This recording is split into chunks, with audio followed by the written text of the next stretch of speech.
Hello. Our story begins with a mission deep into the Outer Rim to stop an energy crisis from worsening. In the mid-70s BBY, the galaxy was falling on the cusp of a Cold War with the energy tycoons that controlled a majority of distribution in the galaxy. The Republic and the Jedi were unaware of the Sith's involvement in this, but their direct influence led to this strain on the system. Chancellor Panther of the Galactic Republic directly requested for the High Council to dispatch one of their best negotiators to broker a deal between the Republic and the energy tycoons. Typically, this work would go directly through the Senate, but the committees on energy immunity and energy independence were reluctant to fight the powerhouse corporations. Unlike a company like the Commerce Guild that expanded around the galaxy, the energy tycoon wasn't one full company. Instead, the wealthiest man in the galaxy, east of Alderaan, had called together the most influential fuel distributors in the Outer Rim. Since most of the supply came from the Outer Rim, and demand was in the core, Mid-Rim and Inner Rim, the man known as Mr. Jetral suggested to other fuel corporations that they test the limits of the Republic. Not to say that they could barter for better deals per barrel, but he wanted total monopolization over the propellant industry. He used the model of the Techno-Union or intergalactic banking clans as inspiration. They had ultimate control, total end-to-end dominance over this sector of the market. Mr. Jetral understood that the Energy Immunity Committee would protect them from harsher taxes, while the Energy Independence Commission would ensure the government didn't take control over their assets. It also helped that Jetral funded many senators and representatives that held valuable positions on each of those panels, so the Senate would likely be reluctant to challenge the construction of a new mega corporation. It was quite simple in mind, and the Chancellor, well, he was like the rest of them. He always saw profit in it for himself. Mr. Jetral assumed that Chancellor Panther realized how long he had let the problem fester. It was almost entirely too late to rectify it without sending the Jedi in, and that's what the High Council did. The Mon Calamari Jedi Master arrived on the planet of Chalakta. It was a system just outside of Hutt space and under Republic jurisdiction. Yet unlike the system of Quen or Toydaria, this one didn't face the wrath of pirate raids from the Hutts. Instead, it was permitted to operate freely, because there were always benefits for the crime lords. A Pike sponsor that coordinated with other systems around the Outer Rim to block off the fuel trade from the Republic was also here, though the Jedi Master was unaware of their presence. His mission was to meet with one of the main distributors of energy in the galaxy. Queen Iliogra wasn't just a wealthy monarch, but she had a dalliance with Mr. Jetral. It was one of those things that people knew about yet turned a blind eye towards. Iliogra and Jetral both saw the personal satisfaction of this relationship and the financial one. As a royal might marry off a child of theirs to another royal family, this was the binding of two dominant Outer Rim forces, ones with a lock on the power energy industry. To no one's surprise, at least the Jedi Master's, she was very unhappy to see him. It might not have been his fault, but Chancellor Panther had been trying to catch Iliogra and Jetral on their bluff by placing embargoes on fuel. His hopes were to scare off the corporations by relying on the Republic's power reserve, but it didn't work. Starliners and personal transports were slowly becoming too expensive to use. The demand couldn't be met, and thus, the price skyrocketed. In the Outer Rim and with the crime syndicates, this wasn't a shared problem. Queen Iliogra had a good relationship with many in the Outer Rim. She caught everyone's attention, even the unsuspecting Jedi Master. In his stoic and negotiable tone, the Mon Cala Jedi explained that he could not take the embargo off the table. She knew that the Council didn't have influence over the Republic. The Queen, at this, tempted him with the idea of forming his own coalition within the Senate. He should know by now, as the legendary negotiator that he was, that the energy panels wouldn't support the Republic, in return for their own personal investments, of course. They wanted to be paid. If he couldn't promise them that, then the energy crisis could only be exasperated. With a shrug of her shoulders, she sent him away, knowing a full truth and letting him define the resolution himself. As a result of the meeting gone wrong, he sent all the details back to the High Council on Coruscant. They all knew this mission was a waste of time and fuel, but it had to be done, to prove that the Jedi were still loyal to the Republic. Master Yoda didn't need Chancellor Panther threatening an external review over them for being an unchecked religious power again. While the Mon Cala Jedi was preparing to leave, his ship was bombed.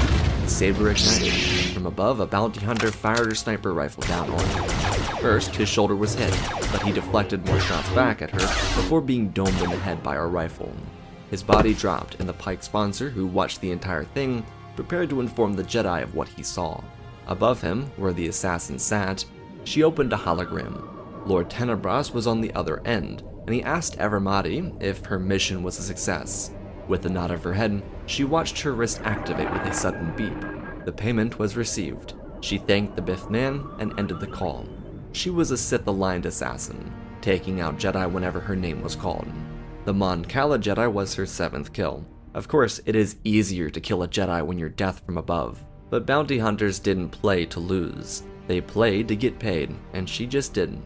While Tenebras finished up the first steps of his plan on Chalata, his apprentice Plagueis was in the middle of a board meeting with Mr. Jetral and several other members of various fuel tycoons. Hago Damas II was leveraging the powerful Trade Federation and some of his own assets to bring these minor corporations into one monopoly.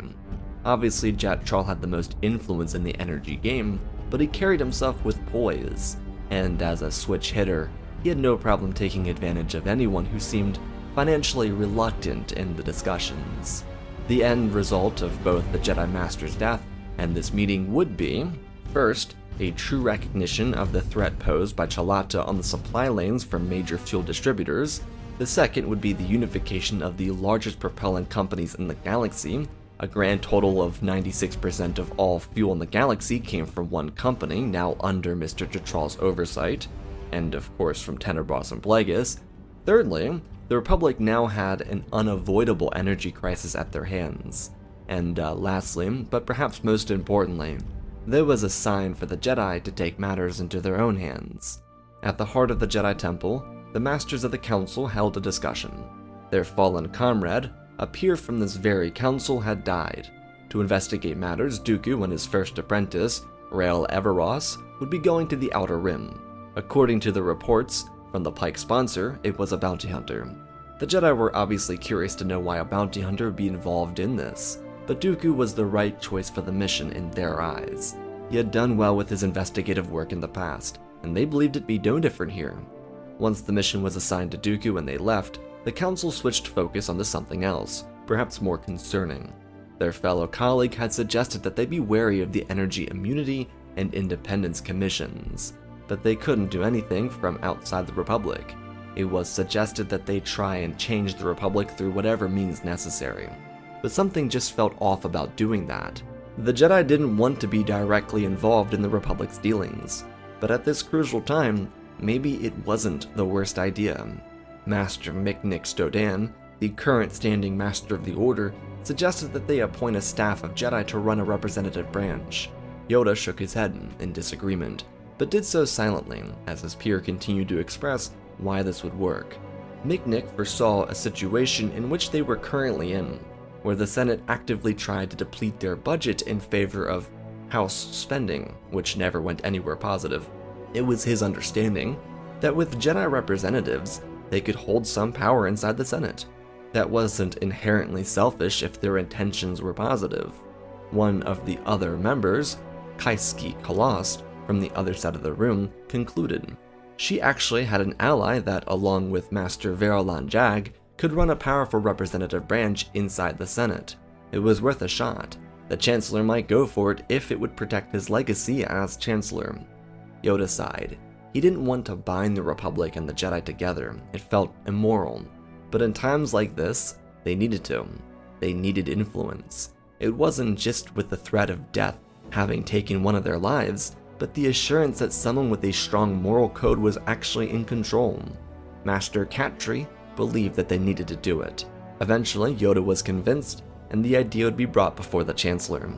Unlike several other administrations before, Chancellor Gog Panther wasn't very cooperative with the Jedi Order. Most of his administration had been pushing them away from influence and shortening their leash. The budget the Senate provided for the Jedi Order had been nearly cut in half in the last 7 years. This was the first time more than 2 counselors had visited him since his inauguration. The Jedi weren't threatening him, but they wanted to make sure he understood this was a serious matter to them. Accompanying Yoda was Master of the Order Miknik Stodan, Verlin Jag, Kaski Kalost, and Zilo. This was a showing that greatly concerned Chancellor Panther. His initial thoughts were a hostile takeover, but those fears were quickly put away by the Grand Master. Yoda quickly asked to know about the economic situation and how he planned to sow stability into the ranks of the Republic. Surely he knew that their economy couldn't handle this blow. Now, to preface, the Jedi weren't concerned because their investments in the market would fluctuate. They were here because a trade dispute with fuel could stop important humanitarian resources from reaching their intended targets. The whole system relied on it, and as they asked the Chancellor for a response, he had none. Immediately, the Jedi became suspicious. Master Zilo, the Jedi who best understood the day-to-day politics of the Senate, asked why they weren't acting then. She had no doubt that a deal could be made, instead of trying to bait Queenie Logra. Queenie Logra was a part of a coalition of systems that had planets on major hyperspace lanes that fuel distributors went through. She blocked off those fuel distributors so she could make the most money on it. Now, he should know that the fuel tycoons understood the power they held. The Chancellor swiveled around in his chair, thinking back to the conversations he held with Hego Damas II. The hedge fund started in his own name was a promise, as long as the Chancellor allowed the economy to shift. His legacy might be temporarily ruined, but the enemy would forever be the tycoons. There were greater powers than he in the galaxy, and so the Jedi, who eagerly suggested getting themselves a seat inside the Senate, left Gog with a sheepish chuckle. He was a generational hater on the Jedi, but if they involved themselves with the Senate discussions, then they could lose more of their influence. Though the way the Jedi suggested their involvement, they'd be seen in the same light as the Mon representatives of the banking clan inside the Senate.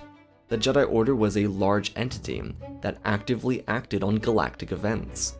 To Chancellor Panther, this was the perfect opportunity to bury the Jedi Order. They would become politicians and die by their votes. He could live with that.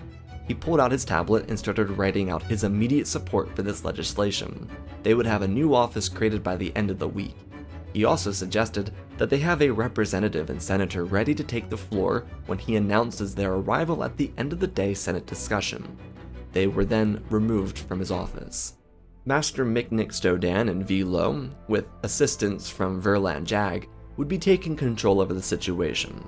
It was already decided that the Twi'lek Jedi Master that continuously informed the Council about Senate decisions would become the first senator. It was just a matter of providing her with a supporting cast. It's why Miknik Stodan took the opportunity. As Master of the Order, he couldn't spend all of his time inside the Senate, but he could provide her with allies that had good relationships inside the Senate. Plus, Master Stodan was already quite popular with many pro-Jedi senators. Their work had only just begun though. Out on the planet of Chalakta, Dooku and Rael arrived to the site of the murder. CH-831 rolled up and warbled out a few sentences, and Dooku nodded. The young Jedi Knight with his first student was eager to get Rael some much-needed experience. Investigations of this magnitude were hard to come by, so he asked his student for his thoughts. Rael looked at the chalked-out silhouette of where the Mon Cala Jedi Master fell, and he suggested that they speak to the Queen. She might have intel. Dooku reminded his Padawan about the experience their colleague had with her. She was giving advice about the politics. This deal was likely over Jedi involvement. The individual they wanted to speak to was the Pike sponsor. They would use his knowledge as a bargaining chip. Rael apologized for not getting it, and Dooku smiled, leading them forward. He reminded his apprentice that this was the importance of learning. These lessons would become valuable to him at some point in his life. It was important to ingest as much information as possible. The two of them eventually found the sponsor, seated at a table inside of one of the castle's cantinas. Queenie Logra loved having extravagance and revelries around her at all times. It kept the life young in her eyes. This wasn't on the street, but it all started inside the cantinas and bars across the strip that led to the main corridors of a palace. Obviously, these people went back to their own places for such revelries. For a young Jedi, there were temptations everywhere, but he remained focused. Despite their target being a sponsor, who they found with relative ease, there was something else. Dooku spotted several important business figures roaming around. Of course, Mr. Jetral was one of them. He was bouncing in and out of bars, looking for the best drink and whoever he could entertain himself with for the rest of the night. The Jedi Master kept an eye on the individual and slipped down into the booth seat across from the pike. The man knew the Jedi were coming, but he didn't expect a Padawan to join them here. Regardless, the sponsor explained that if the Jedi wanted a chance at changing the fate of the Republic, something needed to be done about their Chancellor. Some photos were passed across the table. Rael muttered under his breath that he didn't know people still use those. Physical documentation? Dooku examined the photos, looking at Panther following along with some of the people in Jetral's posse. There was more information though. The pike man knew the bounty hunter, and while he wasn't interested in ratting her out, he explained that she had connections back to important businessmen from Megiddo, and even rumors to have connections back to the Grand Protectorate. Dooku asked with the word Malastare, and the sponsor nodded his head. An exchange was made, with a payment in Outer Rim credits going to the pike man. Rael wasn't sure what he missed, feeling that something had been negotiated while he was looking at the pictures. Dooku knew that the man planned on blackmailing them with images of the Jedi, cooperating with the pikes. So, once the man got up and walked away, Dooku told Rael to trail behind him. He would be meeting with Mr. Jetral himself. The two of them split up, leaving the apprentice to walk between crowds of wasted and plastered people, as his master found his way into a group of people soon to be brought together in revelry. Dooku had no intentions to see that come to fruition for himself, but it led back to Mr. Jetral's residence, a tower that overlooked the palace. The building was designed that way so Queen Ilogra could entice her victims from afar. It worked perfectly with Jetral. Not only was Chalakta receiving a surplus of fuel canisters for use and distribution of their own, which would of course be a scam, but she was getting a piece of the cake as a whole. Whatever deal the Republic caved to, she would take a part of it. Not a large one, but enough to fill her hands with nicer rings and a neck with thicker diamonds. Inside the residence, as people started meshing together into masses of bodies, Dooku cornered Jetral in a different room. Due to the thumping of heavy basses and lights flashing just away from them, not a soul noticed their host had gone missing. Jetral wasn't sober, but he flirted with the Jedi Knight, trying to get this conversation to somewhere more relieving. Dooku, almost short of patience, forced Jetral to give him answers about who joined the power guild in the Outer Rim, who was supporting their power. The oligarch tilted his head in a hypnotic way, telling his darling that everyone wanted something. The price just had to be right. There were senators and members of the executive branch that wanted to take advantage of the economic turmoil. Create a problem, then fix it, after you've profited off of the losses. Dooku tried to get more out of him, but Jetral fell into the sink and demanded a less political discussion. Dooku knew he got what he could, and left a man to return to his party. Rael, on the other hand, followed the pike man into the Queen's residence by sneaking around pillars and using force speed to avoid the guards. The sponsor handed the new photographs of the Jedi interacting with him to the Queen, and she smiled. Just as he turned to walk away, Avmati slit the man's throat and pulled him into an adjacent room. Queen Ilogra thanked her dear for doing the work. The bounty hunter nodded her head. From the same room the Sith bounty hunter disappeared, another appeared. Tenebras, as Rogue is known, told the Queen that this information could be greatly valuable at this moment. She tilted her head to insinuate that he continue, and Tenebras explained that Chancellor Panther just added the Jedi to the Senate without a representative vote. Their relevance inside the Senate could prove to make them enemies of the state. The Chancellor only approved it, no one else voted on it. She nodded her head and flipped through the photos. What does it matter to him? Rogus, still managing his business persona, explained that Damask Holdings could turn the Jedi Temple into a headquarters for banking. It could become the People's Bank, the Bank of the Core, and she should know how much money she could make off of that. Ilogra rubbed her fingers together, accessorizing her already scintillating jewels. She turned to Rogus and told him that he should live a little. The Jedi weren't the threat he believed they were.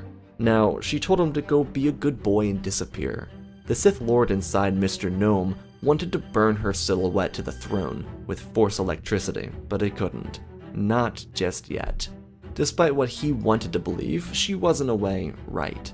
Aside from having important influence over the major fuel tycoons, she was the gateway to trade within the core. She and a few other monarchs were the key to bringing the Republic down economically. If Tenebras killed her now, the Republic would rise, Chancellor Panther wouldn't destabilize trust in the government, and the fuel tycoons would jump at any deal given by the Senate, even if they could get more.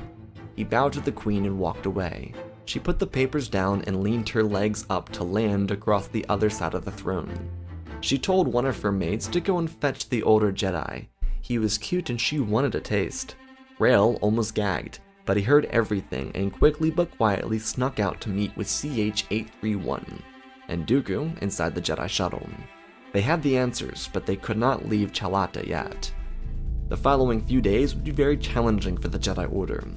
Aside from the information coming back from Dooku and his apprentice, Master Zilo was already facing gridlock inside the Senate. Chancellor Panther intentionally forced the Jedi to look corrupt upon entry. He didn't directly say it, but he insinuated that they forced their way in because they needed representation. To play the role of a class act, he told them that they were welcome to the Rotunda despite such actions. That was the beginning of their problems. Master Zilo, for example, wasn't permitted to join the ranks of the energy committees. It was said that the Jedi would frustrate the tycoons and worsen the problem. The Senate and the Republic couldn't afford that, especially with the embargoes. Even though the energy committees went out of their way to make sure the businesses could merge into a super monopoly on propellant, the effects of the embargo hadn't fully engulfed the population yet. As Chancellor Panther wanted, the Republic Reserve would use its fuel until the system started to fracture. Of course, there were attempts made by the government to find new fuel mines so they could own distribution, sell it at a premium, and call it Republic Fuel or something stupid like that, but they just couldn't find it.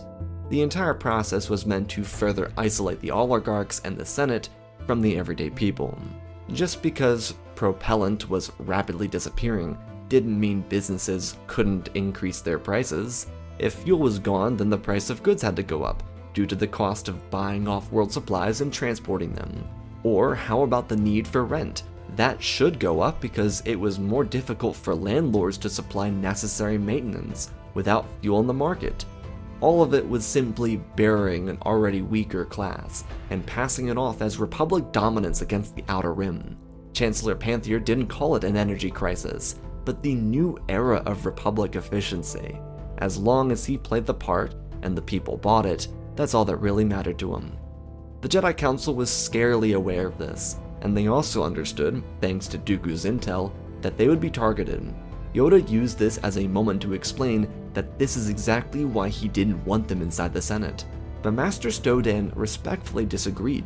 If they could use this challenge to propel their image, then they would come out as the heroes of the situation. He had already been inside the executive structures this morning, and there was word that they could have a new energy panel if Master Zilo could gather the support. This was still the time where the Jedi were revered, and while this political stunt wasn't liked by many, those who considered themselves pro-Jedi couldn't help but see the opportunity for their own votes.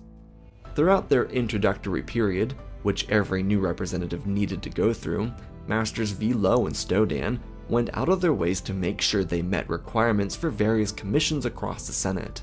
They had their plans to start the Republic Energy Panel, disguised as a pro-Republic Fuel Committee, but they were also given the chance to join the Interplanetary Hyperspace Panel, Trade Solutions Commission, and Board of Fuel Procurement. These three groups handled different facets of the propellant in the industry, and it was important for the Jedi to have their foot in the door. Having these two Jedi frequently around the Senate and executive buildings, well before the Jedi became representatives, also really helped. There were smear campaigns immediately pushed out by the big businesses, suggesting that votes be made to turn the Jedi Order into a taxable institution, but the energy crisis was more of a concern to the population. Pretty much any other time this would have worked, but right now, not really. Master Zilo accompanied various senators around the building as she built up a reputation for herself as a pro-democracy senator, someone who could be a Jedi but also work for the betterment of the government and its constituents. There were many fears that the Jedi were simply looking to supply power back into the Order, but they weren't, and their key representation didn't display that at all. The Senate, of course, was a constant game of cat and mouse, but Zilo, with Master Stodan and Jag in her corner, portrayed themselves as go-getters. This was their important moment. Much wouldn't really happen for the next few weeks either. The Republic would continue playing hardball with the fuel tycoons, and Mr. Jetral became CEO of the Intergalactic Fueling Conglomerate, or IFC. His position was backed by Queen Logra, and the Jedi that had been on Chalata were instead stationed inside a modified consular cruiser led by Captain Lin of the Outland Region Security Force, i.e., one of the only military groups inside the entire Republic. This was not a hostile operation, and that's not why they were here. Dooku and Rael were simply staying with the captain rather than on Chalata with the Queen, especially after Dooku's bathroom encounter with Jetral, which the Queen knew about. All of the intel gathered by both of them had been aided by work done by another member of the High Council. The Trandoshan Jedi Master named Frimlu had been working out of the corporate sector since Masters Zilo and Stodan joined the Senate. The information she collected revolved around shady business practices and aspirations from Damask Holdings. It was no coincidence that what Rael overheard Queenie Logra speak about was coming to fruition in the corporate sector. The northeast portion of the galaxy was directly influenced by large banking organizations. Damask Holdings didn't have significant power inside the Senate, and their dealings were clear markers that they were trying to become the central bank in the galaxy by taking over the Jedi Temple and turning it into a bank. It was a smart decision by backing the IFC, but there was something deeper at play here, as the Master Jedi suggested. The Council was actively going out of its way to discover secrets. These photos, for example, of Dooku and Rael were no longer on Chalata, they were simply missing. The duo of Kaski Kalost and Verlin Jag from the High Council were currently trailing Rugus Gnome on Magneto. Dooku's close encounter with the Queen after his bathroom incident with Jetral only happened so he could get a hold of the pictures, and she didn't have them. It was weird for the Jedi. It felt like everyone served some sort of higher influence or power in the galaxy, but no one would say who it was. There were connecting dots, but where did it begin and where did it end? No one could tell. Inside the Senate, Master Zilo had gathered enough votes to create the Republic Energy Panel in hopes to slow down the growing economic crisis. With weeks having gone by, the Republic was falling slowly towards a recession. The IFC continued to refuse unfavorable deals presented by the Chancellor, especially with the embargo still in effect, and Chancellor Panther continued to watch his hedge fund grow. Hago Damask specifically handled investments of the Chancellor's, so that he could make the most profit off of this embargo situation, but this was the key the Jedi were missing. Zilo was doing her work inside the Senate, and pushing for a more lucrative deal for the Republic, but it wasn't doing anything. The problem was how connected everything was. The Republic wouldn't just buy the IFC, plus they weren't selling because they just formed a tycoon. The Queen had dirt on the Jedi, but she wouldn't give it over to Chancellor Panther. The Republic was in an energy crisis, still pushing out embargoes without any distributors not named the IFC selling anything below a premium, and as a result, the economy stagnated into a standstill. The only ones with any influence in any of this were the Jedi, but they didn't have the support inside the Senate to make any major changes, especially to withholding the embargoes. Zilo was a breath of fresh air for many senators, controlled by their own hubris, but it didn't change anything. The Sith plan was already turning the Republic inside out, and it was creating a pro-business sector inside the government that would abandon the population for profit. That's where Dooku's investigation with Rael turned around. Captain Lin in the Outland Region Security Force had an extra bonus of fuel, something to keep their patrol crafts moving, which was a little weird. Dooku wanted his apprentice off of Chalata, hence their presence inside the vessel. But if the Republic could afford to keep patrol crafts afloat, then there was something missing. By looking back through Chancellor Panther's pro-military bills to support groups like Outland Region Security, way before the energy embargoes, Dooku came to a conclusion. The Chancellor was directly involved with either the Queen, Jet Troll, the IFC, or the Rising Bank of Damask Holdings. Perhaps all of them. Rugus and Hego were positioning Damask Holdings to look like the bank that would save the Republic, basically buy them out of this recession. It's why they were slowly trying to vilify the Jedi, so that they could be forced from Coruscant and thus lose their influential power at the capital. In doing so, if Damask Holdings moved in, they would completely undo anything the intergalactic banking clans had done. The Chancellor, though, was trying to rush it before the population started calling for him, but it wasn't working. The Sith needed more time for all of this to play out, so the population had to feel the pain. The hedge fund for the Chancellor was doing better than anything else in the government, thanks to Hego and Rugus, but Panther was getting cold feet. The Jedi were frequenting the Senate, investigators were going out into the Outer Rim. He knew his legacy could be the one failure if the Jedi found out the truth. It's why he wanted the Outland Region Security Force to be so hyperactive in the Outer Rim. A deal was made with Mr. Jet Troll that he would supply fuel to these groups and leave them untouched so that they could continue their Chancellor-ordered investigations that didn't exist. Outlands had nothing to do with the investigation. The only one that knew anything was Captain Lin, but even he was out of the loop. He only knew because of the Jedi. What Dooku and Rael found is that the executive branch was attempting to cover up the IFC so that investors could make their profits. Outside of the main politics, there were many Sith-favored politicians that were aligning themselves with Damask Holdings and the IFC, so that once the Republic bounced back with a stronger banking conglomerate in its corner and a deal with the energy tycoon, they could be seen as the heroes.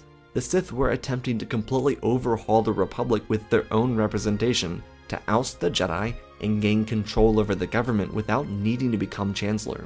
When Dooku came to the conclusion that something iffy was going down between Rugus and Hego, he sent a transmission to the Jedi Temple, and they were forced to act.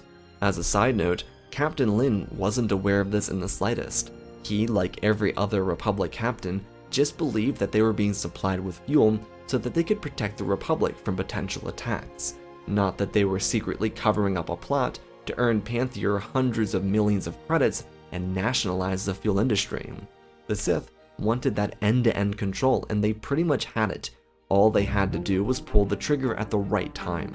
While the Jedi were responding to Dooku's conclusion by sending out a squad of their own to investigate the businessmen of Damask Holdings, Dooku himself returned to Chalata without his apprentice to threaten the Queen. Upon his arrival to the palace, Ev Mahdi would be waiting. The conversation started with a simple discussion, where the Queen asked if Dooku was finally back so she could get a better view, and he denied. She didn't really want to talk business. If he could, woo her, which she already admitted he had started doing, then they could discuss what he wanted after she got what she wanted. Finally, after losing his patience, he ignited his lightsaber. She wasn't thrilled with this, but, she's willing to try things out. Ev Mahdi, on the other hand, fired her rifle. Dooku blocked it just at the right moment, sending the shot back towards the bounty hunter. She rolled out of the way but stumbled from the ledge and tumbled towards the ground. Dooku used the Force to catch her, but lopped her back into a pillar. The Jedi Master started over towards the bounty hunter, as CH-831 warbled a taunt from behind his master. One of the guards readied his staff, but Ilogra wanted to watch. She wanted more, quite frankly. This was an obsessive person, who always got what she wanted, and if she couldn't have it, well then she wanted it more. Ev Mahdi pushed herself off the ground and away from Dooku, but he with the Force pulled her across the ground and thrusted a saber towards her neck, demanding to know answers. She squirmed until she unlatched a dagger and jabbed it at Dooku, who caught it with his available hand and accessorized the blade. The markings were in the Sith language, and he quickly got up, rushing from the throne room towards the Jedi shuttle on the main landing platform. He sent out a message, but it was already too late. On the ground, inside the headquarters of Damask Holdings, was the dead Primlu. She had been cut down by Plagueis. His master, on the other side of the room, stepped away, colliding sabers with Berlin Jag, who stumbled into Tenebros's blade. The Sith Lord ripped his head off and fired electricity at Yoda, who blocked the fiery burst and sent it back towards his opponent. Behind him, the eager and powerful Plagueis jabbed down at a duo of Jedi. overpowering the first of them and slicing across his body to kill the other. The room was filled with 12 Jedi, all of them converging on Mygeeto to discuss Damask Holdings' business in the corporate sector. Dooku's message was clearly important, but it didn't make it here in time to change how the Sith reacted once they were cornered. Yoda spun around Tenebras, using the Force to launch the Sith Lord from his feet, as 2 more Jedi swung in for the student's body. Plagueis wiped one of them off the ground and parried the other, leaving Yoda and Kasky to join together for an attack on Tenebras. Renlu's hologram buzzed from her dead body, but no one could hear it over the sound of lightsabers. Tenebras struck down at the Grand Master, hoping to end his life, but Yoda leapt over the strike with the Force and pulled Tenebras's saber. This didn't remove it from his hand, but it lagged his strike, giving Kasky the assist. She swept her saber where Tenebras was swinging, and instead cut him in half. Yoda delivered the final blow, just as they turned around to watch Plagueis lift Miknik's Dodan off the ground. The Jedi Counselor kicked his legs to break free, while defending himself from Plagueis' strike. Their weapons buzzed and he pressed off, but not before Plagueis took one of his horns. Miknik rolled across the ground, raising his emerald saber as Yoda lunged in. Plagueis turned back to deflect the strike, but was thrown backwards. He didn't fall, but regained his feet as Kasky swung in. Plagueis eyed the strike to his hand, blasting her backwards and sending electricity into another Jedi Master's face, as Yoda spun into Plagueis' range. He slipped under a strike, flipping onto a nearby table and leaping off of it, to cut the Sith apprentice across the jaw. Plagueis dropped to the ground, and Master Stoden plunged his saber through the Sith's back, killing him instantly. The communication from Dooku finally made it to them, albeit a little bit late. But there was a plus side. They knew that the photos of Dooku and Rael interacting with the Pike sponsor could be burned and forgotten in time. They were inside this boardroom. That, though, would be only one piece to the puzzle, as the Jedi had a whole plot to reveal and expose to the entire galaxy. It would take several days to gather all the information. The survivors on Mygeeto, investigators from the corporate sector, plus Dooku and Rael from Chalada, had to put their answers into a presentable format. These were businessmen. The galaxy had to have a reason to care about what they were doing. The energy crisis was actively hurting people, and they wanted to be able to travel without worrying about every single ounce of propellant being put into their vessel. Master Zilo, with the singular horned Master of the Order, would present their case to the Galactic Republic in a Senate session watched by billions. It was suggested that this session would end the crisis. It was one of those moments in galactic history where everyone tuned in. The population was desperate, the supply chain was hurting, and so every other business in the galaxy upped their prices, which people couldn't afford. This moment would define how the Republic handled the onset of a recession. And then, the newly added Jedi representatives would tell the galaxy about the Great Lie. With distribution being limited by systems in line with Chalata and Queenie Logra, the formation of the IFC as a monopolized conglomerate under Mr. Jetral, funding from Damask Holdings, and finally, the support of Chancellor Panther, the Republic was being carefully navigated into a self-sustaining recession. The Jedi revealed that the whole purpose of this embargo was to make the rich richer, and force everyone else to suffer as a result. There were promises from Chancellor Panther about the benefits of the situation, but of course these were hollow. The Jedi would go into great detail about how everything was interconnected, even revealing Panther's hedge fund. And at the end, Master Zilo would reference Old Republic laws and the alliance Chancellor Panther built with a sect of Force sorcerers called the Sith. Due to the mass hysteria of the betrayal, many forgot about what the Sith were, but enough remembered that when the changes were made, they'd be included in new laws. But at the end of the day, the irony would be that the Sith plan, in some way, came to fruition, as the Republic would end up nationalizing the IFC. It just wouldn't get representation. And, well, thanks to the Republic Energy Panel, Master Zilo would have direct oversight over the IFC as a nationalized product.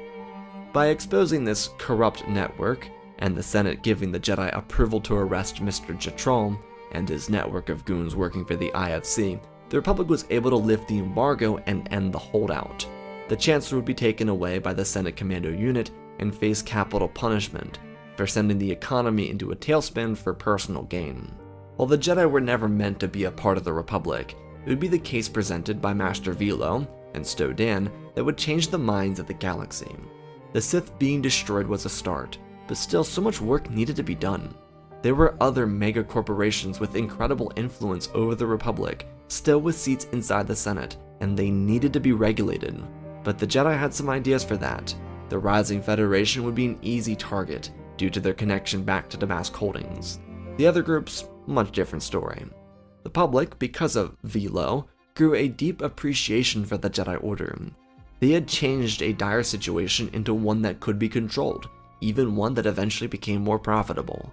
There would be some legislation to spite the Sith, but for the everyday citizens of the Republic, their fuel returned, and it wouldn't be sold at a premium as originally planned. The government also had to undergo vast change to ensure a situation like this couldn't happen again. At the center of it all, though, was the Jedi Order. Not only would the Order remain in prominence, but their representatives held the foundation of the Republic together. Zilo inspired many Jedi to aspire for roles around her representative cabinet, leading to generations of continuous Jedi and Republic cooperation. With that, the Jedi, at the heart of the Republic, would maintain a functional government, not only for the Republic, but soon for the entire galaxy. Our story begins inside a mansion on the beautiful, peaceful world of Chandrila. Mon Mothma, the now 20-year-old senator of her people, was celebrating her birthday. She wasn't really celebrating in the way that other 20-year-olds did. She was using this occasion to speak to those with vast wealth, influence, and power within her home world and the Republic. Her husband was lost somewhere in drinks or chatting it up with other people, and she was in the middle of strenuous conversations. Some people, specifically her family, were here to actually enjoy their friend and help her celebrate her birthday. Most were not. That was the game of politics, though, especially if you were a simple senator elected during the days of the blockade over Naboo. Mon was 16 when she joined the Senate, when she gazed upon the rotunda with belief in what the Republic could be. Now, every waking moment was dedicated to that. She, as per her people's customs, was married before ever setting foot into the Senate building as a senator, as is the life of those with influence. She bobbed her head to things she agreed with. She also shook it to disagree with other statements. There was a race starting on Coruscant. She was suggested to take a stand and try and beat Chancellor Palpatine, but she was hesitant. An incumbent would be challenging, especially one as widely popular as Palpatine. He may have not been the most pro-Republic Chancellor in years, but he also knew how to win people's hearts and corrupt their minds. Mon's crowds continued speaking into her mind. Many had their own thoughts on her position inside the Senate. Representatives of local PACs sought out her leadership for single-issue problems, or mandates that'd be best relegated to local government officials. That was part of the prize that came with serving Chandrila. They didn't usually rely on Republic bills to fund their own internal support at home. Chandrila was a strong and influential world, so most of this lobbying was just a continuation of something that started when she was 16. She knew it, just as well as many of her constituents, that she had been elected so that the older business class could get away with her. Throw money at a teenager in Shobakul. Mon certainly didn't. She understood that public service was selfless, and even though she had plenty of wealth from her family, there were some temptations. But the PACs were typically self-motivated. Their efforts disproportionately favored the wealthy in most cases. After a few hours of mingling with people vying for her interest on bills and votes, she asked one of the waiters to bring her pair in. Their relationship was as good as any marriage that started at the age of 14. They followed along with tradition as their parents requested. They stayed apart from each other most of the time, but they did support one another. It was probably the most defining aspect of their relationship. They were friends, or friendly, hard to tell sometimes. He'd help her with her anxiety in public spaces like this, and she would help him with whatever he needed. It was a plain, lifeless relationship. It was, more than anything, a business contract, one that served their people more than it served each other. Here, though, would be the display of the actual relationship. Perrin was a little more outgoing and sociable. always had the right words to say when Mothma was weighed down by the reality of bureaucracy and the reality of the Senate itself. The last woman elected into the role of Chancellor was Kiramaz Kaj from Chile, which came about 12 years beforehand, and it would be fair to say around 14 to 16 years ago, because that was when the Senate turned their back on her.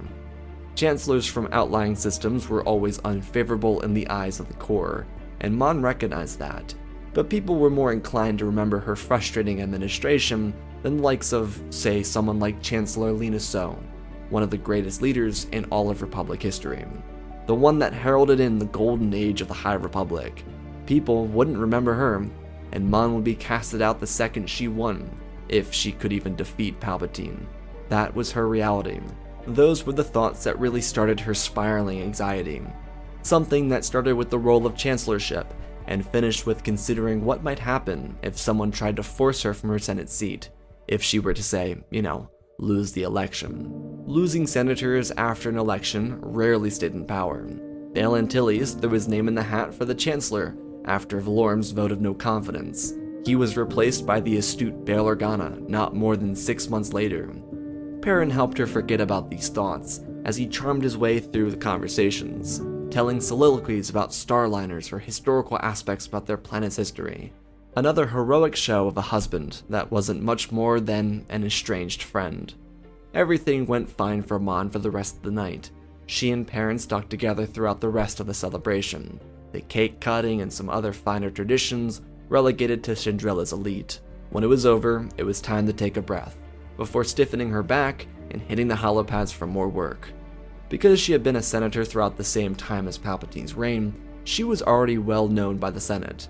People had their problems with her because she frequently opposed the Supreme Chancellor, and in her youth or her age, which comparatively Palpatine was 52 and she was 16 and 32 BBY, she had made some mistakes. One might expect that the Senate would be forgiving because she was a 16-year-old senator, but they weren't. Bureaucracy was an unforgiving world, and just because she was a teenager, it did not mean that she didn't represent one of the most influential planets in the galaxy. The times were hard on her, but she recovered politically, she found her footing, and she gathered allies, even those she frequently disagreed with. Bail Organa and she were both on the same side, but he too often forgot what the Republic was. He believed in the goodness of others, and in a government that paraded around representatives of super conglomerates, rather than humanitarian efforts that actually did good. The system was crumbling, and the further she worked into the night, the easier it became for her to recognize how impossible it was to focus with the prize sitting just before her. Everyone wanted to be chancellor. She wouldn't pretend to be humble in her own company. Every senator, pretty much ever, wanted a shot at the title. Imagine being supreme chancellor, thousands of star systems to oversee, a galaxy looking to you for leadership, humility, and a word of 1,000 cuts. Any singular action could define your legacy for forever.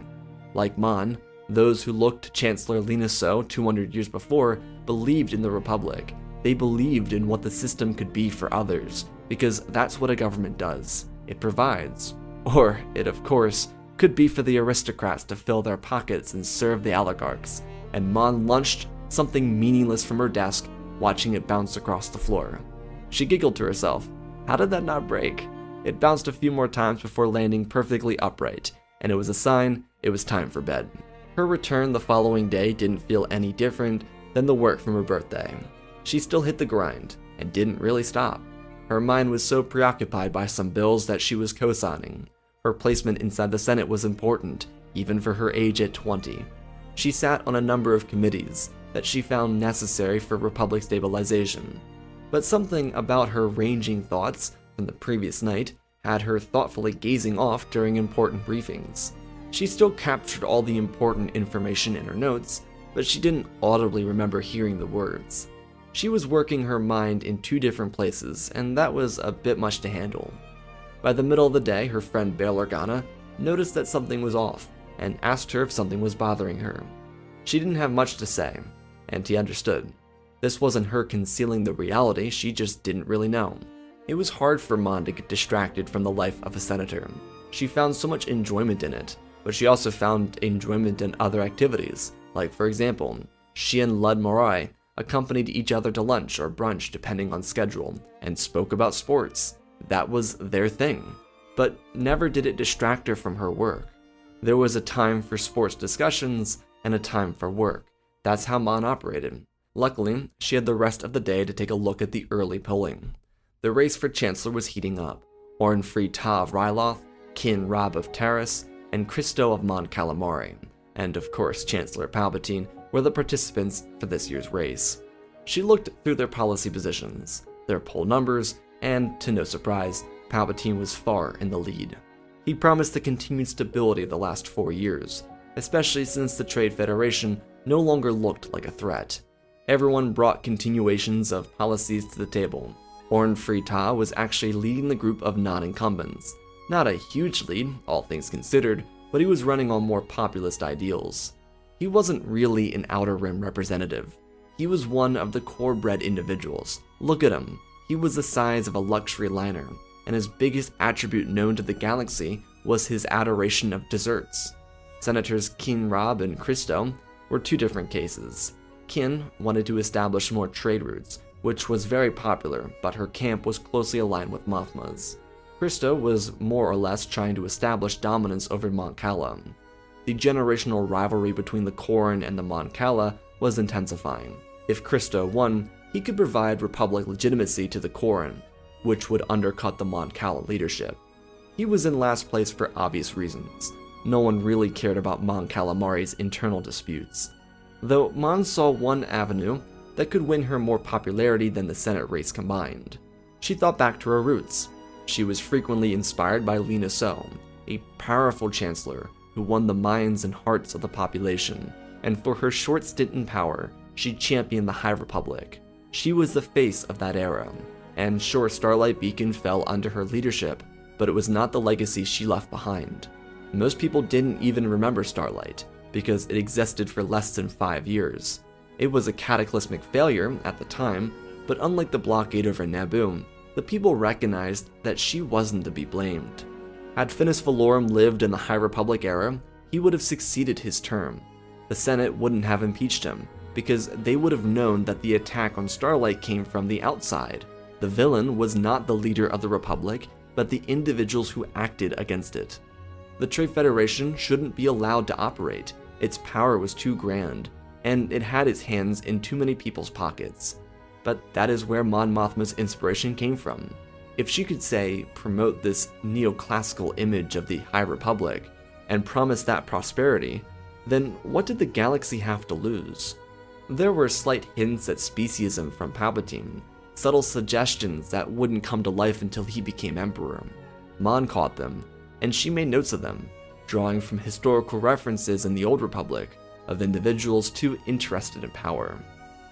Mon was always an interested young lady. She fancied a life in sports journalism originally, but she came from an affluent family, so she had to put her energy for sports in history, and that wasn't quite good enough. Her family had power, she came from that, and she needed to have her own power, not to be a librarian. Mon's years of studying history to avoid a life of politics would be her greatest aid here, because it meant that she could draw on things done in the past and use them to promote that neoclassicism in her own campaign. Mon Mothma was now challenging the Chancellor of the Galactic Republic. Her name was thrown in just before the initial opening closed off. 4 senators versus the incumbent. Palpatine did not underestimate his opponents, especially not inside the Senate. He didn't need to throw his career and future empire away by a single political misstep. A duel or a fight, sure, but not the politics of the galaxy. What surprised him was Mon Mothma. The selfless senator from Chandrila was a jolt to many. No one expected her to jump onto the campaign, and her running points were quite different to say the least. Where the aforementioned senators ran on known policies and positions that people could look up and have immediate answers, Mothma held something unique. Her position on a neoclassical revolution sparked intrigue. Her previous position stances, many of which stood opposite of Palpatine, left people frustrated with her. She frequently looked like an arguer for the sake of arguing, when rarely that was the case. She just foresaw history repeating itself. Mothma believed in the concept of the Republic, but so frequently throughout her youth, from the ages of 16 to now 20, did she not account for the repugnant sweeping changes made since her heroes had passed on years before? The reformist stances of former Chancellor Valorum eventually ate him alive, and thus Mothma had to consider something more efficient, a move that could cauterize the wounds left by Palpatine's first term, while also present a sweeping reform towards this neoclassical lifestyle she mentioned. Now, for this universe, the neoclassicism movement started years prior to the High Republic, but flourished under Lina So. Starlight Beacon was a continuation of the neoclassical Renaissance ideals, a bridge between two differing ideologies focused on bringing the galaxy together. The Beacon celebrated the freedom and ambition of Republic Renaissance politics and art, while its lack of military defense and lack of protection harbored a more relaxed neoclassic restraint. It was convoluted, but what Mon Mothma hoped to achieve was a new galactic outlook on society, reflecting the prosperity seen during those times. One of the biggest interests for Mothma was the structure of the Republic government in the neoclassical era. There was a major conglomerate that basically set the stage for the modern rules and regulations currently being bent by the modern era corporations. About 700 years ago, before the Golden Age, a major company commissioned by the Republic set out to expand into the eastern reaches of the Outer Rim. It was referred to as the East Idini Company. It set up ports along the region and basically acted on behalf of the government, so it could buy and hire troops, utilize a military, take over local planetary governments with contracts, and also starve a population into desolation out of need for any product. The East Aldini Company led to a sort of modern-day resentment towards the Republic, and directly created the rise of the Nile, which transformed into the Zagirians, Hutts, Pikes, and Black Suns. The Republic in the neoclassical era put restrictions on the East Aldini Company. This, for example, saw them become more humanitarian and split a majority of its control up by directly placing it into Republic government hands. Eventually, this did see the company dissolved, and there was a major loss of profit as a result. It for a while was profitable, not good, not morally good at least, but it made money. When it was ripped apart by the government, they made reforms on the laws passed on the company, which was perhaps their biggest mistake. They allowed for the creation of monopolies, with direct oversight from the Republic. Eventually, some 100 years later, it turned into corporations being able to petition for Republic representation. Mon Mothma sought to finish that generation's work by cutting the influence of the corporations, emboldening the power of the Republic, establishing further order, and funding a new Republic renaissance. Mon recognized the importance of art in this equation. The population of the Republic had been forged through eons of artists, individuals, unsung heroes hidden behind grand wars, people that created new cultural movements, only possible because society allowed the arts to prosper. Now in the modern Republic, sure there were towering buildings, but the people had nothing to aspire to with glass structures. Their glory and beauty were manufactured by the reflection of the skies. At night, the greatest and only benefit of these were how they lit the sky like stars. But so infrequently did they create inspiration. She reflected on other worlds around the Republic, where neoclassical architecture still remained, and also how those populations responded to these long-standing creations. Take, for example, the capital city of Molinist at Harnadian, or even another major metropolis at Pilan, where the architecture flourished beautifully. As per annual statistics, the Mon population had a higher rate of happiness per capita compared to any other major functioning system considered elite by Republic and core standards. Take Corellia, for instance, or Kuat, where industry was prioritized. Only a minority of the population took the income from that production, while the rest lived in the slums, working, no, not working, agonizing every waking moment to provide luxury for a few select elite. Mon Mothma had no room to speak. She hadn't struggled with finances a day in her life, but she was a public servant. This was her job. Quickly and quietly, as the eye of the galaxy started to shift onto her, she created a strategy to reintroduce these neoclassical ideals into the galaxy, while also pointing out Palpatine's subtle uses of speciesism and focus on industrialization or neglect of monopolization. It was very strenuous, but she put together a team very quickly to aid her with this. Bail Organa was among the first to ask if she was really going to try this approach. The population might not see eye to eye with something so old. She understood his points, and even though they bickered more than any of her other friends, she took advantage of it. Bail's disagreements with her helped her reform some of her ideas to be more digestible. But she had already identified herself as public enemy number one in this race. No one else garnered as much attention as she, and when the first non-incumbent debate came, she had to be unstoppable. The other 3 senators chose her as their victim, which definitely hurt a little coming from Keen Rob. Free Ta and Christo prioritized the expansion of industrialization, because it would align them closer to Palpatine without just being him. No one believed that they could win this election, and it showed during these debates, so their only real motive was to take down Mothma and make her look like a joke in front of the galaxy. It made the other 3 look weak. Here, for the first time in generations, was a politician separating herself from her peers to challenge the status quo. Her promises, her counters, every word she spoke was delicately crafted with love for one thing, the people of this galaxy. It was heard, and interest in Mothma's campaign slowly rose. But the problem still remained. She was promoting ideals that resonated with a population that did not live.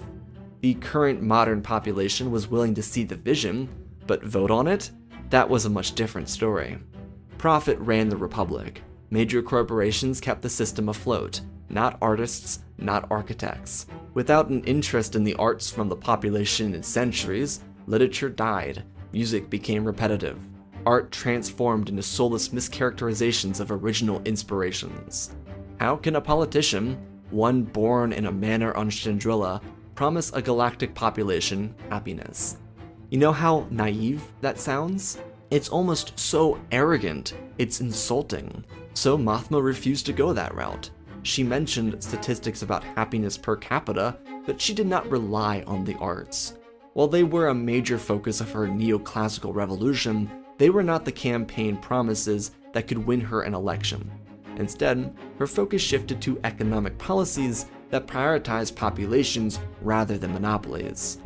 The tax cuts from the past 4 years, including the rescinding of Valorum's trade route tax, were gutting the middle and lower class. She printed that at the first debate, and crushed her competition at the second one with it. With allies in her corner, like Anaconda Farr from Rhodia, Lud Marai from Ceberon, and Bail Organa from Alderaan, she stacked her side with individuals that had already made themselves semi-unpopular. Bail and Lud were more middlemen in the Senate, but the committees that Mon and Anaconda sat on were the problem. Many of them were seen as anti-republic by the average citizen. So in an effort to reduce that image, they created new formulaic approaches to everyday people, like the Committee for Construction Transportation and Interstellar Communication Committee, weren't viewed as big-name branches, but they held the fabric of the Republic together. The transportation unit saw materials sent to the Outer Rim worlds in need of infrastructure reforms, which was a positive, but since the payout wasn't immediate, people didn't like it. They also just refused to see anyone else reach prosperity. A classic standpoint of the neoclassical Republic era was community. If someone was down, they were helped out, hence the later creation of Starlight. It was a community space station for everyone. The galaxy was everyone's community. Not now. Regardless, due to her success on the debate stage, she surpassed the competition with relative ease. Orn, Keen, and Christo tried too hard to side with Palpatine, that they presented nothing new or unique, and thus the population and Senate ousted them from the race. Mon Mothma was now heading up the challenge to the incumbent. The last 100 years or so saw the role of Chancellor more easy to hold. Originally, the incumbent had to join the primary debates with all the senators, regardless of having one office. A Chancellor about 50 years ago didn't like debating in the primaries, so they stopped doing that, and they won 2 more elections because of it. Technically not illegal, but the courts never settled on a stance, so it was mostly forgotten about. Palpatine had plenty of time to conjure up evidence to support his points, and observe his rival. While he hated the idea of having to hold a legitimate election, he did enjoy the prosperity of embarrassing Mon Mothma on the galactic stage. She was making this more difficult than Free Ta would've, and so he was going to ruin her political career one way or another. Despite having another debate around the corner, Mothma confided with her closest allies to create counters for what Chancellor Palpatine would bring to the table. She knew that she could beat the other three without revealing her entire plan. Mon had more ammunition for Palpatine, because his administration directly impacted the Republic, negatively too. Mothma's political movement wasn't just a copy-paste of the neoclassical Republic-era legislation. It was heavily inspired, but this movement was designed to be a neoclassical revolution. The hyper-focus on the arts wouldn't be the end-all be-all, but this came with infrastructure reforms, changing tax codes, and military expansion? Wait, what? Yeah, the peace-loving Mon Mothma understood that to best create additional jobs and boost the economy was by doing something semi-unethical. While there had been no Clone War by this point yet, and galactic-scale conflict rarely hit the core, this was a move she believed to be necessary.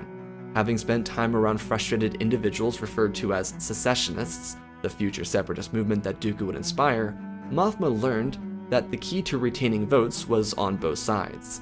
Again, because the Clone War hadn't happened yet, Mon had no reason to fear proposing a galactic military.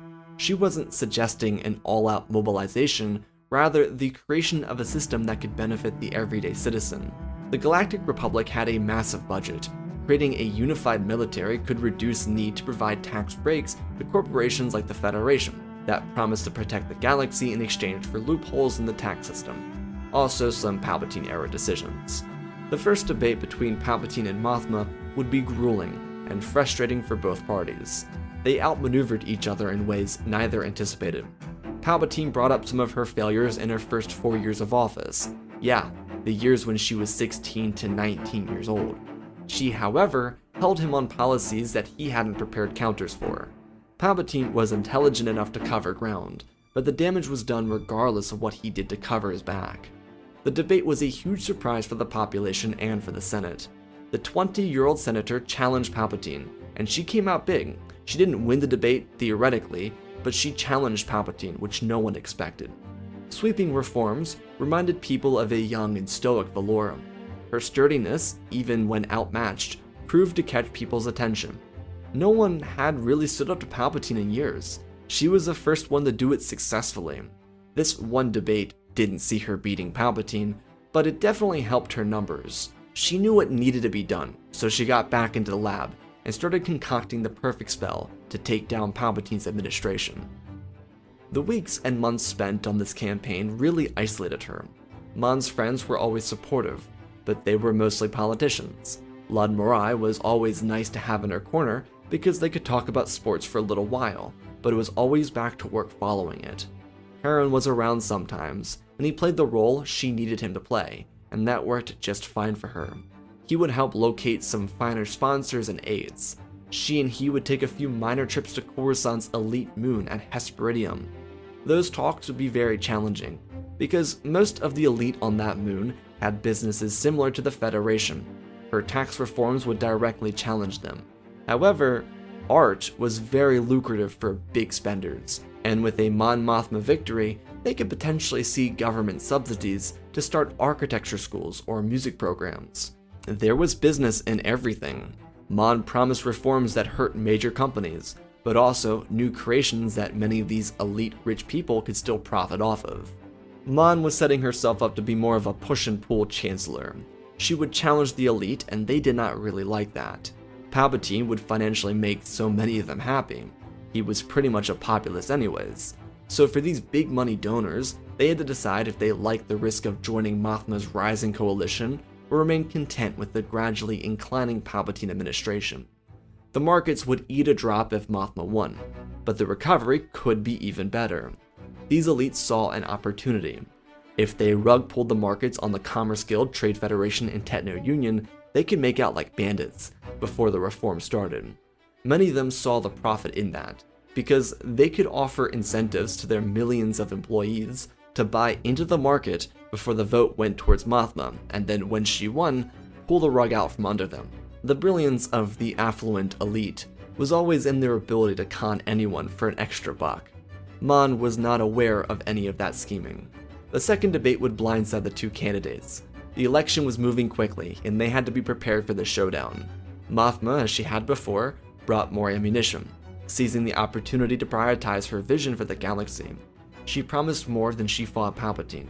The few shots she sent his way were massive blows, but she covered the expansion region tax and its fraudulence, promising to redirect those credits back into the people. As a side, the expansion region tax was simply a tax put on the entire region of the galaxy, created because of false reports of pirate raids. The tax credits went into the Senate's pockets, and every so often a Republic-aligned cruiser would patrol the sectors within the expansion region. That was their protection. It was a huge waste of taxpayer credits, and it was a huge knock on Palpatine. He tried to call out the fraudulence of the neoclassical movement again, but it didn't get him anywhere. She wasn't doing the same thing. She read her history, she learned it, and planned to execute a more strategically sound movement than the original neoclassical one. The anxiety that Mothma could display in galas and celebration was completely gone here. She felt alive inside the Senate Rotunda. She felt like her truest self when she was fighting for the people of the galaxy. It could be felt by those who watched in person, and everyone who tuned in again. She called out Palpatine and told him to explain himself for his administration, for their lax rules on the Federation, for letting them persist in ways that the Republic hadn't allowed since the East Identity Company centuries ago. For someone so overly fond of criticizing the neoclassical movement, why couldn't he take something that he promised he believed in and utilized it? After all, it was the neoclassical Republic that fulfilled promises that were focal points of Palpatine's own campaign. She had him on the ropes, but sadly that was not enough. The end of the debate saw her with a small margin behind Palpatine, but almost doesn't count in politics. The election was 3 days away, and she had to cover ground that no other modern politician had done in their careers. The election looked like a wrap. This did not leave Mothma or her camp demotivated. They still had an election to win, and even if they lost by a smaller margin, they would have completely changed the status quo. The Republic would have seen Palpatine's weakness on display for the first time during his administration. The current Chancellor made appropriate counters, and paid the right advertisers to keep Mothma away from his seat. Mon's own donors helped her with that. But she, instead of hyper-focusing on her opponent, went into the city streets of planets near and far. Every day she made multiple stops on large planets with an undecided vote, starting with Coruscant, then going to Hosnia Prime, Stujon, and Corzorite, followed by Megiddo, Scipio, and Molinist. Yes, it may have been 3 days and almost 10 planets, but she pulled basically all-nighters to be there. Day 1 saw Mothma at 3 separate events on Coruscant, followed by a midday showing at Hosnian Prime. Day 2 saw a second event at Hosnian in the evening, with 2 separate showings at Stujon and Corzorite. She slept in hyperspace. Day 3 was a little late, but she started at Scipio, with 1 major event, 2 on Megiddo, and finished up with a 3rd on Molinist. It was a grueling couple of days, but a testament to her character, her determination. Her campaign staff utilized different time zones on every planet to make sure it all aligned, which is why her first and second day were the middle of the day on Hosnian. Regardless, she returned to Coruscant to watch the votes pour in, and she fell asleep. Her camp kept an eye on the results, as Palpatine took an early lead and never really looked back. He was preparing to announce victory, even without a concession speech from his opponent. Then, those votes came in from the undecided planets from before. Her ads played for the last 3 days as they had throughout the entire campaign, and the pendulum shifted. Perrin watched with anxiety, hopeful to watch her accomplish her dreams. She was passed out on the couch with a holotablet in her hands, preparing for a vote the following day. It wasn't even something that related to her election. She'd actively been balancing the politics of campaigning and everyday work to be the best public servant as possible. When she woke up in the middle of the night, not really fully rested, she was met by Perrin, who told her to look at the screens. She rubbed her eyes, cleared the blurry vision, and gasped in disbelief. She had woken up to the first of many leading shifts of the evening. The night got longer, and the election was eventually decided. Mon was left in bewilderment. Speaking to the people riled them up. She was personable. It was funny. A core-created senator from an aristocratic family was more personable than the Naboo, mid-rim chancellor who came from a murdered family. Mon spoke to the people, and they responded with hope, but a victory, regardless of how slim, did not mean her troubles were over. Palpatine's concession speech came, and she took the stand with her own address. Truthfully, she never really thought she would win, so a victory speech was never written, but she spoke from the heart, as she had throughout this entire process. Palpatine never anticipated to lose, but in the chance that he did, she would pay with her life, turn her into a martyr, let another election be decided on, per the Republic Constitution. The law says, in the case that a Chancellor-elect dies before reaching office, the previous administration would receive executive emergency powers until the crisis was averted. The original idea was created during the Wars of the Old Republic, when Chancellor-elects could die. No one just went back to change it. So the original idea for the law was that the newly elected Chancellor had been murdered, not died of natural causes, hence the emergency powers. It's why Palpatine could understand an election loss. It made his rise so much easier, with a lot less work. Due to Mothma giving off a speech from her heart, it was short and to the point, and a little slurred. She was exhausted, and honestly the people were quite disappointed that they didn't get more from her. She had huge bags under her eyes. She put on a show for the galaxy, gave her heart and soul into the entire thing, and so these people could forgive her for this one instance. As she was helped off the stage by her husband, an explosion rocked the plaza. People were heard screaming. Mon was taken away by Senate commandos as another set of explosives, targeting the landing yards where her private transport awaited, were detonated. It was an attack meant for her and her crew, so theoretically Bail, Anaconda, and Ludd were supposed to be killed here too, but that was not the case. They survived. The explosion only claimed innocent civilians and staff members. Mon's appearance during the speech became a questioning of poisoning. Someone was unhappy she won, and they tried to make her pay for her life. Luckily, only a minor injury was sustained by Organa. Aside from him, only citizens, supporters, and staff were killed, which, by the way, was still very horrible. The attack came from an unknown source, and because she survived, she was given immediate access to her emergency powers, but she refused. It may have been a turbulent exchange of power, but Mothma was a politician, not an autocrat. Despite her advisors suggesting a quiet return to the Chancellor's bunker, she refused. Whoever was behind the attack wanted her to be afraid. If she gave them the benefit of her fear, her term would be swallowed whole before it could ever get started. The intrigue behind the attack had everyone inside the Republic looking to the Senate, but they didn't respond. Mothma did, from inside the Senate Rotunda itself. She got some rest in between the attack and her speech, but it was a very quick response, one targeted to protect Republic interests. She did not blame anyone, and she felt terrible for those who lost family and friends during the attack. Mon, though, realized her resolve was stronger than ever before. Whoever bombed the celebration would be brought to justice, and the Republic would triumph regardless. She also promised that she dedicated her life to the Republic, to the people of the Great System, and she would never turn her back on them out of protection of herself. Especially due to the fact that she was married to someone she was not in love with, there wasn't really anything someone could do to hold something over her. She loved Perrin to a degree, and this was a mutually shared love, but Mon's position was in service to the Republic. She swore an oath to be their leader, and her speech brought comfort to an already on-edge galaxy. There would be an immediate sympathy for the new Chancellor, but sympathy could not change her administration for the better or the worse. She'd visit the memorial services for every lost soul, while maintaining her duty to the government. The first 2 weeks were really a mirror of the last 5 days.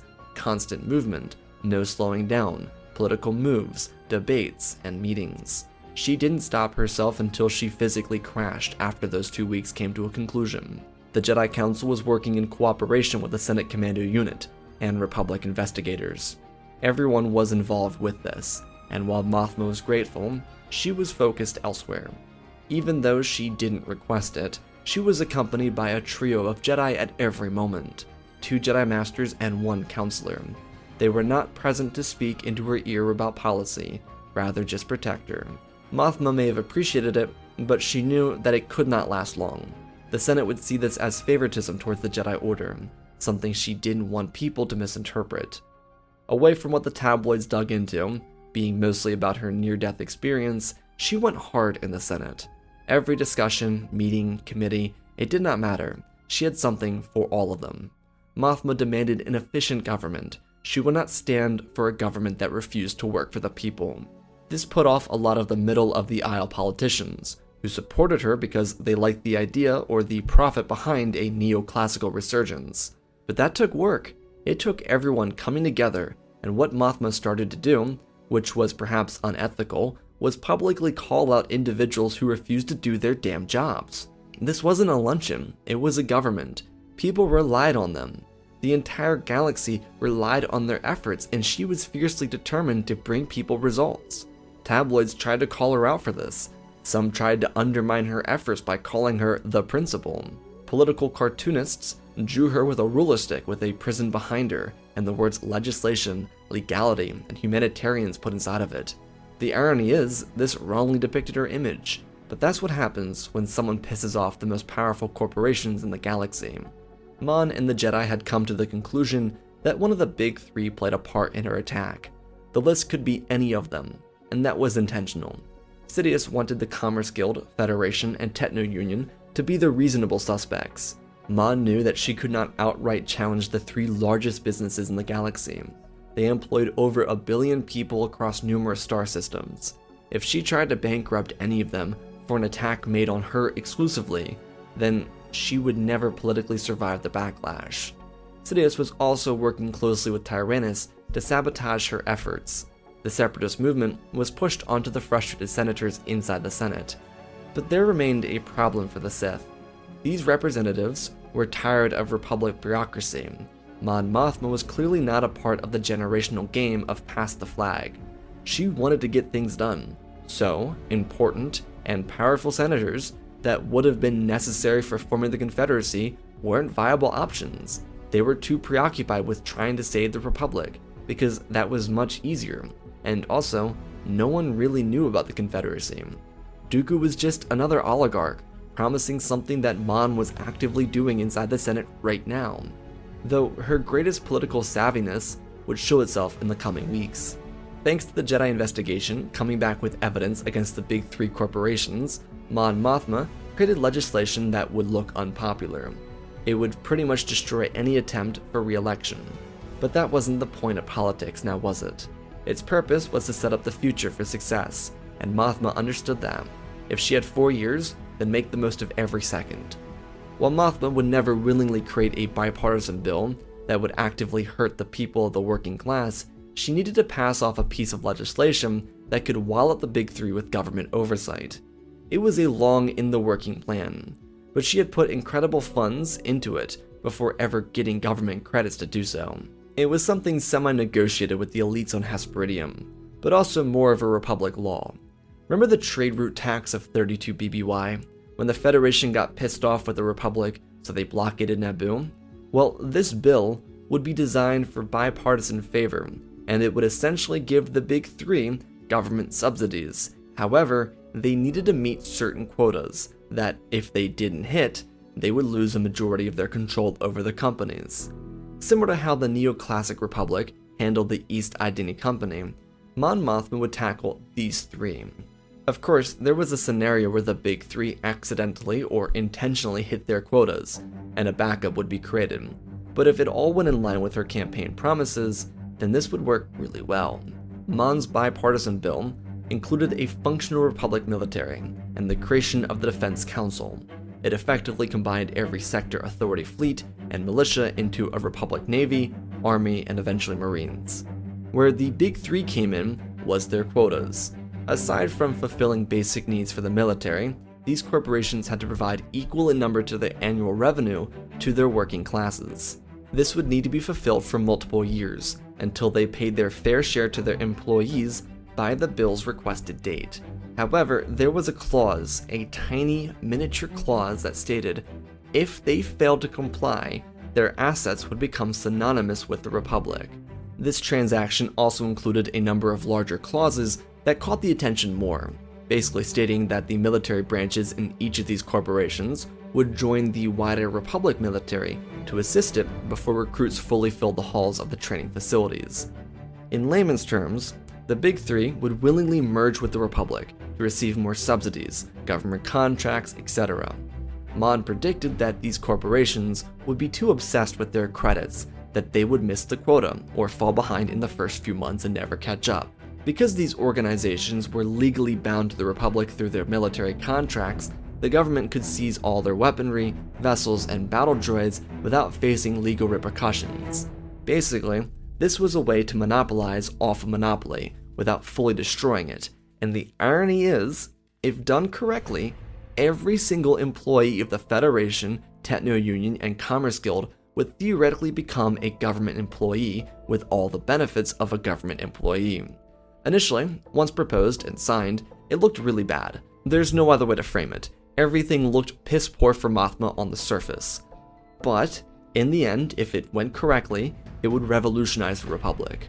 In the meantime, while the Big Three considered how easy it would be to basically usurp the power in the Republic, Mothma got back to work on legislation to challenge these corporations. Just because they had government contracts and subsidies didn't mean that they couldn't pay their fair share of taxes.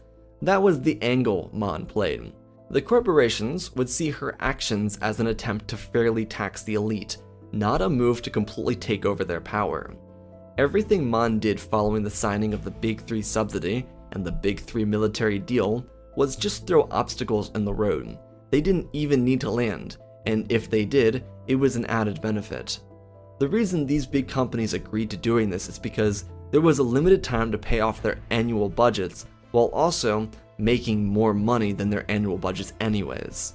The backlash to these bills definitely hurt. The risk involved in doing this was bad enough, but she got every major politician to sign this deal because a lot of them were backed by the mega corporations.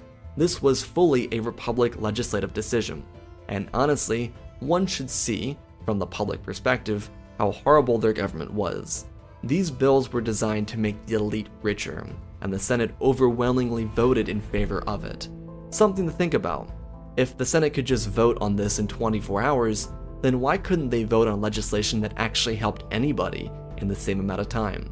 Most humanitarian, infrastructure, or civilian-focused deals took weeks, months, sometimes they never even made it out of the rotunda.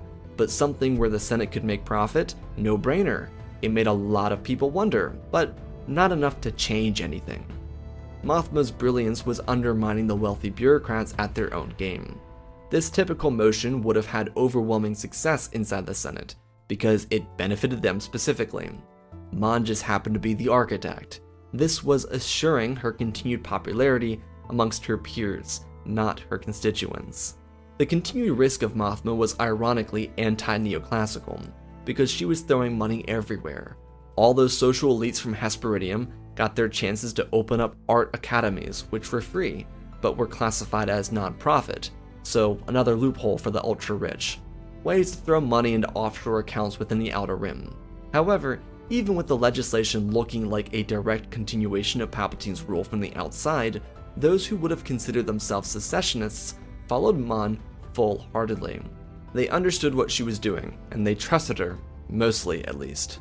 This for the Sith became more challenging, and because Sidious and Tyrannus weren't involved with the legal documents signed during the previously mentioned bills with the Big Three, they never picked up on the curse at the center of everything.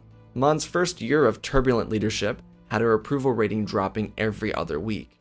She herself remained unburdened. New tax laws, restrictions, embargoes, tariffs, and whatnot challenged the Big Three. These were, educated decisions. Mothma was more or less throwing up a distraction every other month. Her market remained afloat, with little change, and as she predicted, up until the year marker of the bill, the Big Three never fulfilled their quotas. By this point, the Republic military had a resounding 3.2 million volunteers. New markets were opening, with shipbuilders on Mon Cala, Corellia, and Kuat getting to work. The arts were flourishing, and finally the bombshell. The move that had inspired Mothma as a teen came to fruition just after her 21st birthday. She didn't celebrate her birthday, or anything, not until this was over. But she did it. Her legally binding agreement with the Big Three went under their radar. The clause on quotas was worded legally correct, but it was framed in a confusing manner. Due to the Federation, Guild, and Union signing off on it, they couldn't play dumb a year later. They had a full cycle to come to a conclusion, and they didn't. Now they were going to pay. The integration of their assets into the Republic military before the year ended was a masterful move, because every single commander, admiral, and general had the troop numbers and control codes to restrict any movements of resistance from the companies. Mothma's Senate commandos arrested the heads of these businesses, and immediately put them behind bars for their inability to serve the Republic. Due to the lack of historical knowledge from the public, this move was kind of concerning. 3 of the largest businesses in the galaxy were going underwater, but the market didn't fluctuate. Why? Well, these businesses were all the Republic now. They held control over everything and redistributed everything evenly. The combined total income and banking done by these corporations was so inflated that the Republic tripled their annual intake from taxes overnight. Mon's administration went from bureaucracy to sandbox, because she could really do whatever she wanted. Well, she for the past year had already been doing that. She first got the vote to pack the courts, something that passed as bipartisan, because people trusted her after the big 3 bills. Secondly, restrictions were imposed on the banking clans, as the Republic went over its budget to create a new market of Republic-era banking, through private and government-controlled assets. They were able to put a cap on interest, something the banking clan had been doing for years, and also, because most of the banking clans' financial power came from alliances created with the Big 3, they went into immediate financial crisis when the Republic took over their assets. So, with a packed court, the judiciary branch ran through every single corrupt board member on the 3 power players. In that, new amendments were passed to basically ensure the hyper-monopolization scene, first with the East Aldini Company and now the Big 3, could never be done again. The banking clans simply provided another layer of challenges to her administration. On the other side of the equation, the Sith have been trying to undermine Mon Mothma the entire time, though to no avail. This wasn't because of their inability, more the fact that Mon accidentally got the Senate on her side by the bills she passed for the conglomerates. The Sith had no one to join the Confederacy, and there were still stipulations between the Sith and the would-be CIS Council. Deals had to be made, and the Republic was offering more than war ever could. So why would the Big 3, especially, want to start a war when they just got contracts with the government? There were other moves made to try and assassinate the Chancellor, but they frequently failed. With everything completely unwinding at year's end, and Tyrannus watching his ideal Republic be born through a 21-year-old's idealistic view on the neoclassical Republic era, he decided that there was nothing more for him to gain from this alliance. In a duel, Dooku and Sidious would fight to the death. Knowing that his master outmatched him with the Force, Tyrannus stuck to a duel, fighting Sidious on his own terms. It was a hard-fought battle, one that lost Dooku his arm, a severe cut across his abdomen, and a scar down his eye, blinding him from that side. Tyrannus cheated to win, but in doing so, he killed his evil master. The legacy of Sidious would be failing to defeat a 21-year-old Chandrilan aristocrat. However, just because Dooku killed his master, it didn't mean Mon Mothma wasn't still at threat. Tyrannus took over the Sith for himself. He killed Palpatine because his master didn't have the vision to restore the Republic. Dooku wanted a stronger, more unified Republic. Mon Mothma was building that regime. If she stopped doing so, then he would have her killed. His influence still existed. Palpatine had nothing left politically to offer, so it was a worthwhile decision in Dooku's mind. Mothma's term continued though. The sweeping reforms she promised eventually came to fruition. It was grueling and difficult, as pretty much everything had been through the first few months of the administration. But with the major conglomerates out of the way, she could focus on the actual legislation she got into office on. While these moves to backstab the conglomerates wouldn't be super popular, the new election cycle for the Senate would see the old-era Palpatine loyalists voted out of power. Mon's callouts rallied voters against lazy senators, and their reluctance to act because they couldn't profit off of what was now Republic property, so they tried to sabotage her administration. Thus, with them being voted out of power, the neoclassical rebirth or revolution could start. The focus on the arts was still a tough sell, but happiness growth per capita came with the destruction of the Big 3, with Republic oversight. This era would be highlighted by a rise in new art forms, music, and other specific medias rising again, like the Habrin-Ree opera and Ganther dances and waltzes. Thanks to the extra funds accumulated by taking over the Big 3, the Republic returned to the Starlight Beacon project, using leftover credits to rebuild these stations, but modified and more prepared for attacks. The Starlight 2 program saw 3 structures created and released into the public within 2.5 years. just in time, coincidentally, and it was a coincidence, for Mon's re-election. She almost refused to run, but popular demand saw the Republic requesting another 4 years. Just like her first term, there would be some struggles and tension, but she had more freedom and support to build a Republic regime focused on the population. Despite giving out initial support to those who helped her win the first election, Mon was not forever indebted to the elite. This was her final term. She was grateful, but there could be no individuals to take advantage over anyone else. It was a free system, but not one that rewarded corruption. Actions have consequences, and with a nearly united government, Mothma could pass everything she wanted for the next 4 years, mostly. Her life following chancellorship would be peaceful. She remained a constant around Coruscant as a sponsor for several other senators, and eventually future chancellors. If Mon liked you, chances are you'd have a shot at being chancellor someday. Her support moved mountains for individuals that didn't come from great wealth. There were even votes passed by her administration that stopped individuals from serving the Senate for life. The Republic, like any government, still had corruption to weed out, but the new neoclassical era had begun. The arts were thriving, the people were becoming happier. War was far from the horizon, not even a blip. A Republic military offered true protection, and the Starlight II program added a new sense of community to the galaxy. Mon's burden would forever remain a wish that she could have done more, but as her life carried on, she became more defined by her actions out of office than what she did as a chancellor. Her legacy was that of the legends she grew up idolizing. Like Lina So, Mon Mothma represented the best of an era, and while the new neoclassical era would have many years of development, Mon's 70 more years of public service and life would see some of the greatest modern achievements of the Republic, some being territory expansion and others being modern artistic classics. All of it started with the idealism of someone who had a 1 in a million shot, a someone who could be anyone. That was her legacy.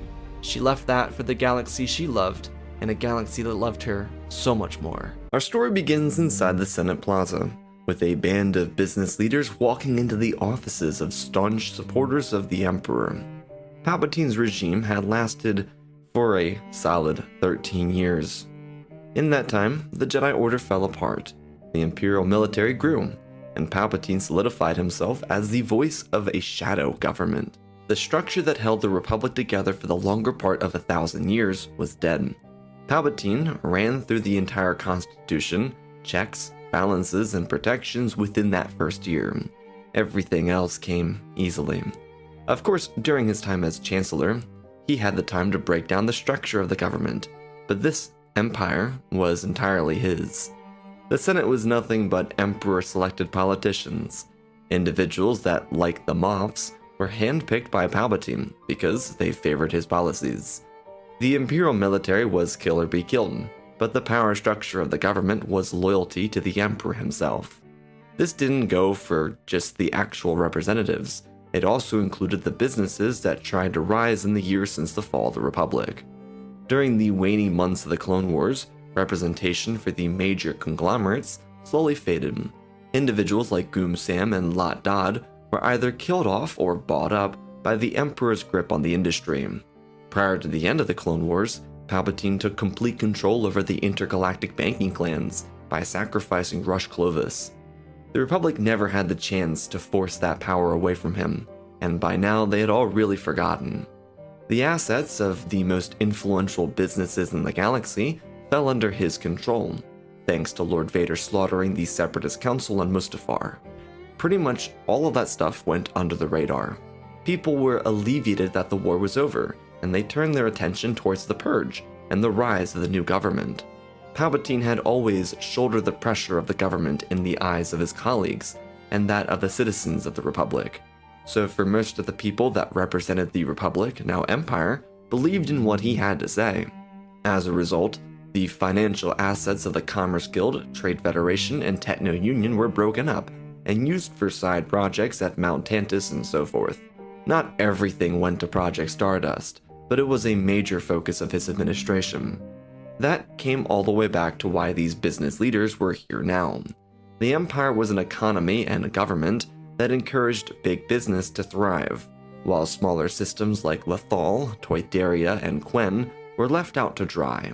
It was the motto of the Republic, and as a populist, Palpatine continued those same themes in the Empire. The business executives entering the Senate Plaza were some of the richest people in the galaxy. Of course, Palpatine always kept a limit on what they could do with their wealth and influence, but they wanted more, knowing that Palpatine would restrict them. These people mostly resided on the moon of Coruscant called Hesperidium. It was a luxurious mass in space. In a way, it was similar to Canto Bight, but there were no large casinos, and everyone who entered had to have a certain minimum of wealth. Commoners were not permitted on the moon, unless they worked on the grounds. Those lower-class workers that maintained the luxuries of the moon weren't allowed to stay the night. They had to travel from Coruscant to the moon if they wanted to get paid.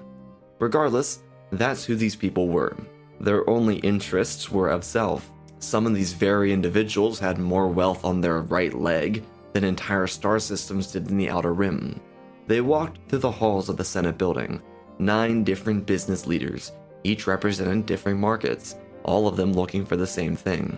They stepped into the offices of some of Palpatine's loyalists. This was a panel of senators that had been in the Emperor's corner since the beginning of his reign. There were a few individuals inside this commission that joined in the recent election, but they were overwhelmingly old guard supporters of the Emperor. The conversation was initially stiff. The panel wanted to know why these business leaders were here. The deal was simple. They weren't able to grow their monopolies because of the Emperor's grip on every market. Each CEO or whatnot called this blatant market manipulation, and without it, there could be more room for more competition. In other words, a chance to boost the economy from their position. There was too much control from the Imperial government, and it all started with the Emperor. These businesses wanted the freedom to be like the Techno Union or whatnot before the war. They deserved a fair shot at making a name for themselves. Some on the panel actually agreed.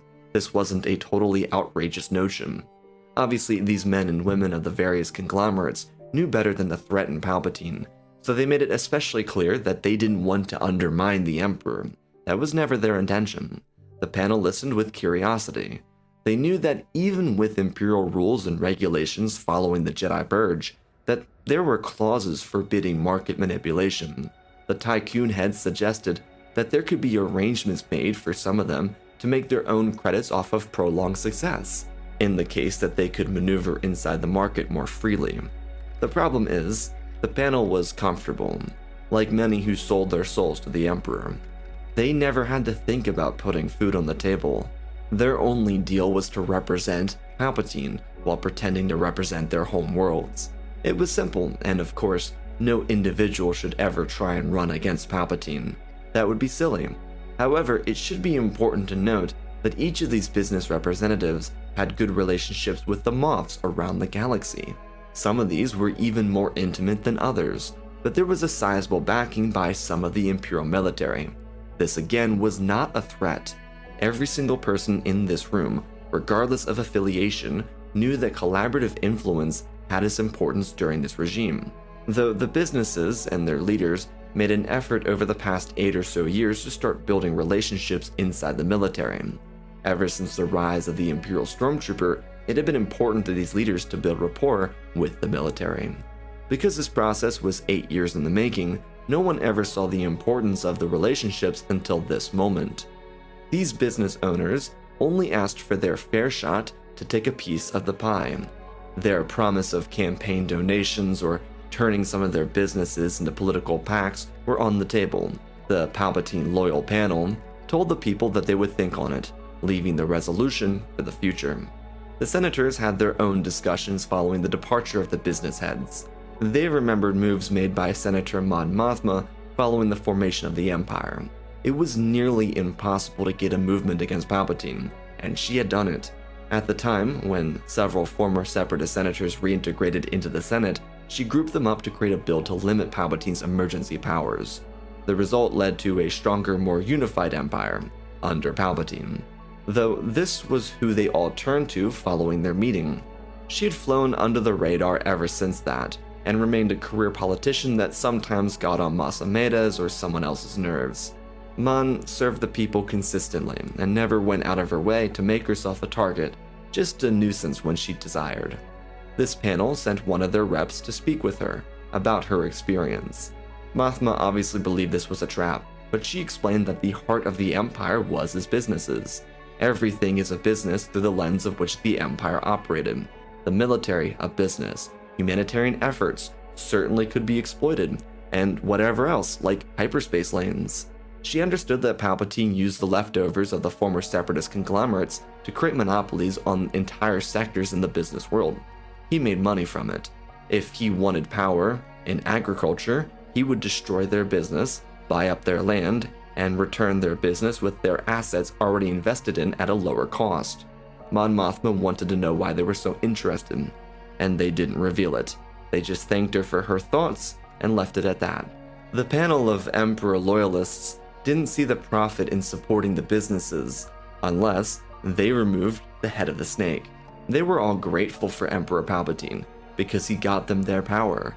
But if the Senate, military, and economy could oust him from office for having overstayed his welcome, then there would be benefits to them. Chief among those potential upsides was the promise of more power. If the 9 wealthiest people in the galaxy could assure them a chance at earning capital off of their financial growth, then why couldn't they make their own bid for power inside the Senate? At the end of the day, this was the greatest enemy to the Sith, and of course, Palpatine's Imperial regime. People craved power, because Palpatine had all of it. Someone could be gifted something, whether it be a promotion within the ranks of the military or the Senate. But if that limitless power, belonging currently to the Emperor, could fall into their hands, then they controlled their own destiny by chasing it or deciding not to. The panel of Palpatine loyalists saw that they could use the aforementioned market manipulation as grounds for expulsion or perhaps impeachment. They had dug themselves deep into Palpatine's camp. All they needed was a scapegoat to bite the bait for them. Mon Mothma certainly wouldn't do it, but the Senator of Gorman just might. Their textile industry was slowly falling apart. The Empire was pulling the rug out from underneath them. It wasn't fully known that the Death Star needed their synthetic calcite, but the machine worked to favor the Imperial market, not the local one. Gorman Senator Dasi Oren was already frustrated with the staggering markets, and he'd be the perfect frontrunner for some sort of movement to push back against the Emperor. With the Senate not having massive genocides or massacres known to them, there was no threat of facing such a consequence.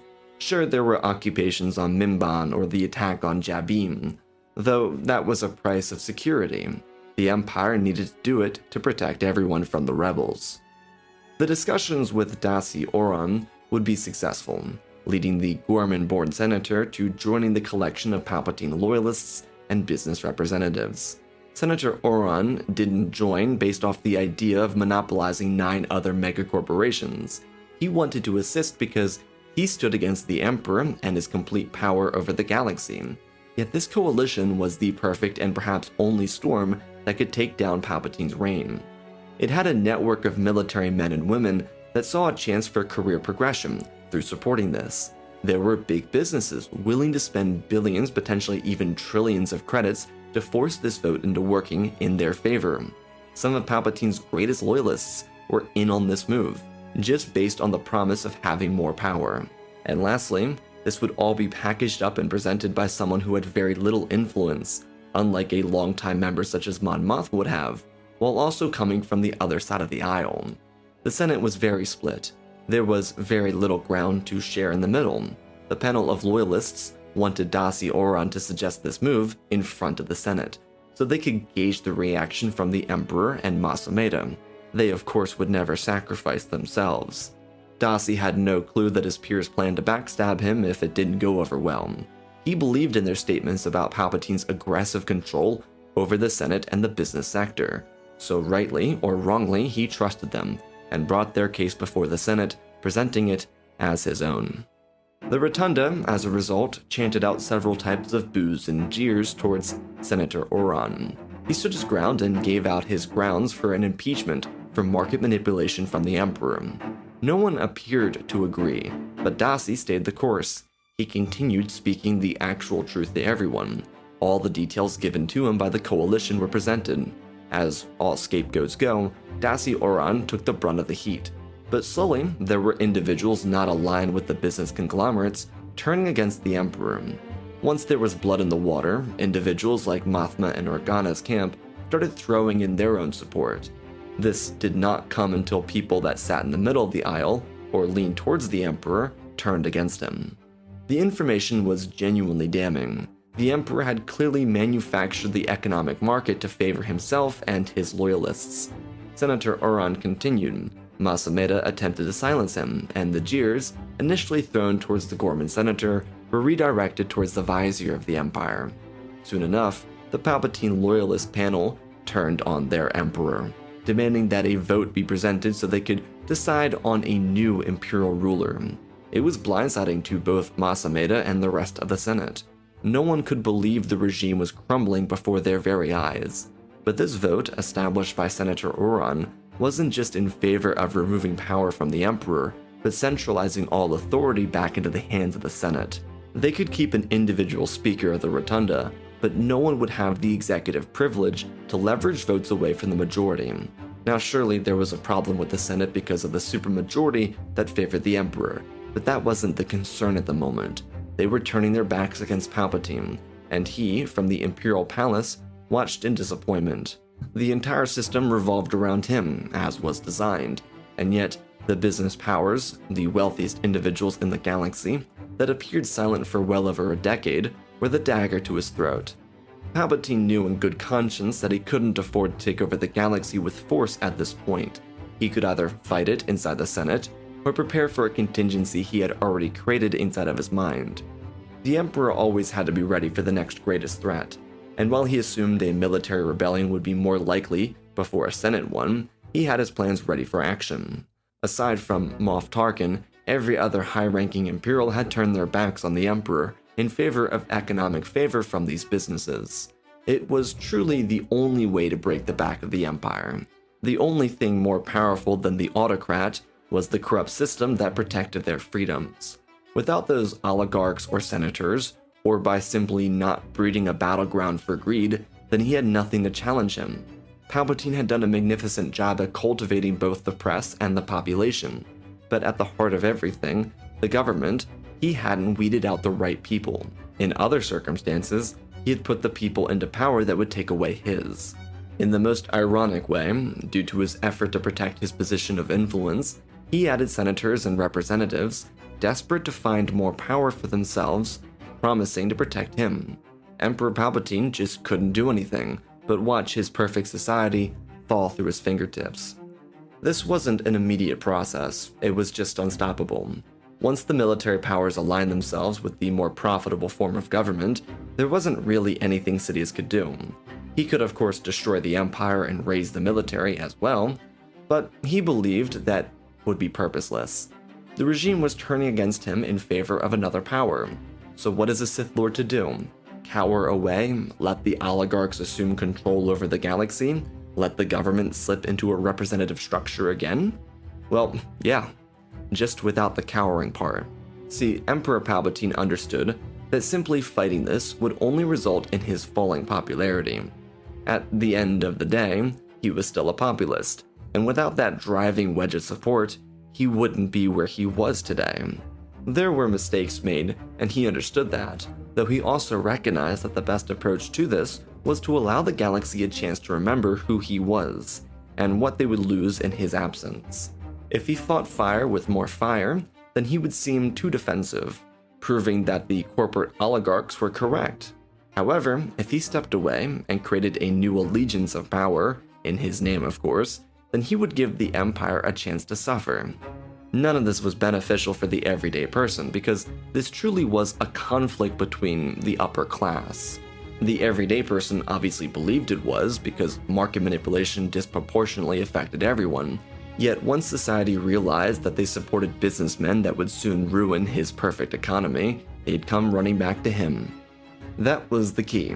It was like individuals with trauma running from one abuser to another. The people of the galaxy were constantly misled by their leadership. Didn't matter which side it came from, it was the ruling class versus everyone else. Palpatine had done a fine job of stoking the flames of a culture war, especially with the Clone Wars. But that was over a decade ago. People forgot, they moved on, and no longer dealt with the pressure of conflict waging on around them. They saw the opportunity of a new social structure as potentially beneficial for them economically. It wouldn't save them in the slightest, and Palpatine knew that. He could fight, or he could let the people see the failure of their negligence in this moment. The oligarchs would assume control over the Empire. Representation would return to the Senate Rotunda, and the Emperor, with a handful of his most loyal servants, would disappear from the public eye. With Sidious came a number of Imperial officers that pledged themselves to him. Individuals like Tarkin, Krennic, or Pride were a part of this. Alongside them were all the Inquisitors and Lord Vader. Sidious needed his Sith for the next large part of his plan, harvesting the galaxy's young. The destruction of the social economy wouldn't happen overnight, unless the oligarchs really wanted to be absurd with their strategy. Palpatine wagered that these businessmen wouldn't go that route because it would be too easy to lose their support, especially with the military, and thus they would lose their power. The senators and representatives would bicker over control in certain areas of the government, but the oligarchs held the fire to slowly burn the fuse. The galaxy wouldn't be able to sustain, say, 20 years of this type of leadership. The now former emperor believed in his ability to win again. This time, it wouldn't be a temporary decade of strength, but an eternal one. To some of the Inquisitors and even original loyalists, they saw Palpatine as a coward for disappearing into the cosmos. He inversely was just too patient. He defeated the Republic once. The Empire would be 10 times easier. Plus, he could spend more time on alchemy and the mysteries of the Force, specifically immortality. The Imperial structure initially looked sound without the presence of the Emperor. People like Mon Mothma and Bail Organa cherished this because they'd been fighting for it. However, they soon realized how grave of a mistake they made by dogpiling on the back of the impeachment bill. The senators originally loyal to Palpatine, but became turncoats, were incredibly dangerous individuals. They knew, based on the several amendments to the Imperial Constitution following Palpatine's removal, that they would never have executive power. So, how does one ensure their tenure is permanent? PACs could fund, as long as their problems were represented. Business tycoons could call in political favors with other allies. Changes could be made to anything. Nothing, and this truly means nothing, was set in stone. The Constitution might be considered a sacred document, despite barely being a decade old, but it wasn't really that important. Just a guideline for the corrupt to wipe their behinds with, and then the righteous to try and uphold while looking fragile. The defenders of this document were those you'd expect them to be, the Organas and the Mothmas, while those who tried to rip it apart for their own personal gain, which succeeded, were from the former camp of Emperor Palpatine. As was mentioned, most of the damage seen to society wouldn't take effect for years. There, of course, would be minor disputes or struggles, though nothing would breach the Senate floor and make it to the public. The corrupt players found their loopholes and cemented themselves where no one ever had. The fight for democracy had died, was reborn, and quickly started to die again. Those who funded this movement, the oligarchs, the only individuals in the galaxy that could turn the Imperial Senate against the Emperor, only gained more influence. Their grip on the military expanded, their oversight on the Senate more in-depth, and their hold on the galactic economy quickly quadrupled. Without Palpatine's state-controlled industries, the entire share of the market became bought up by 9 large corporations, the original 9 that started the impeachment discussions.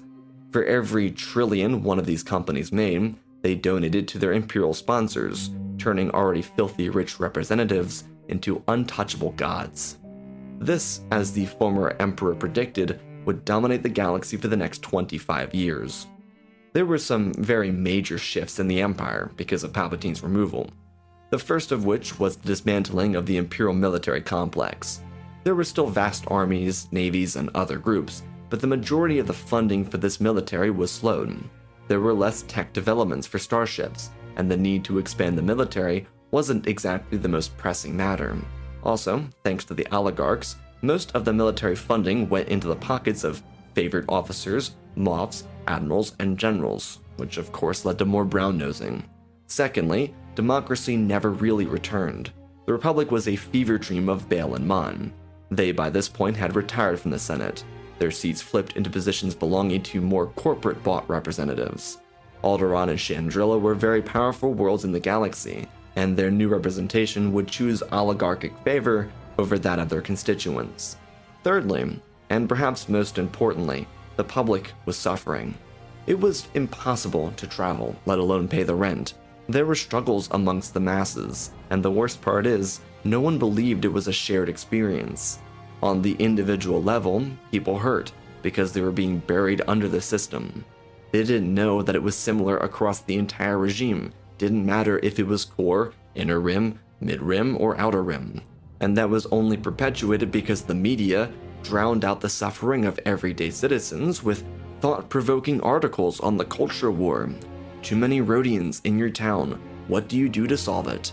The Duros are gaining too much influence in the core. How to address this major problem? Toydaria controls too much export. Are you okay with your child's backpack coming from the outer rim? These were minor cases that blossomed into mountains because people were isolated and the media exploited it. It was the rise of nihilism in a society that was pretty much the definition of a plutocracy. But if you could believe you were voting for someone that would fix the problem, then the illusion of democracy could reign over the truth. These were the defining elements of this era. Now, Luke and Leia, who were beyond their 20s, had already reconnected. Obi-Wan and Luke restarted the Jedi Order. Leia was a representative's aide after the oligarchs buried her campaign on Alderaan.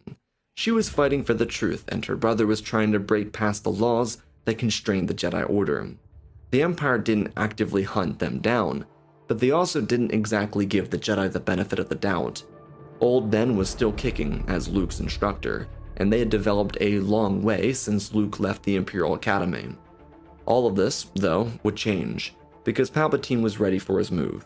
After spending 2 decades in hiding, he created the perfect movement. He called it the Sith Uprising. This faction was bred through Imperials that remained loyal to him throughout the past 25 years. He took well over 100,000 Imperials into the unknown region, and spent 4 years harvesting the galaxy's young. Every single member of their ranks, whether they be troopers, pilots, ship operators, or so forth, were abducted from a young age and bred to fight for the Sith. General Pride, by this point, had become the leading officer of this uprising.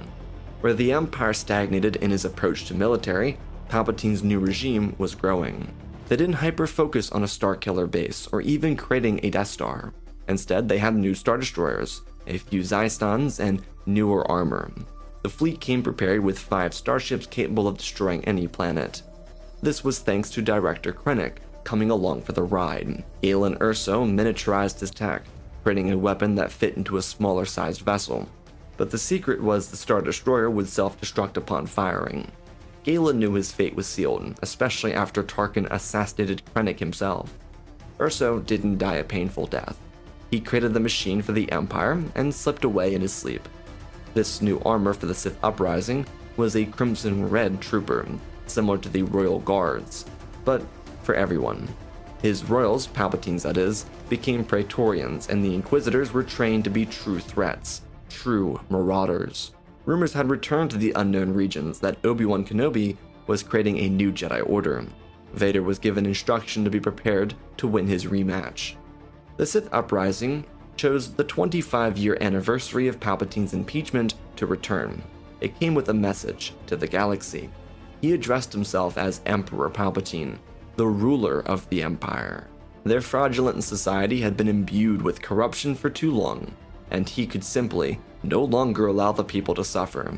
This message spoke to all the aforementioned people, individuals bogged down by the society, left hopeless and impossibly unable to live their lives comfortably. Palpatine promised the people of the Empire that if they accepted him, he would not hurt them, he would save them. This was the truth too. Of course, the evil Emperor hadn't been changed by years of silence, he just understood how to break a society and form it around him again. He had done it once, and it worked well. Now he would destroy it. His new Sith fleet arrived from hyperspace, with massive, resurgent star cruisers and Zystons in the back of the line. These modified Star Destroyers had no need to destroy any planets. They were simply here for backup, in case the resurgents weren't strong enough. But that never became the problem.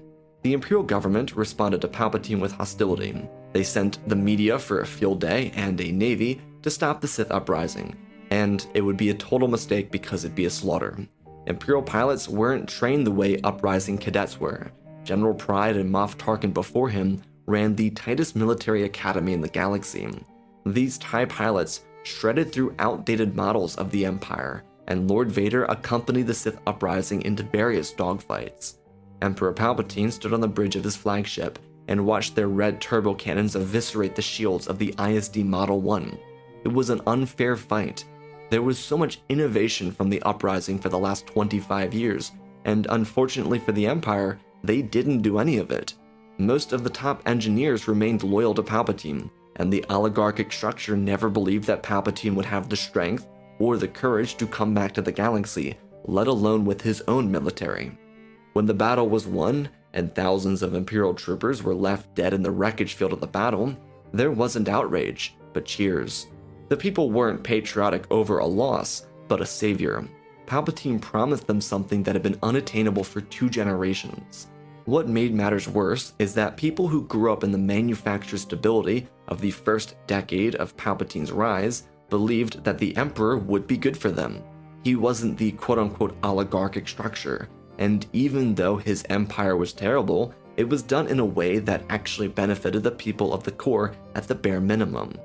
While Palpatine's Sith uprising moved across the upper half of the galaxy, capturing key systems like Megiddo and rallying support from other worlds like Ord Mantell, Lord Vader and the Inquisitors went hunting for the Jedi. Leia, on Coruscant, realized that the fight was over before it really even began. The Empire was lost. She wasn't one to succumb to nihilism, but it was present. The society she tried to save, the one her father and Mothma failed to preserve, had been dead for years. She just didn't realize it yet. She abandoned her post, taking her family and leaving Coruscant for Alderaan. She messaged her brother Luke and told him to join her, but when she reached out, it was already too late. The Jedi under Obi-Wan's guidance returned to their roots at Tython. The old temple was used as a home, and the Seeing Stone for bringing in new members to the Order. Kenobi and Skywalker had a Jedi body of 50 students, which was huge. Most of them were younger than Padawans, with a few knights thrown in around Luke's age. The big difference in an age of empire without Palpatine was the lack of rebellion. The war was economic, and the subjugation tactics used by Palpatine's regime were thrown away for more profitable endeavors. The military wasn't really all that useful to the oligarchs. The rebels didn't really exist without the Emperor anyways, partially the naivety of individuals like Organa and Mothma believing that Palpatine was the root of the problem. Of course, cells like Guerrera formed, but Ghost Crew never discovered Bridger. Andor never really left Ferrix, and so many other would-be heroes just stayed to themselves because oppression wasn't as visible if it was economic. Tython, though, was a battleground. Vader and Obi-Wan fought through the corridors of the Jedi Temple, while the Inquisitors slaughtered the younglings. The few knights that fought beside Luke fought back against the Inquisitor unit, but a fully trained Grand Inquisitor swept through some of the knights. Some of them were able to hold off, but Kenobi hadn't trained these Jedi for war against the Sith. There was very little adversity in a world of a non-oppressive government, and Kenobi trained them, but not as hard as he would have had he believed the Sith would return again. Lightsabers clashed away, and Luke lined up against the Grand Inquisitor. Their sabers beat down on the other. Luke was the pride of the Jedi Order, the greatest warrior of their time, but he was driven into a place he had never been before. Without facing his father and his toughest opponent being a Hutt, he never experienced true darkness. Having watched nearly 40 children die in front of him, he lost his cool. Anger took control and he aggressively attacked the Grand Inquisitor. Around him, the other Sith warriors slaughtered his brethren. They were defenseless against the aggressive invaders. Just as Skywalker turned Grand Inquisitor around and launched him through a wall, he saw Obi-Wan, the Master of the Order, slam into a wall and fall over.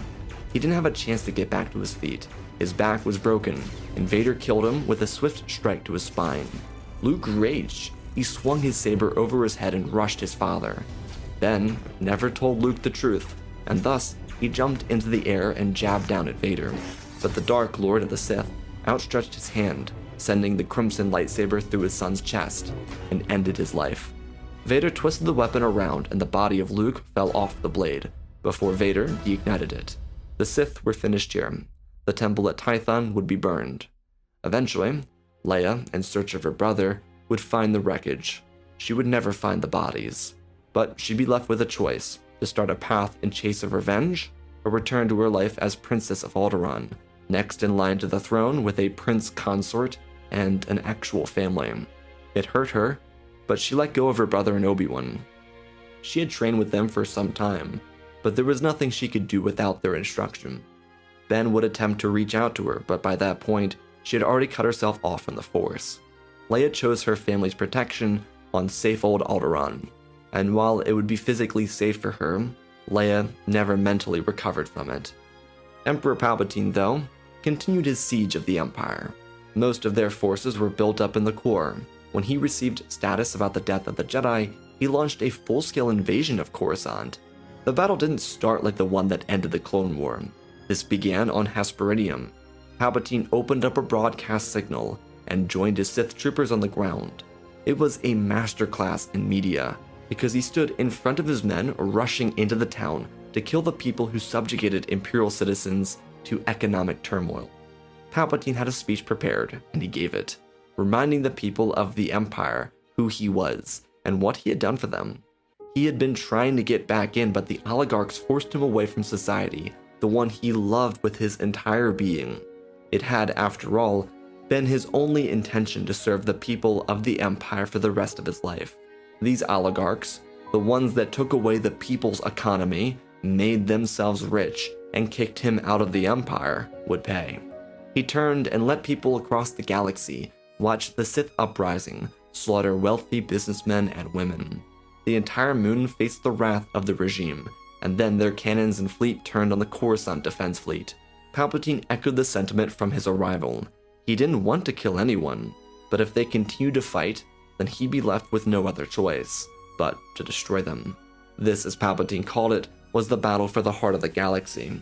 He wouldn't let people suffer any longer, and with that, the battle for Coruscant pretty much ended. It wasn't vast and forever like the one from the Clone War. This was more like a skirmish. There were some vessels destroyed, but the Sith uprising won, with minimal casualties. Emperor Palpatine returned to Coruscant to thunderous cheers. Those that represented the failed state were dealt with collectively, mass executions for everyone. Palpatine would become the government, the hero of the galaxy. He had saved them from their corrupt leadership and promised to protect their freedoms in the new age of Imperial rule. This was also a much more triumphant victory in the eyes of the galaxy than the switch from Galactic Republic to Empire. Not that people didn't love Palpatine back then, but there was a sense of desperation for him now. They needed leadership, and he positioned himself into a place that people believed he was the only one capable of doing it. The next several months, and eventually years, would be Palpatine's greatest work. As he had hoped, the oligarchs would completely dismantle the Empire, leaving it as a fractured state. The corruption was so deep that it had to be rebuilt from the ground up, and Palpatine chose to have end-to-end control over everything, as he was working to before. Unlike with the former Empire where representatives could be selected, they were handpicked from the military. The Sith uprising, which was really the Imperial military, became a stratocracy with a monarch. Thanks to years of peace in the uprising following Tarkin's death, there were very infrequent cases of mutiny or betrayal. Palpatine's time to master immortal alchemy allowed him to change himself into a younger iteration for the time being. He still wore the hood and protected his face, but he had more time to truly gain perspective on the Force and how to control it. He'd finish what Lord Vitiate never could. The Sith uprising movement kept the Inquisitors and Darth Vader. He had considered getting rid of either of them, but they both proved to be as useful as anything else he ever had. Vader never learned about killing his son or the fact that his daughter was set to become Queen of Alderaan. He honestly didn't care either. He was a true Sith, and while killing the Emperor to become the new leader crossed his mind a few times, he actually became more obsessed with an eternity of life. The Sith would run through Palpatine and Vader as a result, the master and apprentice duo that fulfilled the Bainite lineage. Sidious's Imperial regime would have some setbacks, but none enough to spawn a rebellion. Too many people were starved under the oligarchic plutocracy, leading them to see more value in autocracy. It was sad, potentially even damaging, but there had been no war. Palpatine, unlike the Separatists over 30 years ago, didn't wage conflict, he liberated. People recognized that the Emperor avoided all-out war, provided a strong military presence, and got rid of the oligarchs. He master manipulated again, and no one could stop that. And after learning his own lesson from the previous mistake, Palpatine kept a tighter leash on the now 9 megacorporations under state control. This was also the irony. The oligarchs created a larger system for him to inherit, so he can manipulate the market with greater precision and determine the price point better. Obviously, because Palpatine wasn't credit-oriented or money-oriented, he dropped the price of everything, so people could just rejoice. It earned him a lot of love, and they bought it up. As long as they had manufactured happiness, as long as the ruling class and the commoner class was happy, then he had no problems. Keep cultivating the culture war, they'll forget about it. And the truth is, without people from the days of the Old Republic pushing for a rebellion, it wouldn't really ever get off the ground. The only remaining hope for a rebel alliance would be Leia Organa, but she never would. Her heart had been broken. In the same way Vader killed his wife, he murdered his son and broke his daughter's will. He would stand by his master as the new empire rose with an unstoppable force, one that wouldn't be quelled by insurgents, nor Yu Zhang Vong, nor any other threat that dare oppose it, even the Force. Our story begins with a journal entry from the Jedi Master of the Order, Mace Windu. All I see is destruction, another world, another pointless loss of life. The once elegant world of Humberine has been scorched by the Separatists. My men and I arrived to stop the droid forces, but by the time we exited hyperspace, they were gone. I told the clones to be prepared for what was to come, and it was horrific.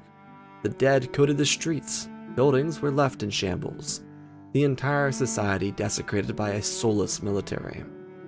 I often regret not killing Count Dooku on Geonosis. If I had done what needed to be done, then maybe all of this pointless death would cease. Sometimes I don't even feel like a Jedi. Sometimes I can't help but feel like we've only brought more destruction than aid. That hasn't felt more apparent than here at Humberine. Windu remained behind on the planet for the following 2 weeks. He and the 187th removed the rubble to save injured civilians, set up medical tents to attend to everyone in need, and prepared new defenses outside the atmosphere to protect the planet from future attacks. There were many that blamed the clones and the Jedi for not being here. It was a constantly turning wheel, as Mace noted, throughout the war. In the beginning, after Geonosis, people cheered when the Jedi Knights arrived to liberate them from the Separatists. Nowadays, though, they just looked on with despondence in their eyes. No longer could Master Windu nor his peers tell if these people were angry, sad, or just hopeless. The direction set into place for the Jedi Order at the foundation of their religion was constantly being let down every day this war continued on. People wanted freedom from the conflict, and all they got were bombs raining down on them from any number of program machines designed by the corporate alliances. To the everyday individual who suffered from these attacks, they didn't see the Jedi like heroes. They didn't even view the clones as heroes. They were completely abandoned by their government and the religious sect that promised protection. Mace, at this point in the war, which was late into the first year of conflict, was starting to question the methods of the Jedi Order. Even as Master of the Order itself, he felt validated for believing that they perhaps were limiting themselves by avoiding their responsibilities. He believed in the Republic, but the leader of that government was not upholding the values of the people. He wasn't pushing for peace, and that was what made Mace's feelings convoluted. Windu knew that the Jedi and the Republic could bring peace to the galaxy, yet the Supreme Chancellor demanded more funding for the Clone War. Palpatine needed more executive powers to bring the conflict to an end. Every time he received a new addition to his belt of powers, he somehow still didn't have enough to make a difference. He was so close to becoming an autocrat, and the Jedi were doing nothing about it, but fighting in the war. This line of thought, and of course his position in the field as a leader of relief efforts, brought him face to face with Humberine's representative, Senator Bana Brimu. She was a member of the Loyalist Committee, someone who, like Padme Amidala, tried to keep the war from starting to begin with. Bana was here on the planet when the orbital bombardment started. She just didn't have the time nor interest in speaking with Master Windu or his clones until now. She was more concerned with the well-being of her people, rather than whatever political discourse might arise from an interaction with such a pivotal Jedi Master. Windu didn't have anything to say in regard to the Senate. He didn't care because they weren't here, faced with this terror. He firstly expressed great regret. Reports already indicated that the surface of Hambarine had been seared by the bombardment.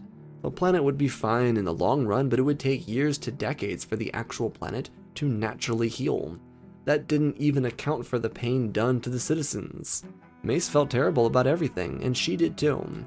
But this was not a forgiving woman. She wanted to see change. She'd been demanding it since before the rise of Palpatine and his emergency powers. She didn't want to directly blame the Chancellor in front of a Senate-loyal Jedi Master, but it was just on the tip of her tongue throughout their discussion. Mace could tell that she was furious, and while some of that fury came out towards him, the rest went elsewhere. Something about the way she framed her sentences proved that it wasn't just about the Separatists either. They were the problem and deserved to be held accountable for their actions, but there were far greater evils in the galaxy. Unfortunately, as Bana explained, she didn't have the necessary votes to split the Republic and join the neutral coalition from her own home planet. Hambarine refused to leave the Republic. Now look at this. All of this damage, cultural monuments were completely wiped out, centers of commerce were still unsafe for everyday citizens, it was a mess. Master Windu tried to be any sort of consolation by telling her that the Jedi were trying their best to end this war. His mind continued to dwell on Dooku at Geonosis, but he did tell the truth. All of them wanted this needless death to end. The senator stopped in her tracks in the middle of the rubble of their former Capitol building. She told Mace Windu, as she called him directly by name, that none of this would change unless someone did something about the Chancellor. He gave a questioning look, not that he disagreed, more that he wanted her perspective, being that she was a senator. Bana took the bait immediately, and told the Jedi Master that if he wanted to bring peace, Palpatine needed to step down from his seat. She asked plainly if he thought that they would actually stop this war with Sheev as their leader. After all, he is the one that made sure the Separatist crisis grew into an all-out rebellion. Not even Chancellor Valorum, in all his ignorance, called for emergency powers during the Naboo crisis. Mace asked her what she was trying to suggest. With a disgusted look on her face, she told the Master of the Order that the Supreme Chancellor was only gaining more power. Everything the Senate did was to favor Palpatine. A proper politician like Valorum might have taken their time to get the right answer, but he wouldn't have turned a crisis into chaos. It was an old way of thinking, something commonly seen with senior members of the Senate like Brimu.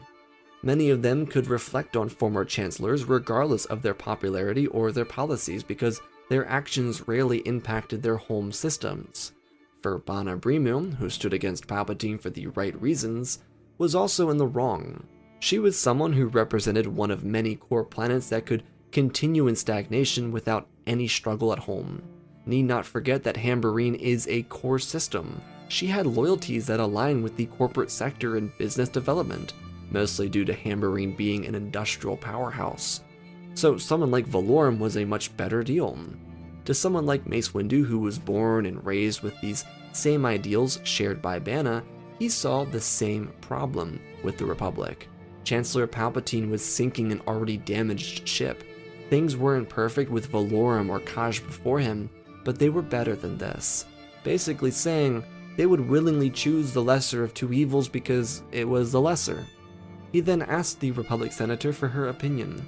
If she was so certain that Palpatine was at the heart of the problem, then would removing him save the Republic? She thought about it for a moment. The Jedi Council had their own varying opinions on this.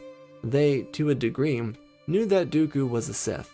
So for instance, even if there was a pro-peace chancellor like an Organa or an Anaconda Farr, would they be able to end the war with Dooku?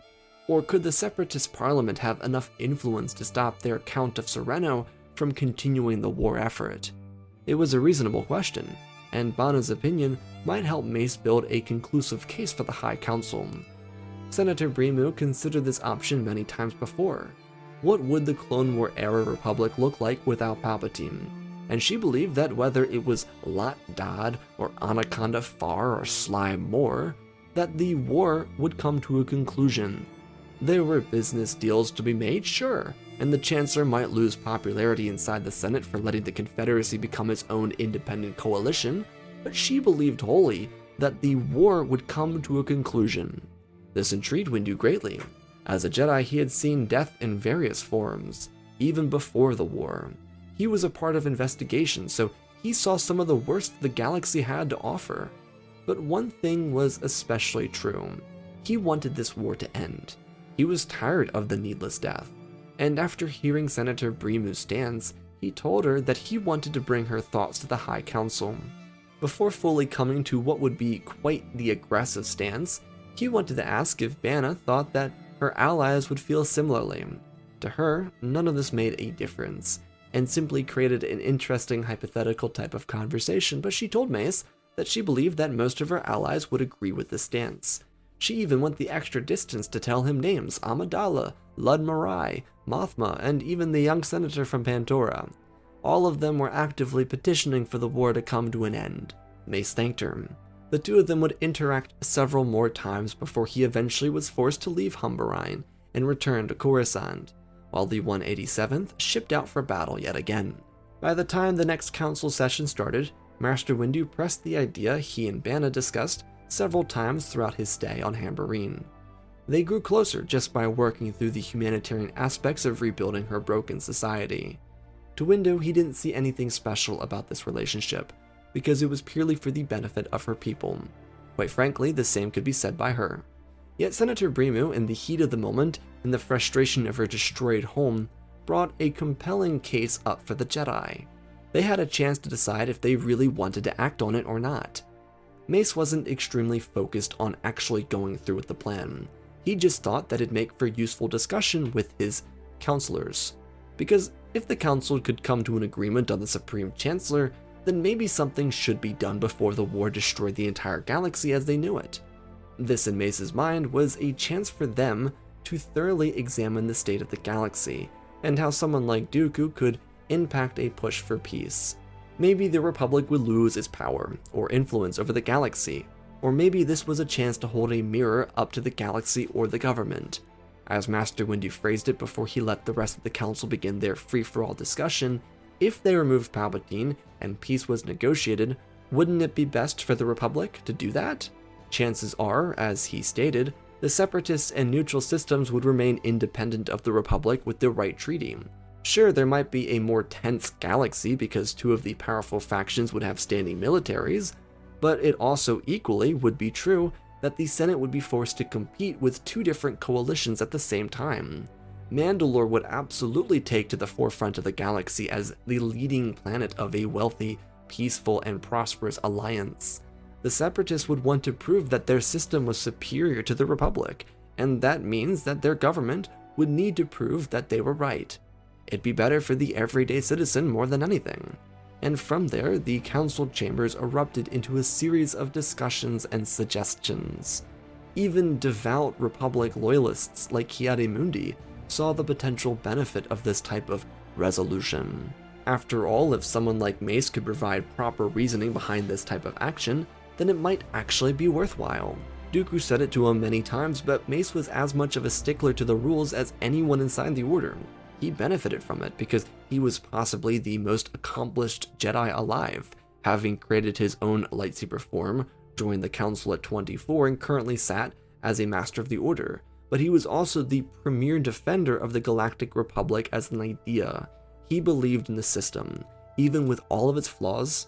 And as a believer like Bana Brimu, with their skewed perspective from the deep core, it would probably benefit the galaxy in either respect. If the Separatists remained a part of the Confederacy, fine. The Republic needed to do better itself.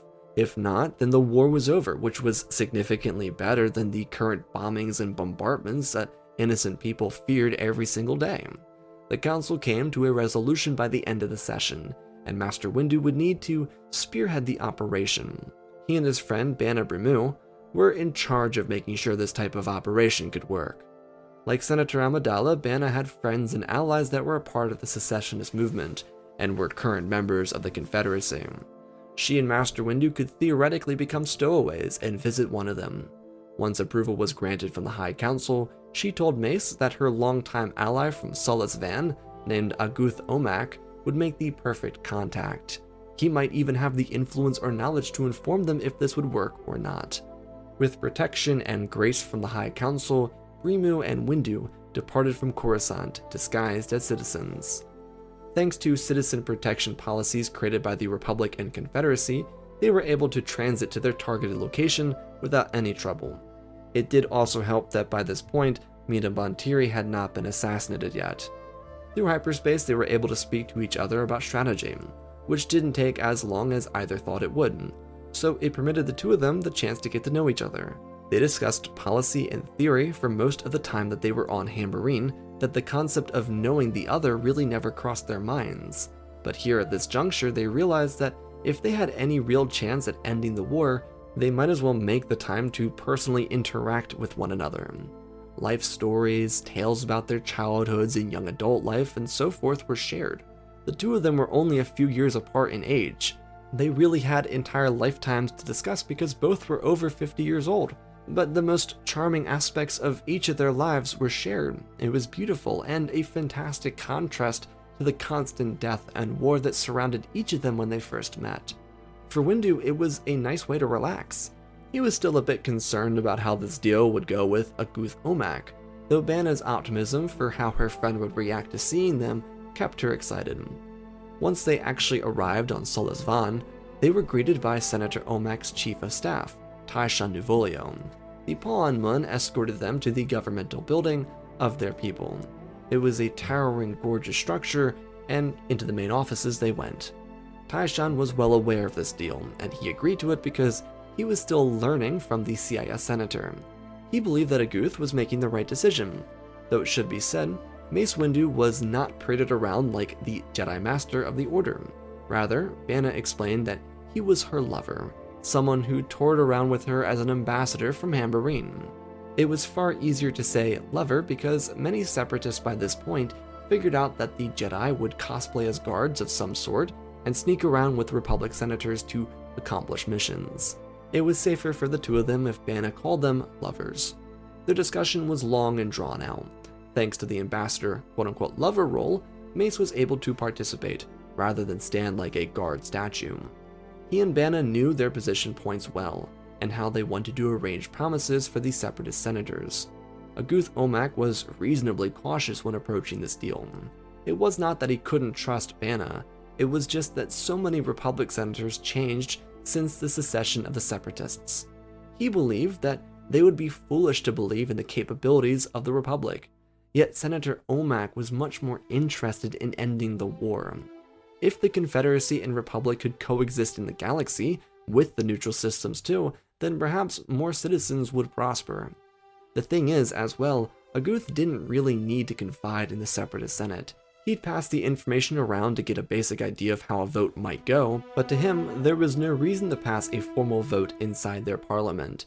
It would just get people's hopes up. If Senator Brimu wanted to end the war, she had to get the Republic to sign and send a peace treaty. It was that simple. The Separatists wanted independence. If that could be granted, then they would return to a very peaceful galaxy without any conflict. Mace and Bana didn't leave immediately because they wanted verbal or written confirmation from other CIS senators that they would willingly sign a treaty that offered independence. To their benefit, with their time here, they learned that the root problem to many of these senators was Palpatine. Now, the problem for the Jedi and Senator was that they couldn't just remove the Chancellor. The other problem was that this information had to wait. Unintentionally, a Republic blockade in local territory was preventing any and all transport off of Sullust Van, so they were stuck, and they had to wait until the right time to return to the core. Senator Aguth did try to find alternative routes for them, but it was pretty much impossible, unfortunately. Though it gave Bana and Mace more time to continue strategizing and connecting on a personal level. See, they got all the information they wanted. They knew that without Palpatine, they would be able to bring an end to the war. And while yes, it would cost the Republic lots of territory, credits, and so forth, both believed in the concept of the Republic. So say if this peace deal was negotiated and the Republic split permanently, they trusted that their government would be able to win said systems back with more time. It was just a total belief that the Republic could overcome any of its own shortcomings. They had ideas come across their small shared home on Sulisvan, but nothing really looked super favorable or even productive. Neither wanted to implode their own government in the process, but something needed to be done. At the same time, when they were taking breaks from their consistent political babble, they picked up where they left off from their voyage to this planet. They were put up into a single living quarters together to keep up with Senator Bana's disguise of lovers, so they kind of had to make do with this arrangement. Now, neither individual was overly romantic. To be frank, both were pretty much asexual for their own reasons. Mace, as a Jedi, had very little interest in anything outside of his duty, and despite not being held to a code, Bana felt very similarly to her own responsibilities as a leader and representative.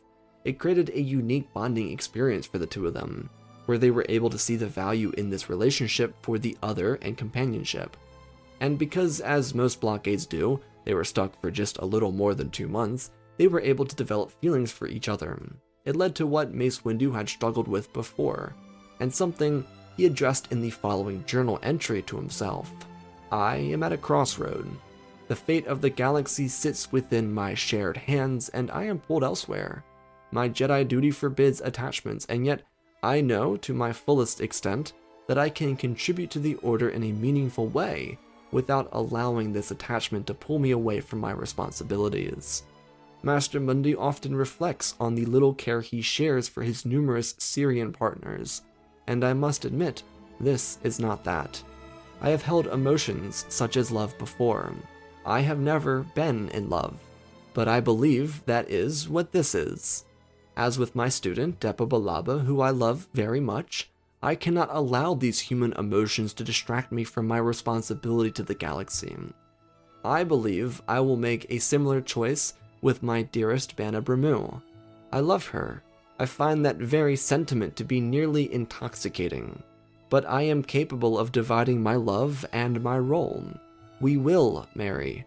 I will maintain its secrecy, and I will stay as Master of the Order, because the Jedi must come first. That would set the precedent for their secret marriage. Bana and Mace would hold a ceremony with Senator Omak presiding over the tiny nuptial.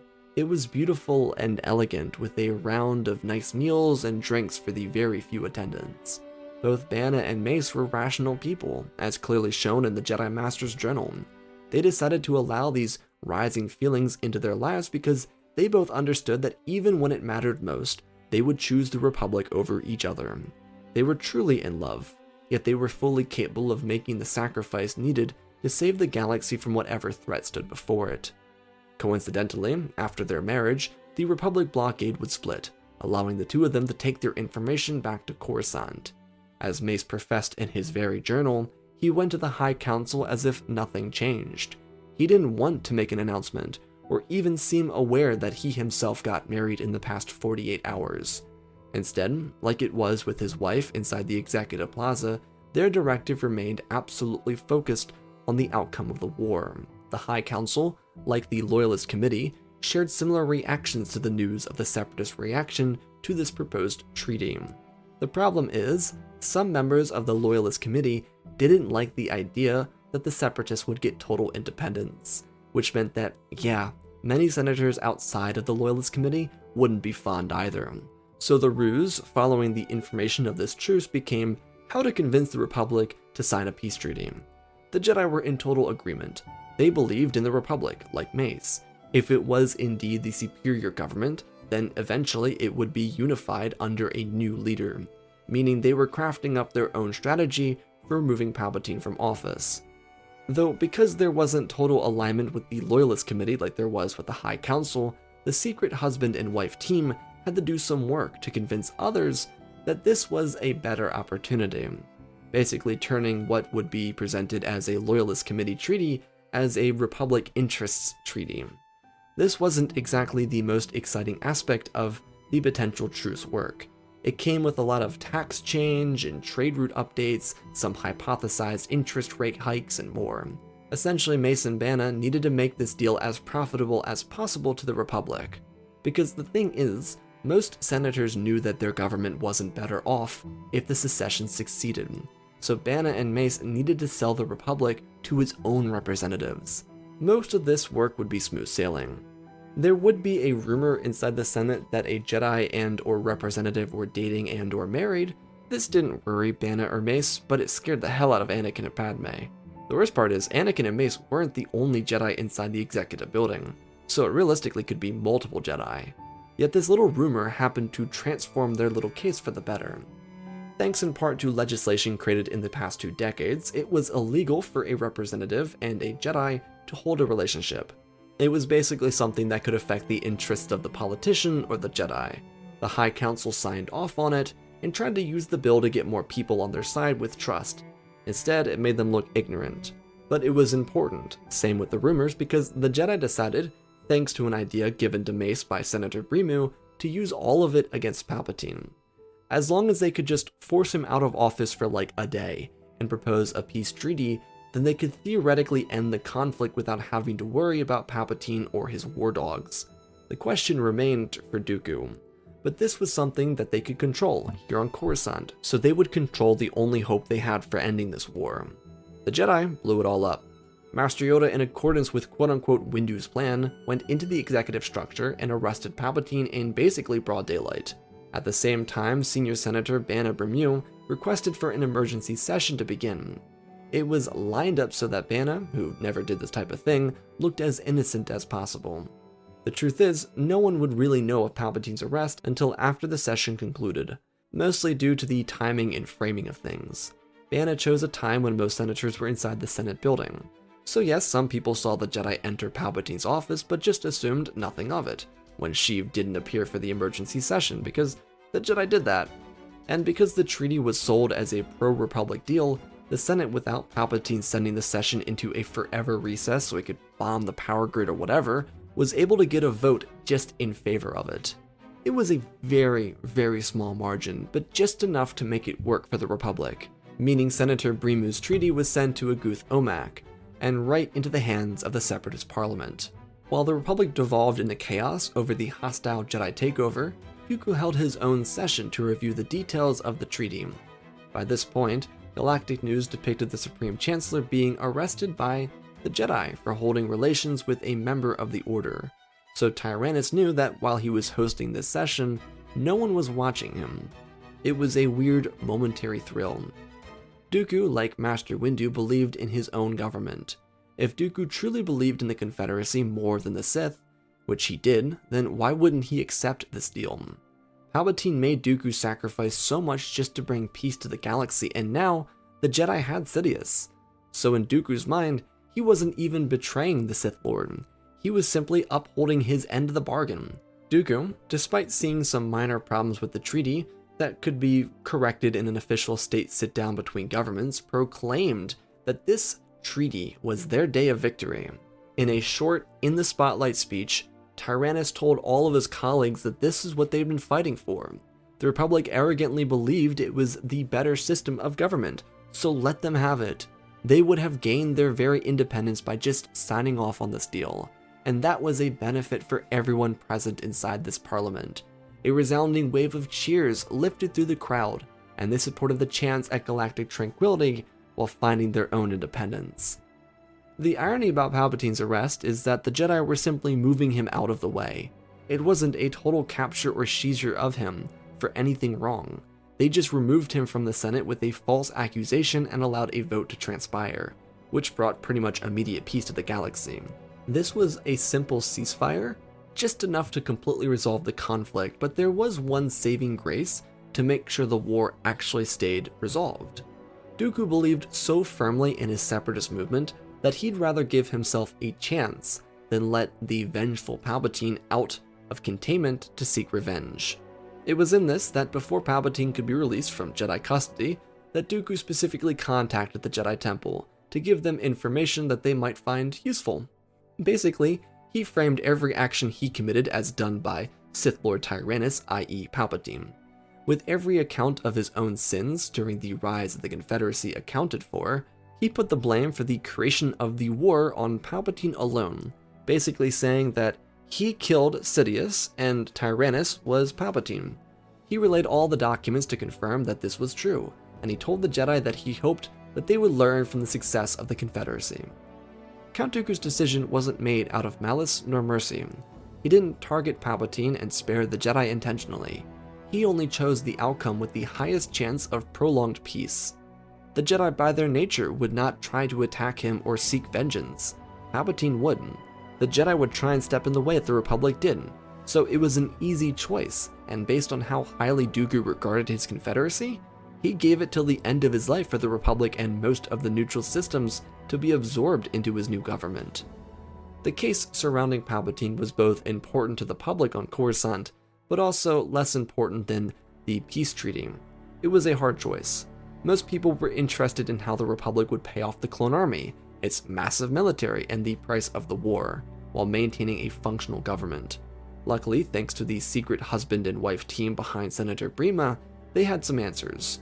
These were not extremely conclusive, so there was a very high chance that there could be severe flaws in the system, but again, the Senate was sold on a belief in their own government.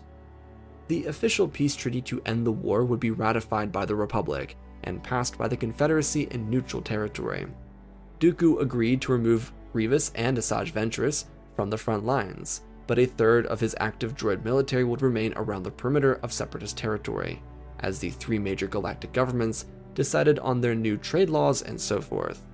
Both the major powers, Republic and Confederacy, would pay off damages done to planets during the war. Unluckily for the corporate alliances, which were still with the Confederacy, they had a short leash. After the first 2 years of a smooth-sailing era of peace, Count Dooku would personally murder all of their representation, and deconstruct their entities with aid from the Republic, but that wouldn't come for another 2 years. With Sheev's story leaving the public spotlight, the rumors of a Jedi Senator marriage started to disappear. Anakin and Padme were very relieved by this, but Mace and Banna continued to be unbothered. They were simply living their own dream. They existed as separate individuals, focused on their own goals. Since this was a late-in-life marriage, it was designed for companionship, not much else. Mace always had the Force if he needed it, but it was actually really nice knowing that he had someone else out there, always caring for him if he so needed, and he too cared deeply for her. As the Republic shifted into a galactic government race of the post-Clone War era, he and his wife participated in uplifting the broken spirits of a fractured Republic. Ironically, just as both Dooku and Windu believed their governments would thrive solely in an era of competition, all three coalitions exploded in commerce and in economic success. Having three governments focused on creating the best or strongest society in the galaxy was better for the everyday citizen, because now there were options. No longer could the criminal syndicates punish unsuspecting planets because the main government had no military. There were no external threats, and each government strove to be the best, because it meant more people would live with them, more taxes, and then better economic success. Mace and Banna would see this as their life's accomplishment. With the Sith fully dying off, with Dooku's renouncement of their ways, and the CIS fighting for dominance in the markets rather than the trenches, the galaxy only had the opportunity to benefit. Due to the age of husband and wife, they wouldn't have any children, and Skywalker and Amidala would never learn of them, but that was okay. That was just how Senator Brema and Master Windu wanted it, a quiet, lovely, reserved life for two star-crossed lovers to enjoy, whenever they weren't busy, saving the universe together. Our story begins with a news article landing on Bail Organa's desk. The Senator of Alderaan had been a member of the Galactic Republic Senate since his predecessor, Bail Antilles, stepped down following the Naboo crisis. Antilles was a frontrunner to replace, at the time, Supreme Chancellor Valorum, but ended up losing to Sheev Palpatine. Organa, on the other hand, joined the Senate because he had high aspirations for public service and humanitarian efforts, which Alderaan had long practiced in the age of the Republic. Bail was already married to Breya, a woman who reached the pinnacle of society on their home world. She had been queen for a little over a decade by this point, and so, in Bail's mind, it was only right that he joined her in representing their people. The Organas were adored on Alderaan, and that same sentiment was felt across the core and the galaxy. Breya and Bail preached humanitarian aid, relief, and efforts. Unlike many politicians who did so, though, they actually put their best foot forward and honored their words. In an era of crisis like with Naboo, the people of Alderaan sent relief without question. During a slave outbreak on an Outer Rim world, they were the first to send transports to escort the escapees to their planet so they could find refuge and potentially become members of their society. Their culture was paying forward. In theory, it usually is a great concept that never works out. The idea that one could participate in society by sending aid to the most unfortunate individuals, and that those individuals would rise from their circumstances to do the same. Typically, it doesn't work out. In an economic system like the Galactic Republic, money drove people. It's why many important business capitals like Coruscant, Corellia, Kuat, and Anaxes had lower levels, or places like them. It's not to say that the people of Alderaan were perfect, but they honored what they preached. They promised the poor, the greedy, the dishonest, the wrong, with a chance to make amends, to pay what they learned forward and participate in society. Alderaan was the golden city on a hill. It wasn't gilded, nor an optical illusion. It was everything that the Republic promised it was, and sure, it was very attainable on a planetary level, compared to a galactic one, but they did it. Breya upheld those time-honored traditions and continued building a prosperous world. Bail, idealistic as ever, joined the Senate with the same aspirations. During his campaign in late 32 BBY, he promised an auspicious future, not only for the Republic, but for Alderaan. Now, his face wore an exhausted frustration. It had been a long week. Earlier, freshman Senator Padme Amidala faced an assassination attempt when she almost took a wrong turn into a construction area inside the Senate building. There were several briefings about budget changes, especially those to switch spending codes on hyperspace travel development. It was code for giving over more credits to corporations that used them. But that wasn't the reason Bail had become upset. They simply built up to what he read on his desk at this exact moment. The headline of the article from the Coruscant Inquirer stated, "Newt Gunray, freer than you?" It was a long article discussing the unending court case for the former Viceroy of the Federation. Facts were displayed, and it made a clear point that Gunray was only getting a free pass throughout this process because of his influence. Now, while it might not be popular to criticize a crisis leader like Palpatine, the Inquirer stated that Gunray's protections came from the Chancellor's office. Bail flipped through the comments under the post. Some people defended the Chancellor, who was put on blast by the article. Others worried about the state of the Republic, and some called for a swift change to the courts, which couldn't change. Senator Organa leaned back in his chair and thought for a moment. He believed in the Republic. He respected the office of the Chancellor, but Palpatine had done a disservice to its legacy by proving that the justice system could be undermined. Palpatine never publicly supported Newt Gunray, but his pro-business courts acted differently. If the Chancellor really wanted the Federation and Gunray to pay for their actions, then he would make recommendations for change inside the judiciary branch, but he didn't. There could be motions from Palpatine's cabinet, office, or individuals tied to him, but there weren't. He was entirely too quiet on this situation, and with the coming election right around the corner, Bail considered making a move. With a tap of his hands on his desk, a communication opened up to his home world. Bail and Breya were deeply in love, and even more committed to one another, so working on Coruscant was always painful for Bail. He didn't like being so far away from her, but they always spoke, and they always planted themselves into the other's corner. Bail called his wife a little earlier than he typically would. These conversations usually came later in the evening, leaving Breya to question if her husband was doing alright for the early call. And while he was technically fine, there was something that bothered him, all of which having already been stated. He believed in the Republic, in the cause, but as a man from Alderaan, the perfect society, he believed that the government could be so much more than it was. Breya knew her husband and his idealism would never let him rest easily, so she encouraged it. But there was something important for Organa to consider. The politics of the Republic were not the same of those of Alderaan. If he wanted to win, if he wanted to make a true difference, then he needed to operate in a way these people had never seen before. Bale thought for a moment, listening to the words. They looked at each other as the thoughts cycled through his mind. A streak of light crossed his eye and a smile formed around his cheeks. He told his wife that he had found the answer, and she told him that she'd let him get started. Bale, after saying his goodbyes and sending his love, shot out of his chair and pulled together his entire aide cabinet so they could start working on the strategy that would change the entire makeup of galactic politics. Becoming Chancellor in the age of the Republic wasn't really about campaigning. Elections weren't held amongst the masses. Representatives inside the Senate did all the voting for their planets. They were meant to work on behalf of their local planetary governments and their constituents. It's why Palpatine became Chancellor within the span of 24 hours. The Republic couldn't just throw a vote out into the galaxy and hope to have fair results. For such a democratic system, much of it was held behind closed doors. Bale figured, why not change that? See, Alderaan had done well in the previous election, with Senator Bale Antilles falling short behind Palpatine. The Naboo crisis obviously helped build support, but there were rumors of frustration filling the ranks of the Senate. While the Chancellor election was right around the corner, there were strategies anyone could use to make a bid for office. Typically, senators didn't try and challenge an incumbent unless they looked extremely weak, because it could hurt their own attempts for office in the future. Antilles dropped out of the Senate because he would struggle to find stability in office after losing.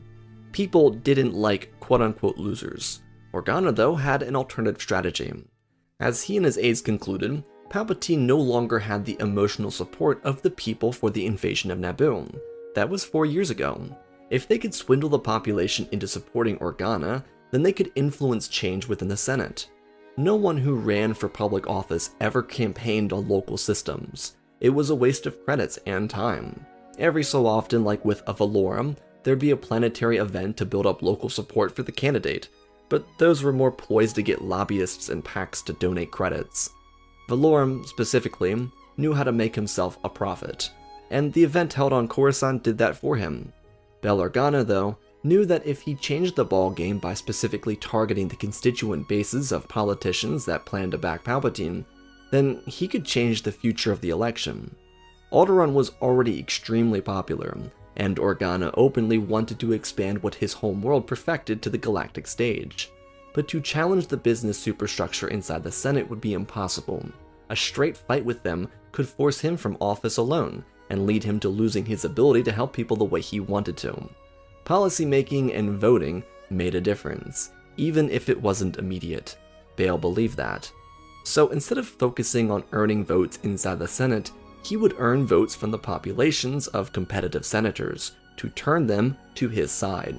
The corporate senators of the Federation, Techno-Union, Commerce Guild, and banking clans had a lot of power, and even more money.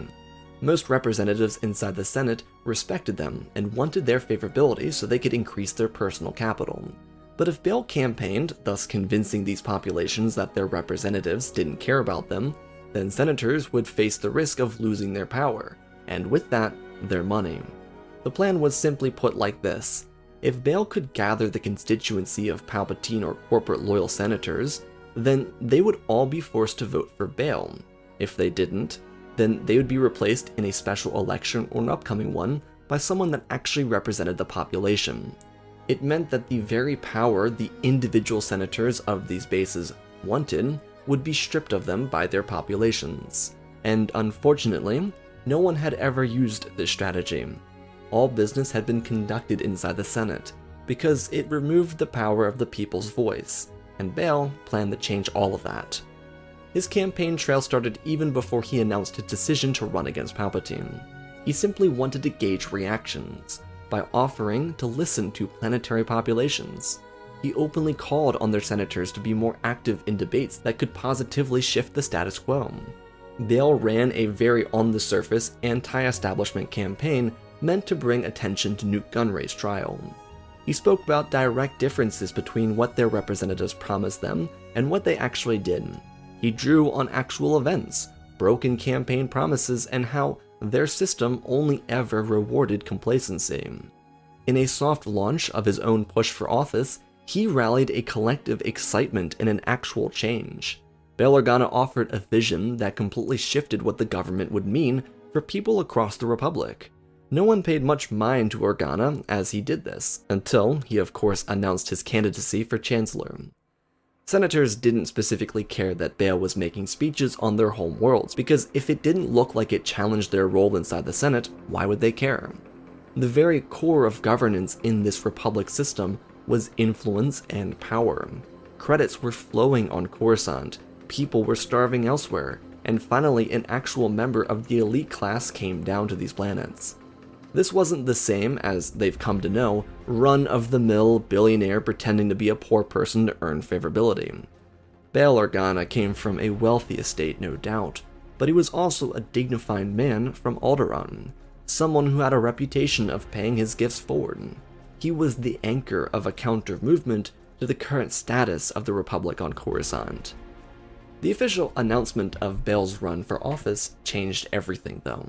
What was initially thought to be some cutesy little campaign for some bill that Bail probably planned on sponsoring became an immediate threat overnight. Palpatine was bombarded by concerns from his closest allies as they worried what might result from this campaign. This was an unseen run for office.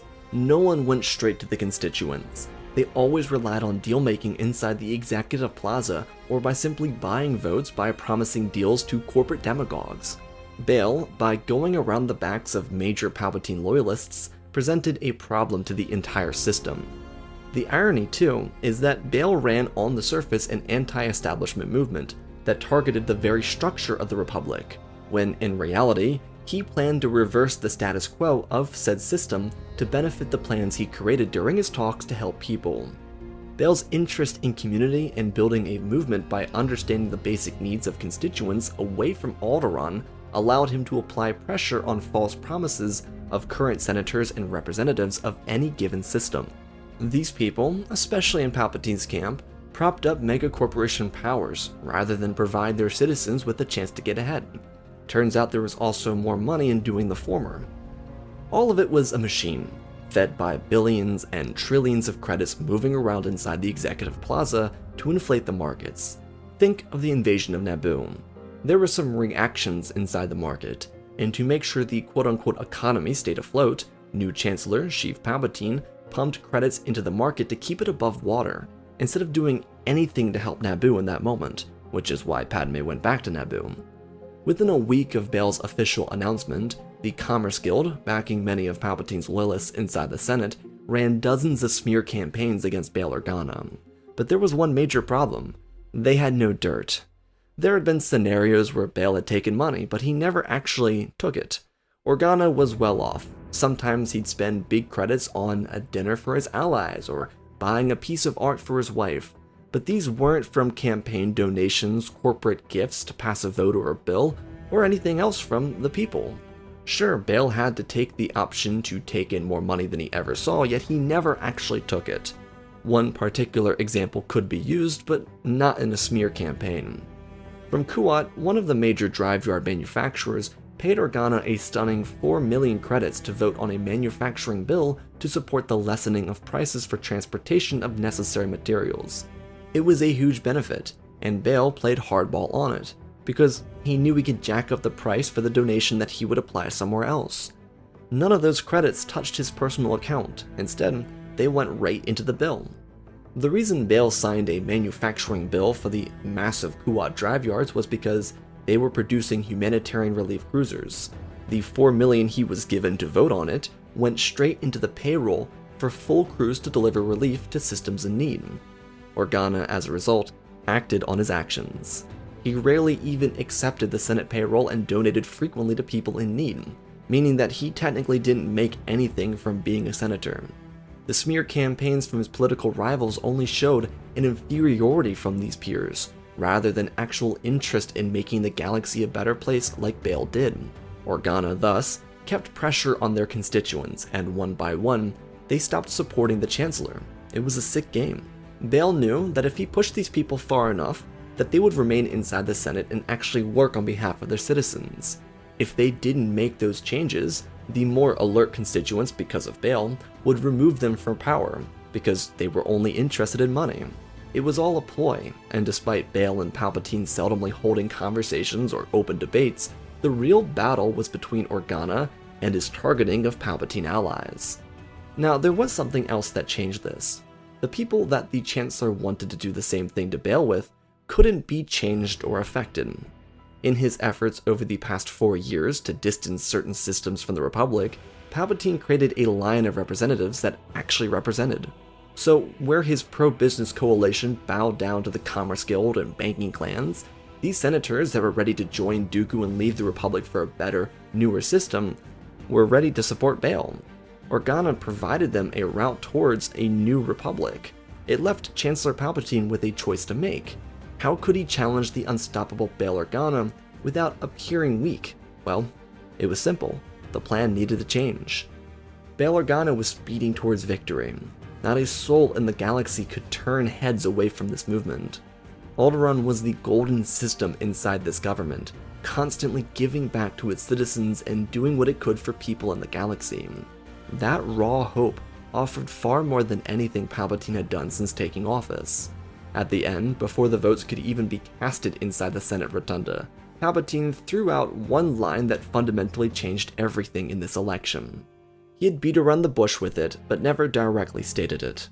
The Chancellor called this movement anti-Republic, insinuating that Bail Organa would strip their government of what it did, and send the galaxy into chaos. As these words left his mouth, Dooku was meeting with representatives of the Techno-Union. The Count of Sereno couldn't get the Commerce Guild, Trade Federation, or banking clans to sit down with him, but the Techno-Union was eager to capitalize on the chaos inside the Senate. The only minor problem was that the Techno-Union had no real military.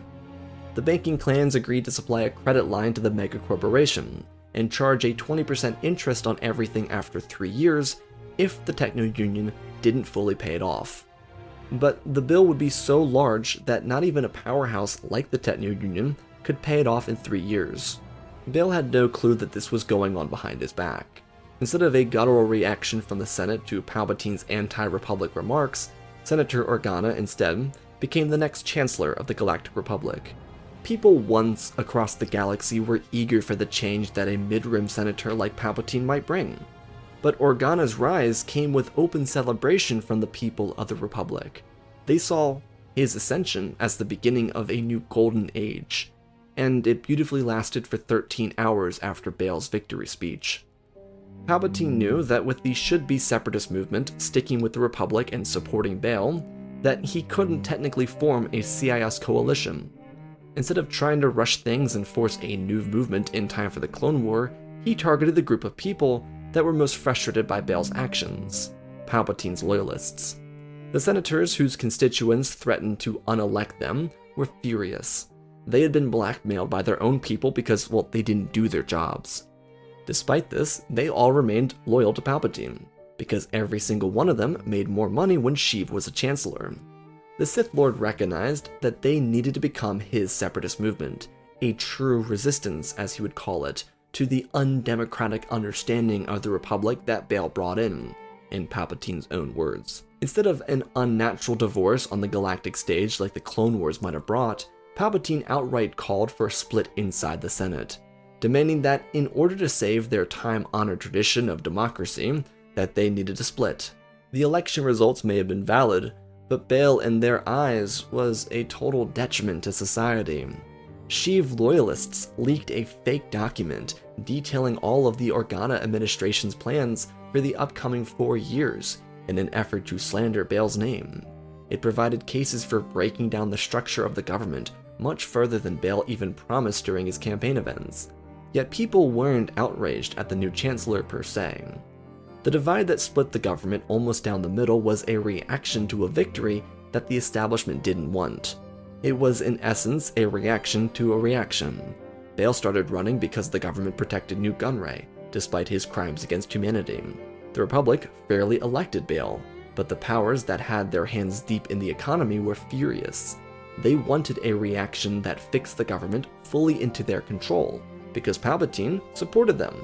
Their decision boiled down to 2 options, the first of which being an assassination, the second being the total breakdown of the government until Bail backed down. Assassination in their eyes wasn't feasible, because the movement would be emboldened by that type of attack. At least by breaking the government apart, they could blame Bail and his movement for attacking their righteous structure and disrupting the traditions of the Republic. Now, while Palpatine made his move to threaten the very structure of government, Bail was signing executive orders to get the ball rolling on programs his aides had spent weeks building. It should be said that while Organa turned people against their representatives and senators, these people were not loyal to Bail. He was still a politician, just one that offered a different choice, perhaps a path for a better future. He wasn't the end-all be-all of their lives, whether they would-have-been separatists or Palpatine loyalists. So when the government turned in on itself because of this, the inverse of what would have been the separatist crisis, a chasm filled the center of the rotunda. Bail was put into a difficult position.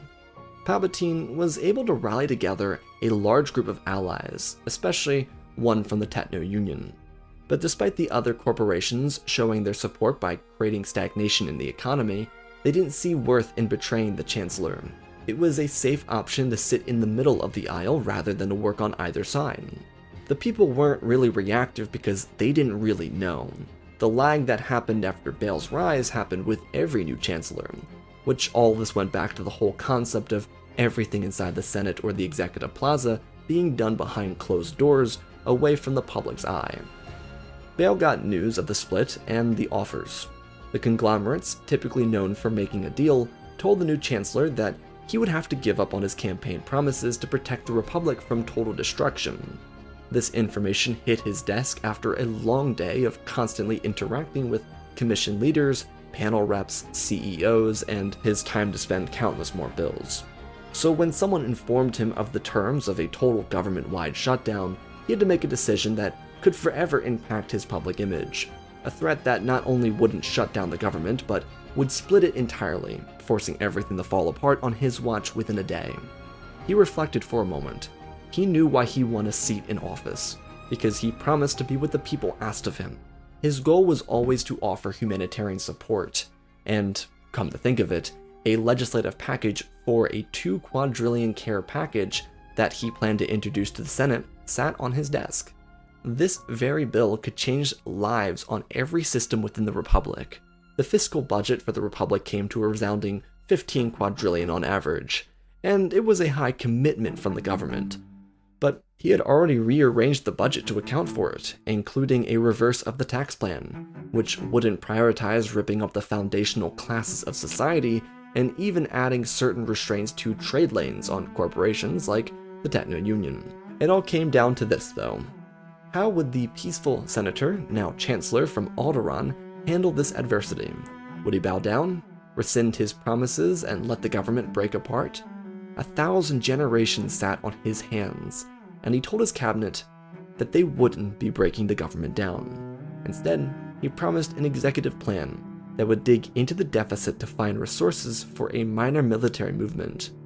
An already tired man called for the Jedi to join him inside of his office as he built a counter-strategy. Bail knew exactly how his opponent Palpatine would play this. The former Chancellor would make up bogus information to make it seem that he had championed democracy and saved it from an outlandish plan that would have divided the Republic. A total shutdown would have been perfect for that. It clearly displayed a fear of Organa's control, and while Bail didn't know that a military threat sat on the table, he did know what the Techno-Union possessed, even though they weren't on his target list yet. The quiet middle ground support from the other corporations didn't concern the Chancellor. The Techno-Union, planting itself in the way of his want to make change, did. The game of chess, like everything had been with Palpatine and Organa, came with quiet moves, made on the other side of the board. Their lack of interaction with one another made the other harder to read. Palpatine didn't want to lose his spot in the public eye. If he was okay with surrendering that role, then this would never happen. Bail and his allies thus moved their pieces into place, and accepted this resistance offer, to avoid following through with their quadrillion credit plan to provide relief. Inevitably, the result immediately wasn't really noticeable. The Senate continued on. The executive orders made headlines, but nothing ever hit the rotunda floor. Bail became a quiet moderator, which appeared to backfire on him. But there was the other side of things. Bail had the Jedi on his side, and on top of that, government contracts that he signed, approved, and then kept in storage inside of his executive console.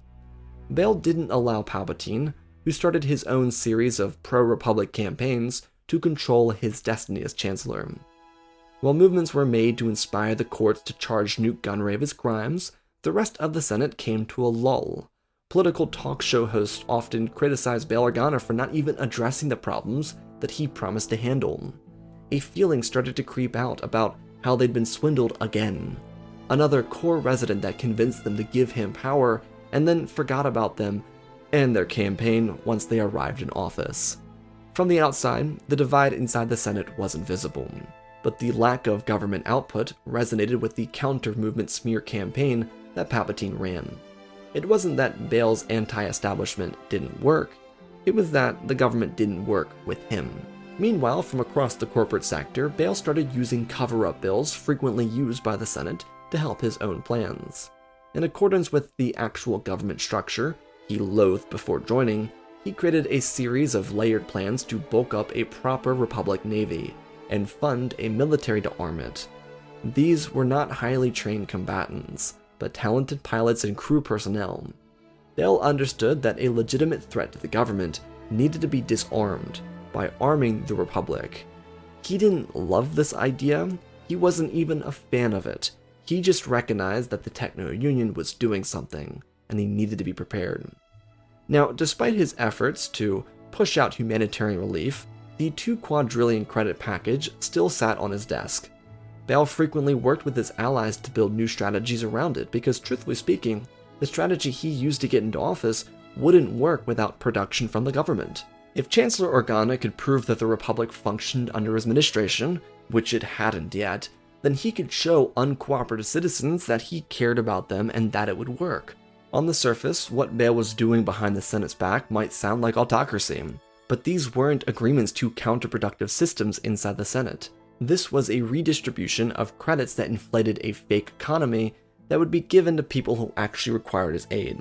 Again, all under the table away from the eyes of the Senate, because all these agreements sat inside of his console.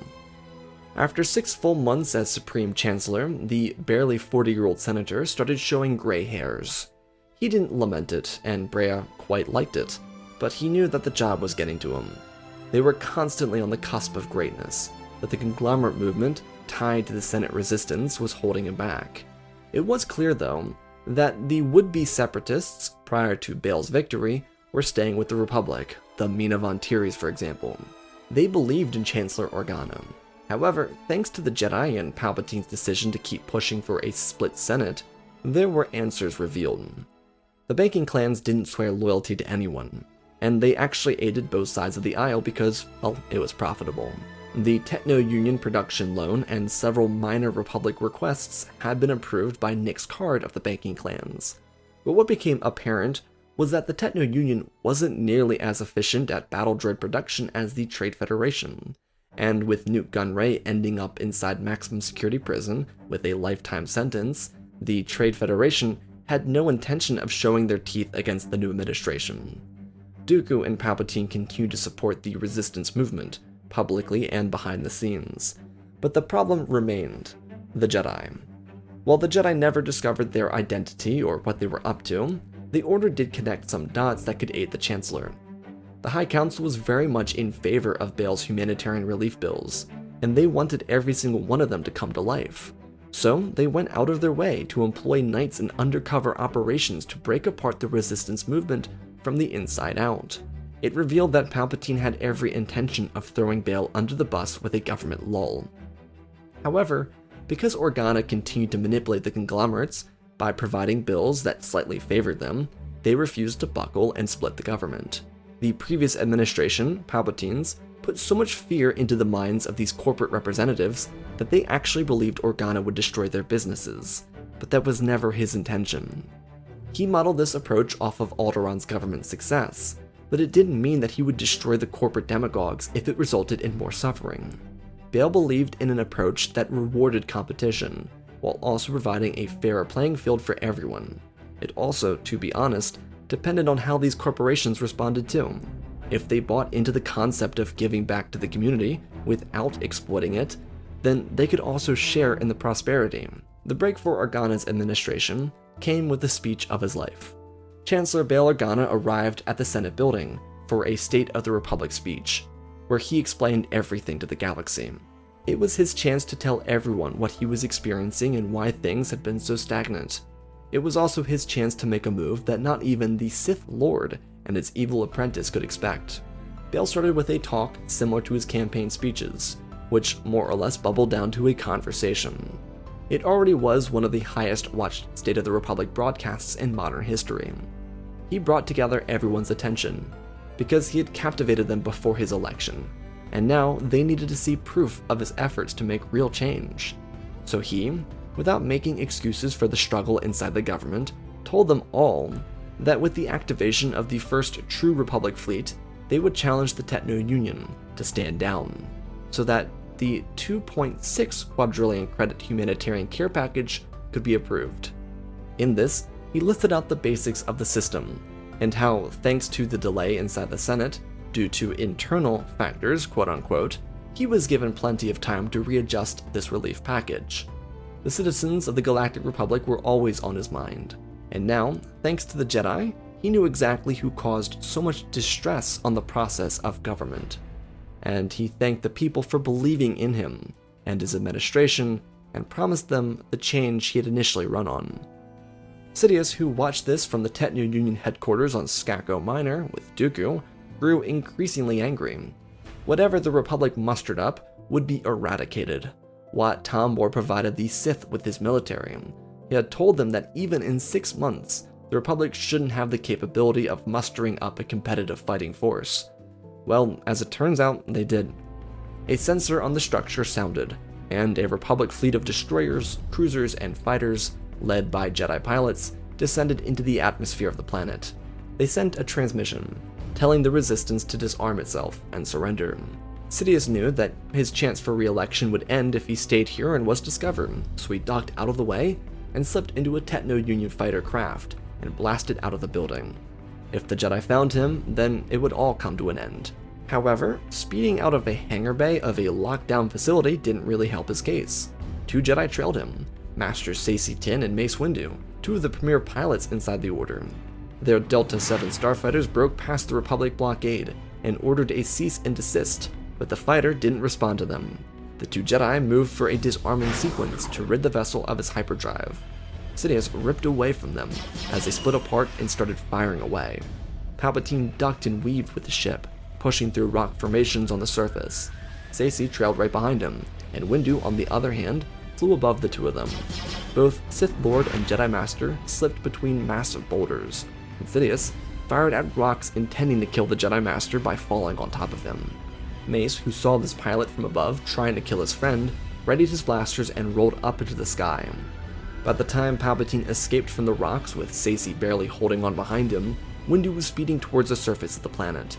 His blasters fired forwards, and Palpatine, without anything to stop this attack, was shredded in a fiery blaze in the sky.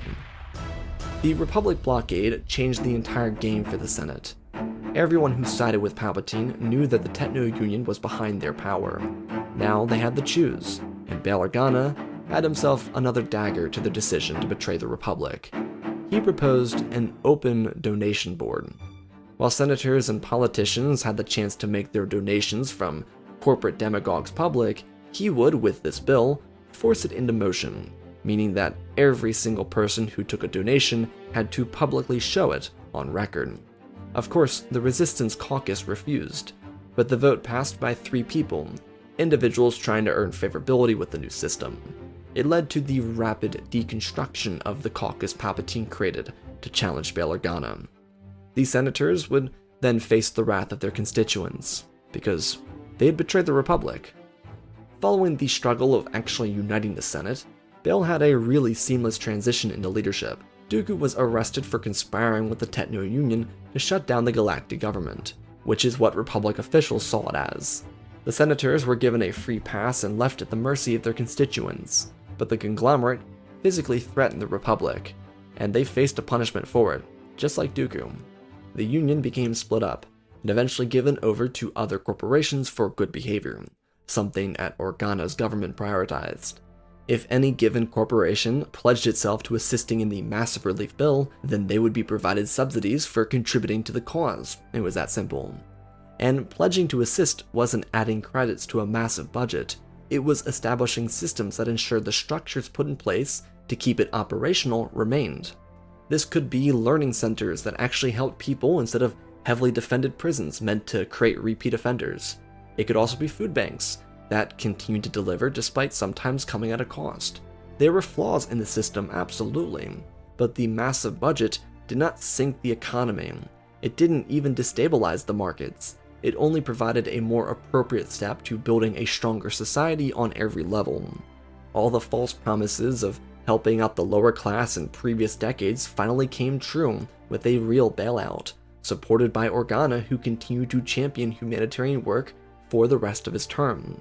It didn't always go perfectly. It didn't even result in a total full across the galaxy change, but it made a difference.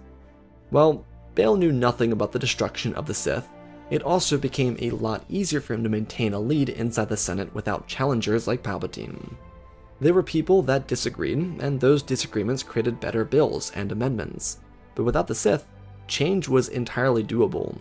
What started off as a rocky administration that, like every other, failed to deliver on promises, eventually became one of the most remembered movements in galactic history.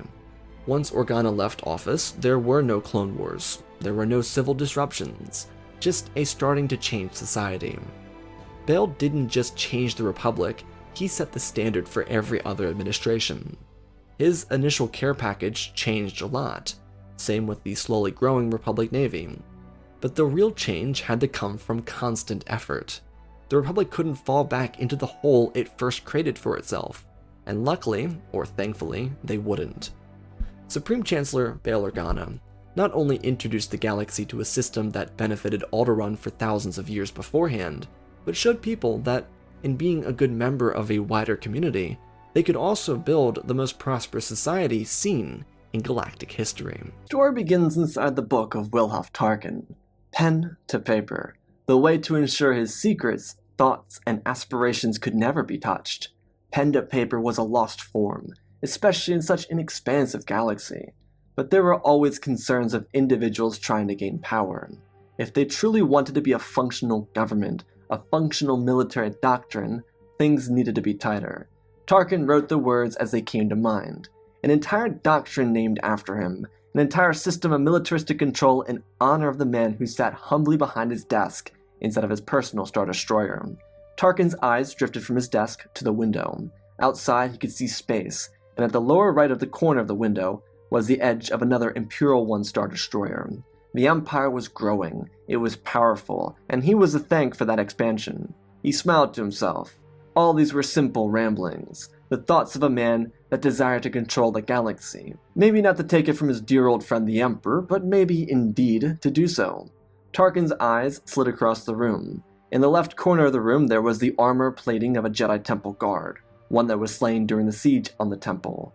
He always found it fitting. Their spirits could never bring them to find victory, but he always thought that style of armor would have allowed them to actually be wartime heroes. His disliking of the Jedi could only be measured in hate, and his care for their religion was as little to none. The religious implications of their dead kind on a political body were an overstep. It had been seen throughout Republic history, the drawbacks of the government from the Jedi, and now nothing. Tarkin's eyes remained on the guard uniform, pristine as the Jedi like to see themselves, but easy to penetrate. As the still remaining blaster marks said, a religion of powers that could simply be dominated by the will of a man. Tarkin's own philosophy on them could wait, but he did have his own concerns and theories regarding the survival of the Jedi Order, but it existing in other myriad forms, none to which Tarkin was willing to admit at this current moment. His eyes moved across his office and he looked at the guard uniform of the Royal Guards, the red motionless creatures that moved without speaking but full of purpose, the most loyal and dedicated to the Empire. His eyes slid back down to his book. It was still being written, and his hand creased around a pen, wrinkles of time showing themselves on his skin, and time in his mind, understandings and perceptions had changed.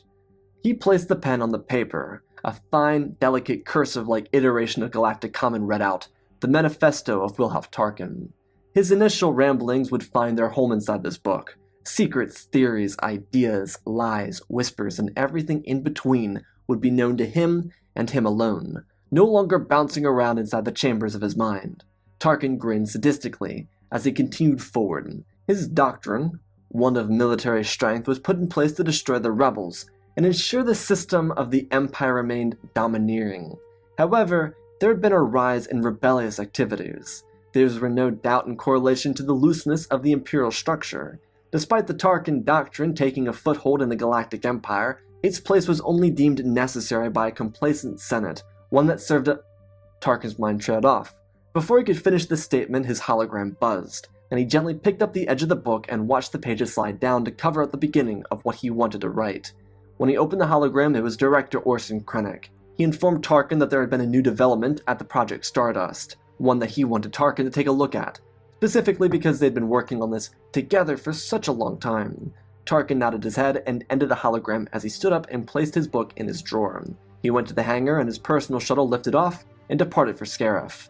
Upon his arrival, he was greeted by a group of Imperial officers, and then began the joy of logistics.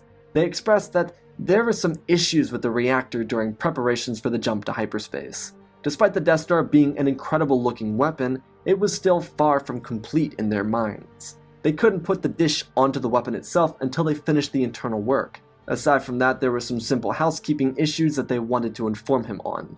Truthfully, he knew what this was. Krennic and Tarkin had a very passive-aggressive relationship. They were competing for power over the Death Star, but the Emperor and Tarkin were really good friends. So there was no doubt for the Grand Moff that he would be gifted control over the Death Star. The only thing was, for him, how he would secure it if he wasn't given that control. Tarkin could just steal it, never mind. What would Krennic do? As a director, he wasn't even close to the role of Grand Moff, and even though it was a military director, there wasn't a tidbit of concern in Tarkin's mind. Director Krennic forced Tarkin to abandon his manifesto so he could get the status report on something that was really beyond his own control. Tarkin wasn't the scientific head of operations. What exactly was he supposed to do aside from propose more funding to Palpatine? At the moment, there was this competition between Stardust and the TIE Defender project that Thrawn was trying to herald in. So perhaps they wanted him for the purpose of making sure the budget wasn't cut. But who cares? Tarkin sank down into his seat on his personal shuttle and disappeared into his mind as he closed his eyes. The icy Imperial officer was known for an array of things. So much of his life had been about power, and now at the top of his power, he had remaining questions about himself. Before understanding himself, there lay the questions of where his loyalties lay. As he was writing before he was rudely interrupted by that incompetent nuisance, he was considering the logistics of Palpatine being a secret Jedi. Tarkin had put things together by this point. Vader was probably Anakin Skywalker. There were hints, and while it didn't matter to him, he knew that Vader and the Jedi shared very basic traits. Even if Vader wasn't Anakin, it didn't matter. They were dead and flawed religious individuals who latched onto a power that no one in the galaxy remembered. Thanks to Palpatine, the Force was nothing but a forgotten mysticism held by a religion that had betrayed the galaxy.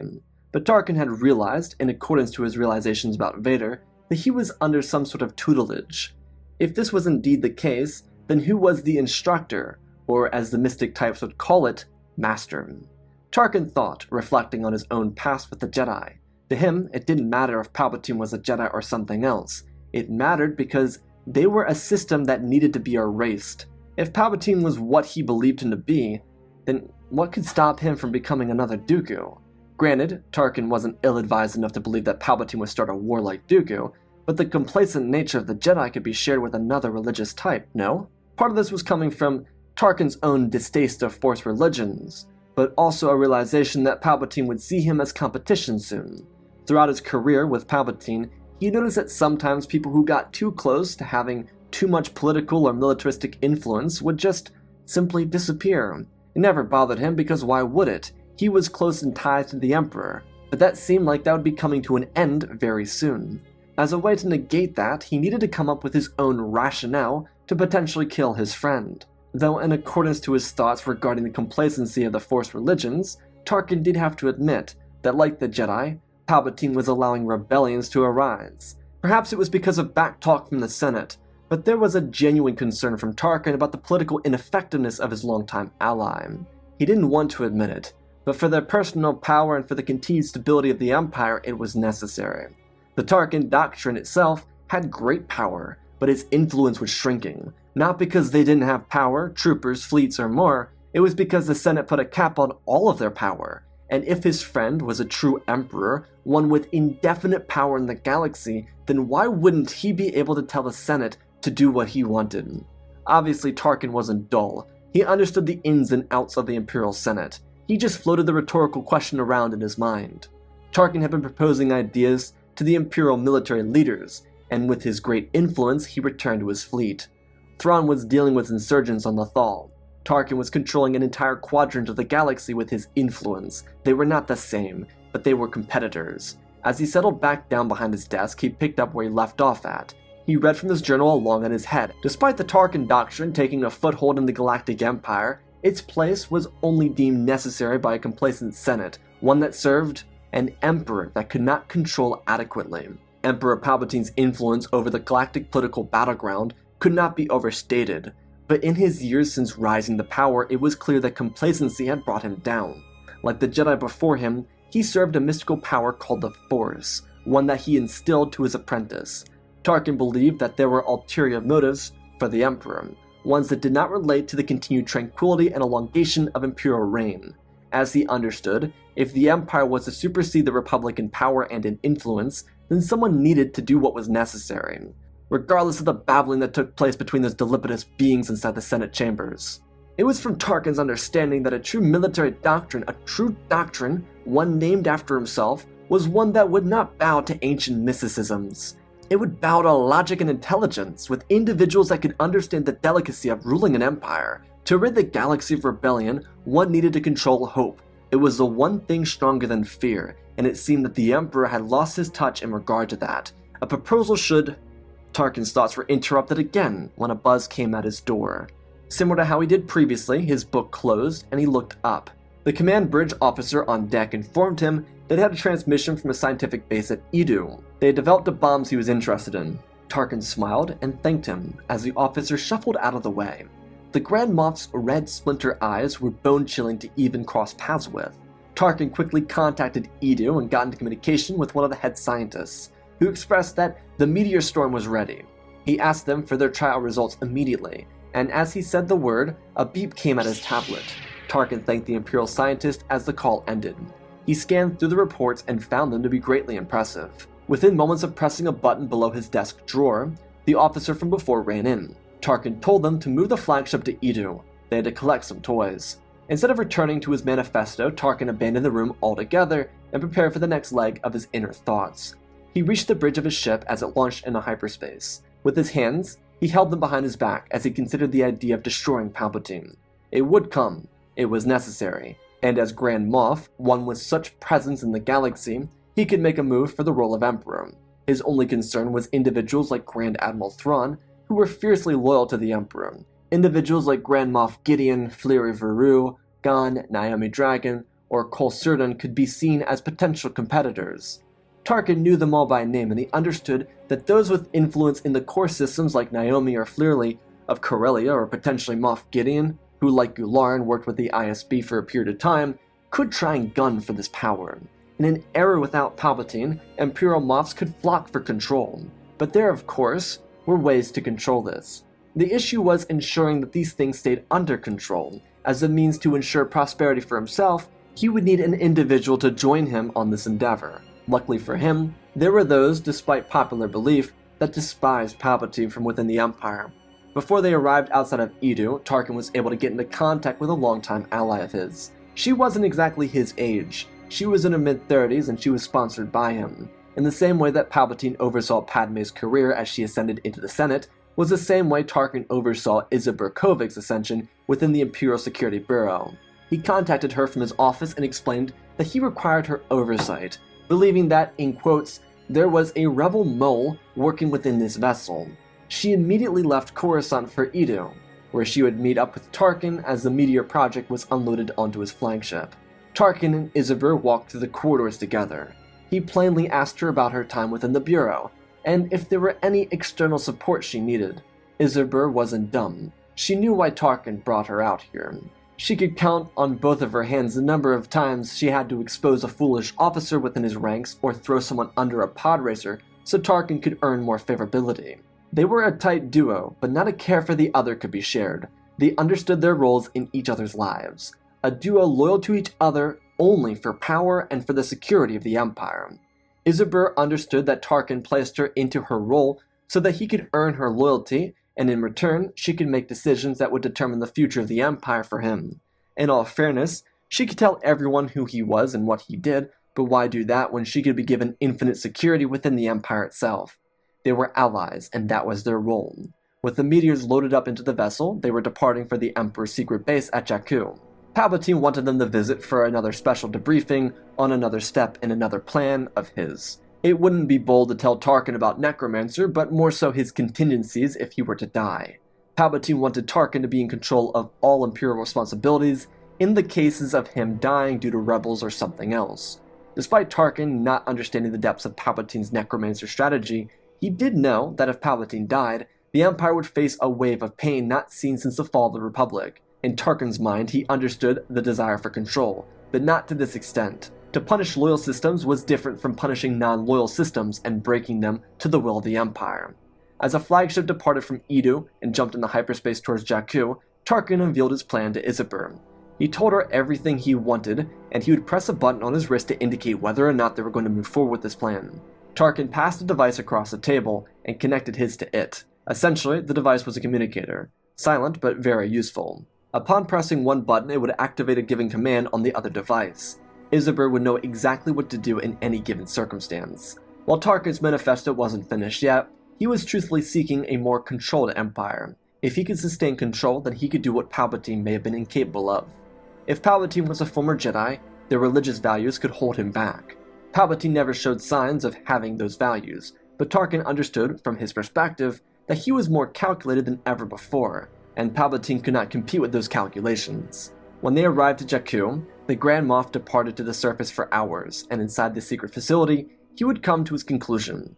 As he left the surface of Jakku, inside of his Imperial shuttle, Isabur was alerted. She was given Tarkin's spare command cylinder. It was exchanged with the officer on deck when he wasn't looking, and she used the cylinder to plug into the meteor drop inside the hangar bay, which activated the devices. The meteors poured out of the hangars as the officers on deck ran to make sure they could fix it. The ISB agent was able to set everything up so that the officer looked responsible for this betrayal, and as he tried to correct a wrong, he only certified his fate. Tarkin's shuttle dodged the meteor shower as the explosive rocks plummeted to the ground surface.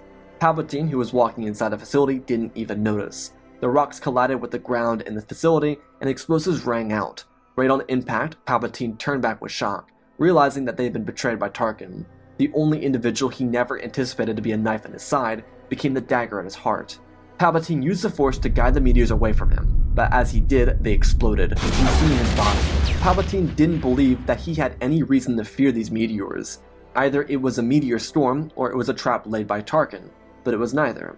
It was bombs implanted into meteors and dropped to make it look like a meteor storm. Upon his arrival to the flagship, Tarkin demanded that troop transports deployed to the surface immediately. As he said this, Agent Kovic dragged the officer through the hangar bay with Imperial escort. He cried out, telling both her and Tarkin that he didn't do it. It wasn't what he looked like. But with only two witnesses, one being Kovic and the other one being him, and the command cylinder with his name on it being used, no one could refute that it was he who did it. Tarkin looked to the Death Trooper who was behind Agent Kovic and nodded his head. The Death Trooper picked him up by the neck and held him in the air, choking him to death before his body was dropped. Tarkin placed both of his hands behind his back as he told Agent Kovic to accompany him to Coruscant. In the circumstance that the Emperor perished, they would need to maintain control over the Empire. He turned to the Death Troopers and told them to dispose of this useless body. Wilhuff and Isabur moved to the Lambda shuttle and lifted off, departing for Coruscant as the Star Destroyer went into high alert. They spoke briefly in hyperspace about his plans. Tarkin wanted her to tell Yularen that there was a traitor within their midst. It would be important to check every single Moff. They'd be gunning for power. She asked about him, and he told her that he was with the Emperor when this rebel attack occurred. Is that understood? She nodded her head. A rebel attack could make sense, though her fear was for the crew that actually saw it. Well, being that the officer dropped the meteors, they could technically cover it up as a rebel sympathizer getting into Imperial ranks. Therefore, there'd be a need for more checks on Moffs, officers, and generals. In Tarkin's mind, this was the perfect way to expand, but also insert more oversight into the Tarkin doctrine. Upon their arrival, Tarkin went to the Emperor's office where he waited for Mas Amedda. Isobar would return to the ISB building to report her findings and begin the next leg of Tarkin's plan, one fully explained to her on their way here from Jakku. After waiting for some time, he revealed to Mas that the Emperor was likely compromised at Jakku. By this point, Tarkin realized that he was flawed for not explaining to the crew, or at least having Isobar tell the crew that he was potentially in danger. Regardless of that miniature mistake, the reports found Palpatine's body, or what was left of it. Unbeknownst to them, Palpatine did not return to Exegol.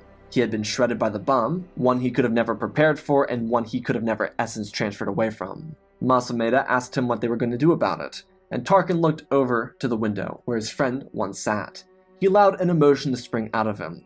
His eyes turned red with pain, and he looked to Mas Amedda and expressed that they would do what Palpatine would want them to do. Tarkin acted like he was toughening up as he told Mas to call an emergency session inside the Senate. There would be a new Emperor, one that would make an example of these rebels.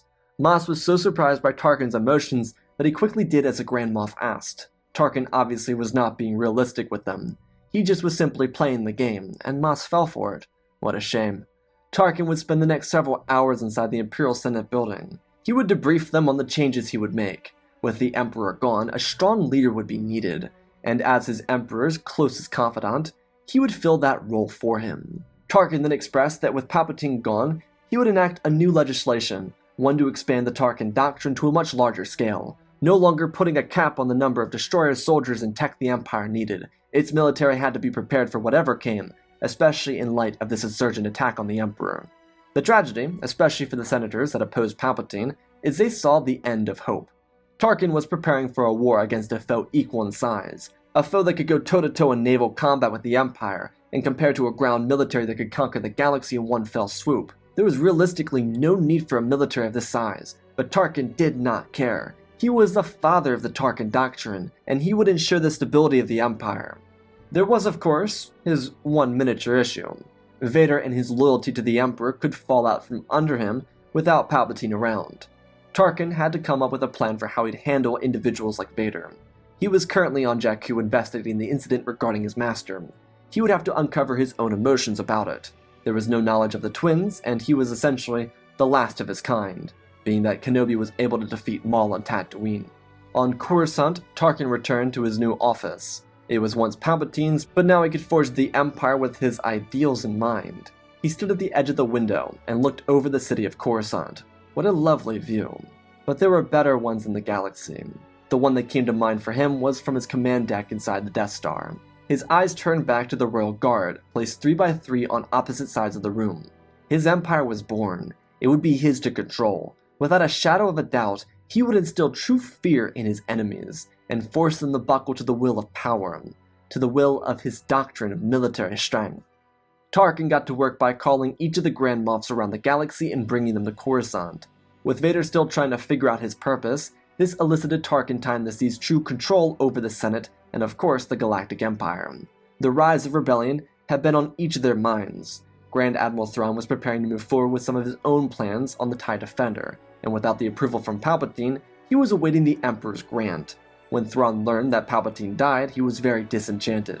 He only joined the Empire because their order would establish peace and control across the galaxy. He feared for what Tarkin could do, and what he would do. But because of the rapid change, with almost immediate results due to the office of Emperor being in Tarkin's hands, he was able to expand the military budget exponentially. When Grand Admiral Thrawn arrived at Coruscant, he asked about how things were going to go, and the Emperor told the Admiral exactly what he told the Moffs the day before. They walked through the chambers of the Emperor's office and out into the halls as they did.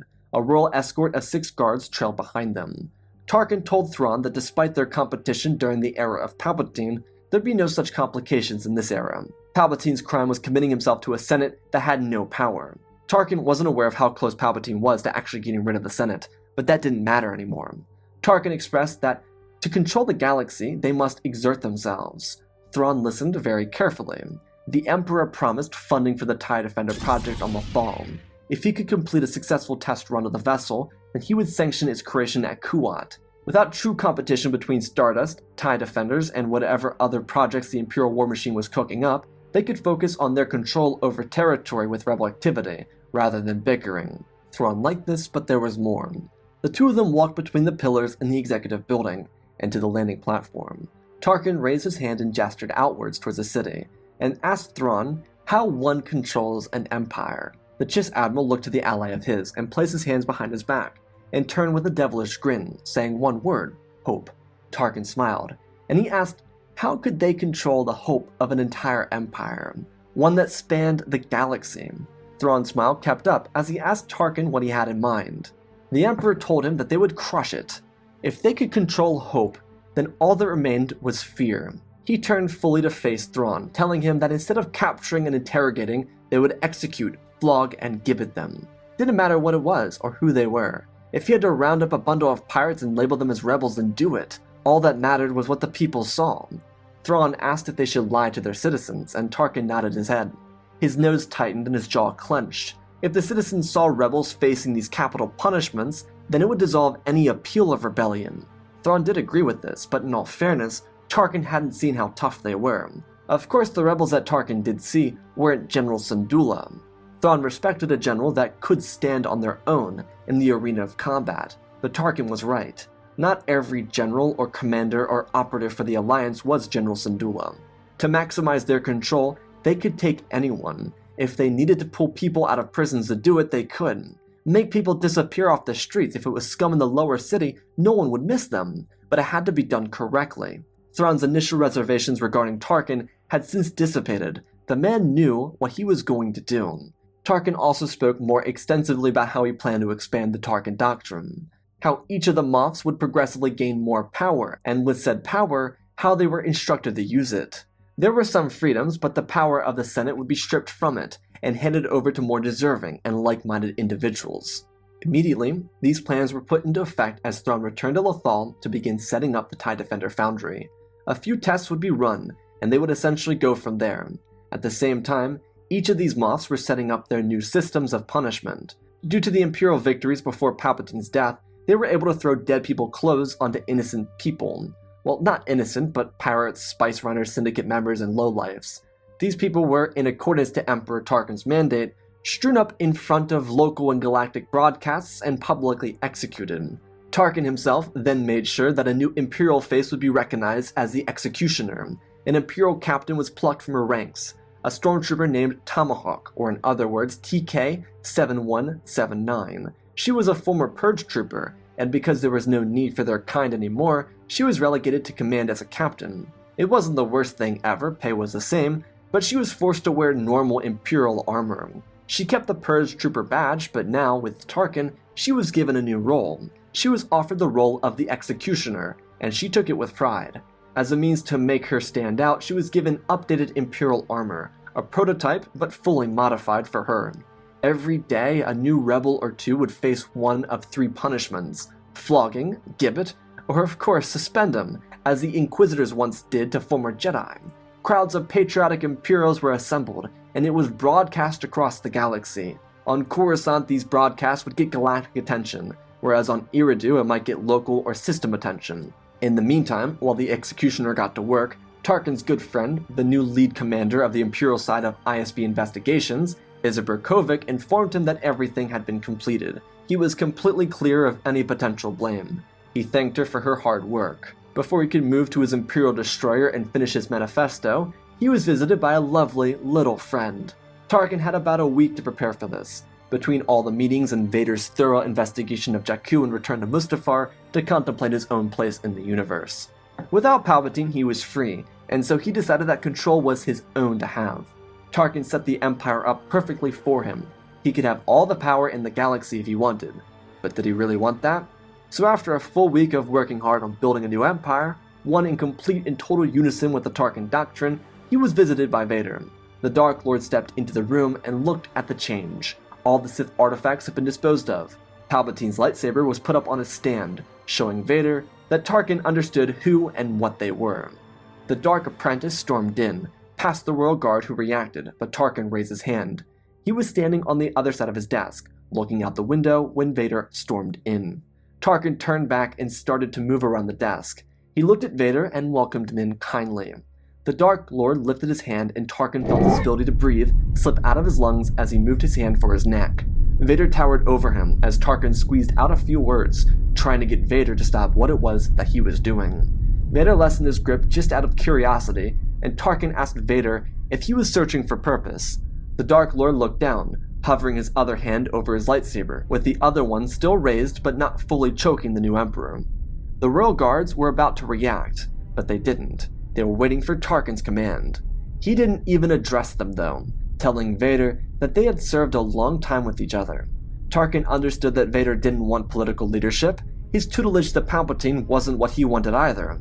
Vader was a champion, and he deserved to be recognized as one. But Palpatine never gave him such an opportunity, no? As Tarkin spoke, he could feel the grip around his neck releasing. This was it. He had him.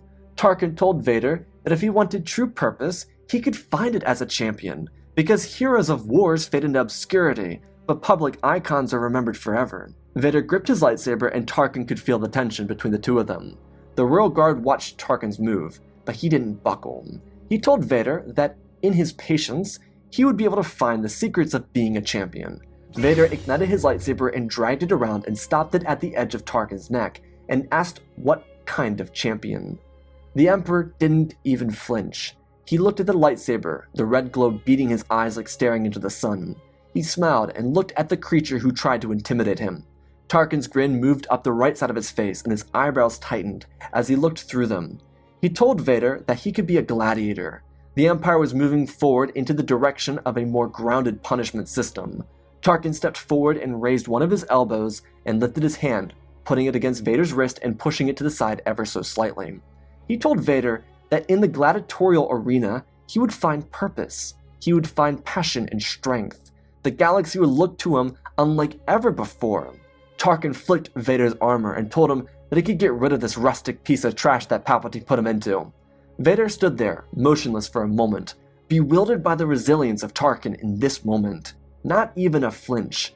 The Emperor turned around and waved his hand as a royal guard slapped their stabs into the ground and moved back into their stationary stance. Vader's lightsaber deignited as he thought momentarily. Without love, life, the Sith, or the Jedi, and full freedom, perhaps this was the right direction to go into. He asked the Emperor when they would have these arenas ready. Tarkin waved his hand over and pointed down. There was an executioner's station that had been erected since he became Emperor. Just beyond that, as he tilted his head up, was where they were going to put the Galactic Coliseum. It would be bigger than pod racing, Tarkin said with an almost sinister tone, before turning back and moving towards the exit, as if Vader was nothing but a ghost to him. Vader stood in the room alone, staring out the window, faced with the potential of becoming a gladiatorial champion. Tarkin returned to his destroyer and picked up right where he left off about a week ago. It had been so long, but he skimmed through his words, and thought it was charming how he considered the presence of Palpatine to be a logistical threat to the Empire. It was correct, which is why he would continue his manifesto.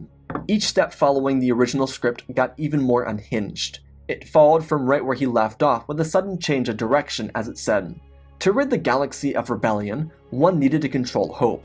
It was the only thing stronger than fear, and it seemed that the Emperor had lost his touch in regard to that. After having been the architect of change himself, Tarkin had now concluded that an empire was only as strong as its leader. A dreary future had vanished, as his fear for a potential win no longer existed.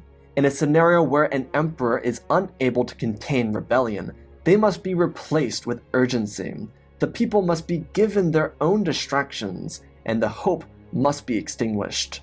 The doctrine would establish true strength, one that would be recognized in every corner of the galaxy." Tarkin rambled on, his pen losing its touch as he continued. When he completed the manifesto of Wilhuff Tarkin, he touched it up and prepared it for safekeeping. He couldn't live forever, but his ideals were more than he was. Without an offspring, his legacy died with him. But it was like he said, public figures reign longer than war heroes. They can be forgotten in the mythos. What Tarkin would do was ensure his legacy lived long past that of his life. Despite the Emperor ensuring his own longevity, there were other responsibilities he needed to attend to, the first of which was his control over the Senate. For the following few months, that would be the name of his game. The first senator executed was Rita Chuchi. Her public execution, as one of the youngest members of the body, was polarizing, but Tarkin didn't care. He had control, and he would enforce it, whether they liked it or not. He He was their emperor, and no one would take that from him. During this period of time, the Galactic Coliseum of Coruscant was finished. Just outside of it was the galaxy-known Execution Station. In only months, thousands had been killed there. Upon the opening of the Coliseum, Vader would have his first real challenger. He now donned new armor, stuff that made him flexible, and he would fight and slaughter a Rancor in front of billions. Despite Tarkin wanting to be present, he had other things to attend to. Grand Admiral Thrawn and his TIE Defender had been defeated and lost at Lothal. The local Moff tried to suggest they leave the planet alone, but Tarkin had him executed, and then after that, sending a monstrous fleet to destroy the entire capital city of Lothal, leaving not a single survivor. Executioner squads were sent down to the planet to finish the job. The Emperor intended on continuing his purge of Alliance-related forces, but the time for that had gone. He needed to be at the Coliseum for the final ceremony. The Imperial citizens of the core roared in excitement. The blood sport gave them something to take their mind off the executions.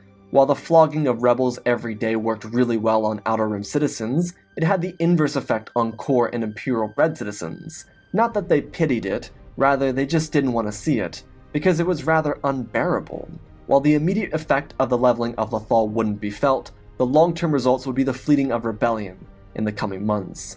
When they learned of the Death Star plans, an entire sequence followed, one where a squad, eventually by the name of Rogue One, snuck onto the base at Scarif. Despite the Death Star's completion and Tarkin being overwhelmingly pleased with it, he knew that to exterminate these rebels, they needed to trap them. A task force was then sent to cut them off. There would be no need to endanger the Death Star. It may be finished, and its test at Jedha was effective, but they needed more. This for the Alliance was their last attempt at true victory. If they could make a strike, they might be able to inspire resistance, but instead, what they got was disappointment. Sure, they got the Death Star plans from Scarif, and sure, they were able to surprise the Empire, but when the Tantive 4 was traced across the galaxy to Tatooine, it was not captured. The glimmer of hope in the galaxy fell into fire. Moff Gideon, whose fleet had been dispatched to Scarif, was the one who aboard a Star Destroyer ordered the destruction of the Alderaanian transport. Didn't matter who was inside. Despite it killing Leia, 3PO, and R2, there were still rebels out there, but again, this didn't matter. Tarkin initially planned on getting rid of the Death Star plans by having them secured, but the method selected by this particular Moff was fine with him. The destruction of the Death Star plans meant that they couldn't find the weakness, especially not with Galen Erso dead, but this was a necessary loss. The legacy of Galen Erso's failure would have to be covered up, and with Tarkin's orders, they took the superweapon into hiding and searched for months until finding the exhaust port and giving it a nice frame, making it impossible to penetrate. All the while, Tarkin would continue forcing the Imperial Senate to stay alive. He called Palpatine out on giving the Senate room to function, but Tarkin forced them to see their own failures. Their mistakes were certified, and the Empire was more powerful with the doctrine than it ever was with them. The budget cuts made for the Imperial military were necessary, especially because Tarkin used them to begin building larger vessels and funding more conscriptions. But the expansion of Imperial military personnel didn't mean the Empire wouldn't have budget cuts in the following year. Tarkin planned a system that would favor the doctrine and then slowly put money back towards the social programs the people of the Senate said they cared about. Regardless of that, a week or two following the disappearance of Leia Organa, the Princess of Alderaan, Tarkin and his guard made a show on Alderaan itself. With his Imperial fleet arriving, he arrived to Commander Kovic, standing on a landing platform with a couple members of her unit and weapons pointing at the royal family. Due to Isabur working on internal Imperial affairs, this was technically considered one of those. They had been on the trail for months. It wasn't until the Battle of Scarif that they realized Bail and Breya were a part of the rebel movement. When Tarkin arrived, he verbally berated them, before making an example out of them. But this time, instead of Captain Tomahawk being the executioner, the Emperor himself would make a statement. He would tell the entire galaxy that the Princess of Alderaan was a part of a rebel attack on an Imperial facility at Scarif. The attack resulted in the loss of life from several Imperial troopers. Following the battle, Moff Gideon tracked down the princess and destroyed her vessel. He stood there amongst the royals of Alderaan to prove that no social status could escape the grip of the Empire. The longer this rebellion continued, the longer people would have to suffer. None of this needed to be this way, but it was, because a few people couldn't resist trying to feel like they had a greater say than their own voice carried. As one united empire, they could be so much more, and so much more was greater than a past filled with traitors. His cunning statement ended with him pressing forward a lever and watching as the gibbet took the life of the Organas. Tarkin allowed the royal guards to remove the bodies of the fallen leaders, and then they continued from there. One by one, Each member of the family was dragged up and done away with. And without even flinching, without blinking an eye, Tarkin stood with one arm tied behind his back and the other on the handle, and continued pushing it forward. The message this sent to the galaxy was one of absolute terror, a man driven so mad by rebellion that he would go so far as to lose his own humanity. But even to most people, it didn't seem as if the Emperor had any humanity left. He didn't seem to care who it was. The entire Organa bloodline was wiped away in the span of an hour-long broadcast. Emperor Tarkin continued forward without much worry for anything regarding rebellion. Out on Tatooine, once the harvest passed, young Luke Skywalker would go off to the Imperial Academy. His name may have turned a few heads, but no one high enough to alert Tarkin, and definitely no one close enough to inform the gladiatorial champion of Vader. With the rebellion vanishing into obscurity, Skywalker would become a navigator, following in his father's footsteps. He hadn't run into Ben before sneaking off-world with his uncle's permission. Luke believed he was following his father's lifestyle by being a spice navigator. The best part for Luke was getting far away from Tatooine and seeing the universe, completely oblivious of who his father really was, or whatever happened to his sister. When Obi-Wan realized he was gone, he'd begin a never-ending hunt to find him, one that he wouldn't ever complete. The Death Star remained elusive. It was a show of Imperial military, and the strength it possessed. Though the Emperor believed a second one was a bit overkill, so he made sure there were no attempts to construct a second iteration of the Death Star. The main station was successful enough in his mind. The Empire remained unchallenged, and Emperor Tarkin was seen most of the time within the Senate building or at the Colosseum, where he would watch Vader tank anything they threw at him. Tarkin's decision to create an arena game, or as they called it out in the Outer Rim, Tarkin Games, was one of the best decisions during his career as Emperor. These galactic Colosseums would be popping up across the galaxy. They brought in huge amounts of credits, and they were able to fund everything outwards. With a strong and stable future, Tarkin remained a powerhouse for years to come. However, his own personal strategy would come 4 years following the destruction of the Alliance at Scarif. Without an official battle to signify their end, it was Scarif that was regarded as the end of their cause. The rebels were regarded as villains. There was no repairing their image. But the Emperor, while watching his favorite gladiator, a man who was revered as the champion of the Colosseum, felt a chest pain. Tarkin had himself a heart attack, one that would claim his life. And despite all the pain he was in, he still watched the epitome of his life's work. Vader slayed a beast, one that was larger than he could have ever imagined. Tarkin's victory over Sidious would elongate the Empire for centuries. The legacy of the Empire would long outlive that of Palpatine and Vader, because Tarkin's empire was one led by a manifesto, one regarded as the most important document in Imperial history. Not only that, but Tarkin's games would cement themselves in galactic commonplace for centuries to come as well. His allies, those like Captain Tomahawk and Commander Kovic, would ensure that his legacy was never trampled on. Tarkin's command over the galaxy would have its positives, but they would be overshadowed by a shift in galactic priorities, ones that revolved around the impact, usage, and effectiveness of the Tarkin Doctrine. Our story begins inside of Dooku's meditation chambers. His eyes were closed, his tunic was tight but comfortable enough to bear, and he was at peace. Just earlier this morning, he joined Master Yoda in a lightsaber instruction of younglings. Life was good. Dooku, aged 53 in the year 49 BBY, was preparing to finish training his student Qui-Gon Jinn. He was very proud of his apprentice. But that's not who or what he was thinking about in this meditation. Dooku was focused on the future of the galaxy. His lifelong best friend, Sifo Dyas, also aged 53, was a much more prophetic visionary, though his visions could be more augury, which left many uncomfortable. Dooku's own sights were more bootless. He didn't particularly mind that either. That's why he was here though, meditating and practicing. The highest prided student of the Grand Master both wanted to experience the Force to a greater degree and lessen his frustrations with the Republic. It was something he promised himself and his student to work on, because the Senate itself had become really vexatious for him. They didn't stop messing things up, and the Jedi were no aid by encouraging it out of fear of another external review.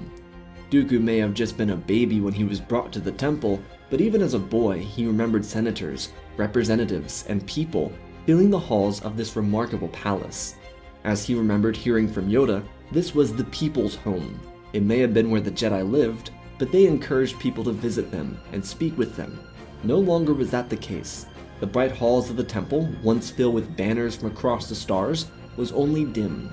Lighting made things lugubrious, and the lack of color from the prideful civilizations that once called this temple home made the Order feel so solemn. He was well understanding that as one grows older, their enjoyment becomes muddled by experiences. He also understood that memories were lambent because everything is awesome when you're a kid, so Dooku wasn't ignorant to that. However, the external review forwarded by Senator Rayancourt in 132 BBY set forth this downward spiral for the Order. The former student of Yoda could come to the conclusion that it was Yoda's or the Council's fault, but he didn't want that to be the case. Dooku just wanted to see the Republic prosper. His outburst on wail against Senator Dagonut several years ago was too far. Qui-Gon often corrected his instructor, which could both be embarrassing and nagging, but he respected his apprentice for being a far greater Jedi than himself. Dooku couldn't stop thinking outwardly, thus forcing his meditation to come to an end. His mind was always as rampant as riptides on the greatest sea planets across the galaxy. He wanted to find his peace, and he was so frequently perturbed by the great inequality that stretched across the stars. As a result of his meditation being interrupted, his last thoughts being on Senator Dagonut, that rat bastard from Whale, he tightened his tunic and wrapped his chain cape around his neck and let it fall loosely against his collarbone. As Dooku was leaving, he was surprised by Qui-Gon Jinn. He actually startled his master, but Qui-Gon was excited. He heard that they might be accompanying Master Windu on another mission. Dooku did adore his much younger friend, Mace, so this was certainly something to be excited about. There were some fundamental differences between the two friends, especially their views of the Code and the Republic, but they were great companions. Windu at this point was the 22-year-old Jedi Master, having finished Depa Billab's training much faster and efficiently than the Council believed he would. The two of them walked from Dooku's quarters down to the main communication chamber inside the temple. Instead of a mission, which Dooku was actually excited for, himself, they were surrounded by various other Jedi. Masters Ki-Adi-Mundi, Tyvoka, Windu, and a few others were standing quietly. Some had their arms crossed, others were rubbing their chins, and everyone else had some other position they held themselves within. Dooku whispered to Mace, asking what this was about, and he told his friend that the Chancellor was proposing another bill made by the Reduction Committee. Dooku balled his hand into a fist, and Windu patted his friend's arm, hoping that the Senate wouldn't make the decision to support it. The Reduction Committee had been established in the previous administration, under the incorrigible Korlag Chancellor Thoris Daris. This specific committee was created to financially pay the Senate in grand sums, while also reducing protection, rights, finances, and legislation given to Outer Edge territory. In other words, the purpose of this committee was to backstab every single Republic system in danger of escalating crime rates. This was due to encroachment from the criminal syndicates, pirate lords, black markets, and smugglers looking to profit off of Republic neglect. Chancellor Thoris Daris was, at the time, filling his own pockets, while fulfilling his real interests, which included the likes of self-aggrandizement and womanizing. The current administration under Chancellor Frix's leadership wasn't much different. Unabated bureaucratic stagnancy and political corruption continued to wind the Republic closer to obsolescence. Dooku was furious, so much so that even though his friend attempted to comfort him, he walked out of the room before the vote could be passed. He already knew what the Galactic Senate would vote on, and he wasn't going to just watch it. When the vote came through, Mace was the first to leave the communication room. He looked to his friend and they both knew the answer. Windu remained optimistic though. He had faith that the Republic would see the right path. Dooku prepared to challenge this, but debating people without influence over the Republic was not worth his time.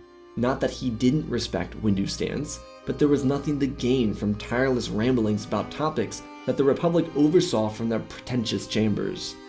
Dooku bowed to his friend and let him pass. Qui-Gon could see the look in his master's eyes, and he tried to discourage whatever he planned on doing, but Dooku would not be swayed, not this time. This did mean that Yoda's student would be visiting him and the Council inside of their chambers. They expected it by this point.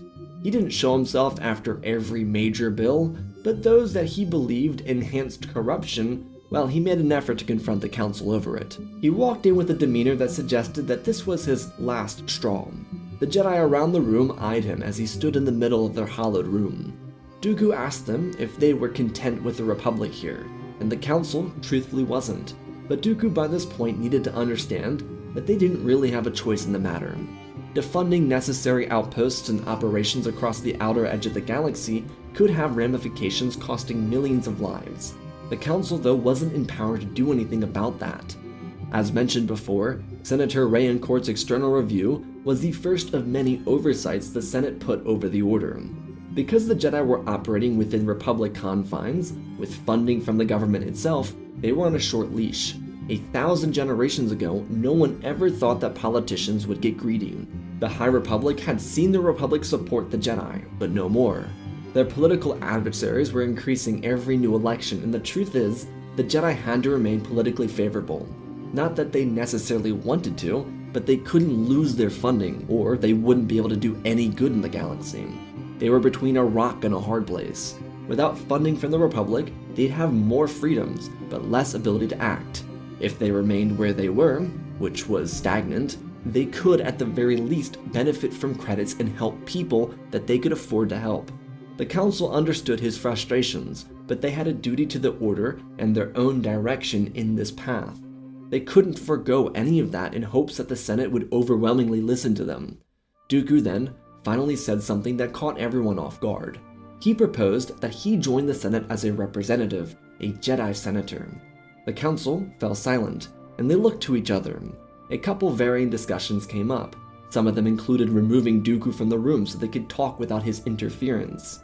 In the end, though, they would actually reject this idea. Voted on by the current Council, it was unnecessary. They could lose too much influence if they sent a singular member as their representative. He countered, then suggesting that he join as Sereno's senator, and then he could remain in contact with the Jedi. The Council again shot this down. Qui-Gon Jinn was his responsibility. He couldn't just let his student go untrained. Dooku suggested proudly that his student was ready for the trials. The Council and Dooku frequently had these type of debates, and it was frustrating. But at least Dooku had some sense of direction this time. Pending Qui-Gon's trial, they would make a final decision. The next few weeks would see Padawan Jinn facing and completing his Jedi Knight trials and becoming a brother to his fellow Knights within the Order. It was a prideful and momentous day for him. Dooku was very proud of his student, and he enjoyed celebrating Qui-Gon Jinn's accomplishments, before attempting to sway the voice of the Council. Dooku was kind enough to wait until the following day to do this. When he faced them once more, he had even more rationale for doing it. The Republic was trying to protect former Chancellor Thor's Darris, because his womanizing habits went too far this time.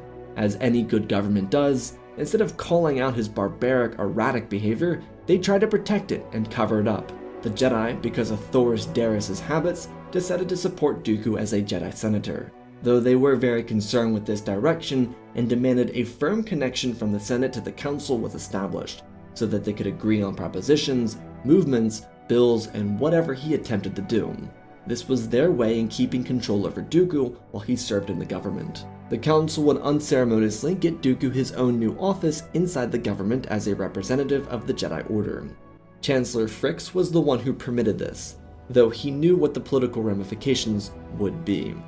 The Jedi weren't very liked, and Dooku was throwing himself openly into the world of politics at age 53. He'd be entering an entirely different galaxy here.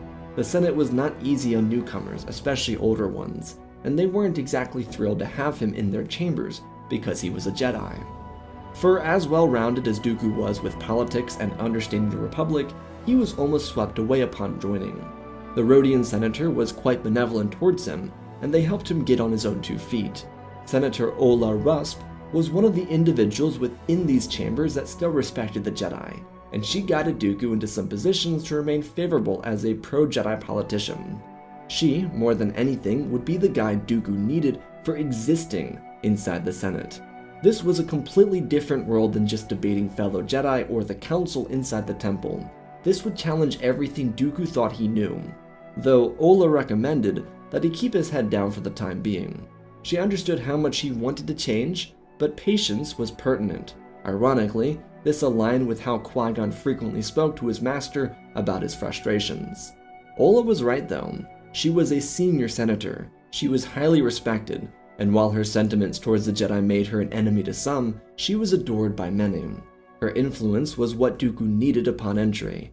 A powerhouse ally like her at least gave him a chance to find his legs, before being swept away by the other senators with more anti-Jedi stances. To keep Dooku afloat in the sea of representatives, Ola helped the Jedi Senator into a couple necessary commissions and committees. In sequential order of his acceptance into these groups were the Transformation Committee, the Trade Bracket Commission, and the Trade Oversight Committee, as well as Core Infrastructure Works, Jedi Oversight, Business Advancement, and lastly, probably the most important of these to him, the Piracy and Enslavement Commission. As Dooku had initially suspected, most of these offices were nothing but stagnant bureaucratic nonsense. The Republic was too well funded by tax credits to be filled with such bumbling idiots. Ola did suggest that Dooku be careful to mince his words around certain groups. She brought him up as an apprentice of sorts to her. She was guiding him, so whatever he did would affect her. He promised to behave himself, especially when he wasn't in her presence. Senator Rusp wanted Dooku to quietly observe, take notes, and prepare his own stances accordingly. He might represent the Jedi Order, but like many senators inside these chambers, his alignment didn't necessarily need to represent who put him into that position. It wasn't the most pleasant revelation about the political climate, but Ola was a piece of the last great generation of Republic senators, which wasn't saying much because she, like all the other older politicians, didn't represent those who lived on her planet. They were too old to understand most of the generations from their own home worlds. She may have been a better, more put-together politician than the other elder members in the Senate, but it didn't change the fact of the matter, which was, she was holding a seat that should be held by someone who could relate to most of the local population of her home world, not the last half of the generation that'd be dead soon. Dooku, though, couldn't focus on every minor battle. His mind needed to be drawn to bureaucracy itself, so that he could best correct it. The Transportation Committee was a great place for Dooku to earn favorability in the Senate. Most of their dealings were delegating budgets to infrastructure being sent from the core to the mid-rim, colonies, inner rim, and some outer rim locations. He was able to fit in this role really naturally, and the representatives who served with him were able to see his intelligence, both as a piece of interest and also concern. Many senators believed that the Jedi representative would be inside the Senate for the behalf of the Order, but that wasn't Dooku's orders or his own personal directive. Senators saw how this could be manipulated, or how it could disfavor their own interests to reduce the budget the Jedi had. The two trade-related commissions that Dooku was brought into were more or less contentious. The rise of the Trade Federation, which also followed Senator Rayencourt's external review over the Jedi Order, was debated here. These two groups could forever decide how much influence the Federation and its competitors held in the galactic market. A solid portion of the Republic budget did come from these conglomerates, but Dooku saw that if the Republic were to operate in a more societally beneficial way, then harsher tax codes should be implemented on trade lanes used by these major groups. This was a risky move, but it earned respect and some movement. It didn't get passed, but it became a constant talking point raised by other senators, one of which was Dooku's newest ally, Senator Chandelin. She was also a newer member to the Galactic Republic, previously an ambassador. She served with Dooku on the Piracy and Enslavement Commission, or otherwise known, the PEC, as well. Much of her role was balanced between making sure the conglomerates paid their fair share, while also dedicating as many available resources to regional security forces. The PEC was really a feel-good commission. Like many of Dooku's problems with the Order and the Republic, this commission didn't do a whole lot. It was a fragile part of the government, without any real influence. The Chancellor, even dating back to before Thor's Darius, always kept this commission to prove that they were trying to do something to stop the spread of criminal territory, but every year the budget for the PEC was reduced. They always blamed the other party, and gradually, it would get to a point that people would start dying, and the Republic would remove themselves from the equation to pretend they never had any real power, and the PEC with it would vanish. Chandelin and Dooku had many discussions about the PEC. These discussions included Senior Senator Ola, but nothing could be done about its lack of support, while Dooku had a couple of other ideas, including some of the other groups he had been put into because of Ola. Core Infrastructure Works, or CIW, which covered shipyards at Kuwat, Ringo Vinda, Corellia, and so on, had not only a massive budget, but also cut corners. Infrastructure in the core was a big business for the Republic. This committee was tasked with making sure it remained as profitable as possible, which meant that if anyone did some digging, they would learn that the CIW was cutting corners to create apartment complexes. By defunding the PEC and cutting corners, the Senate could make more money, produce housing faster, and leave potential disasters up to the hands of the corporations that built the properties.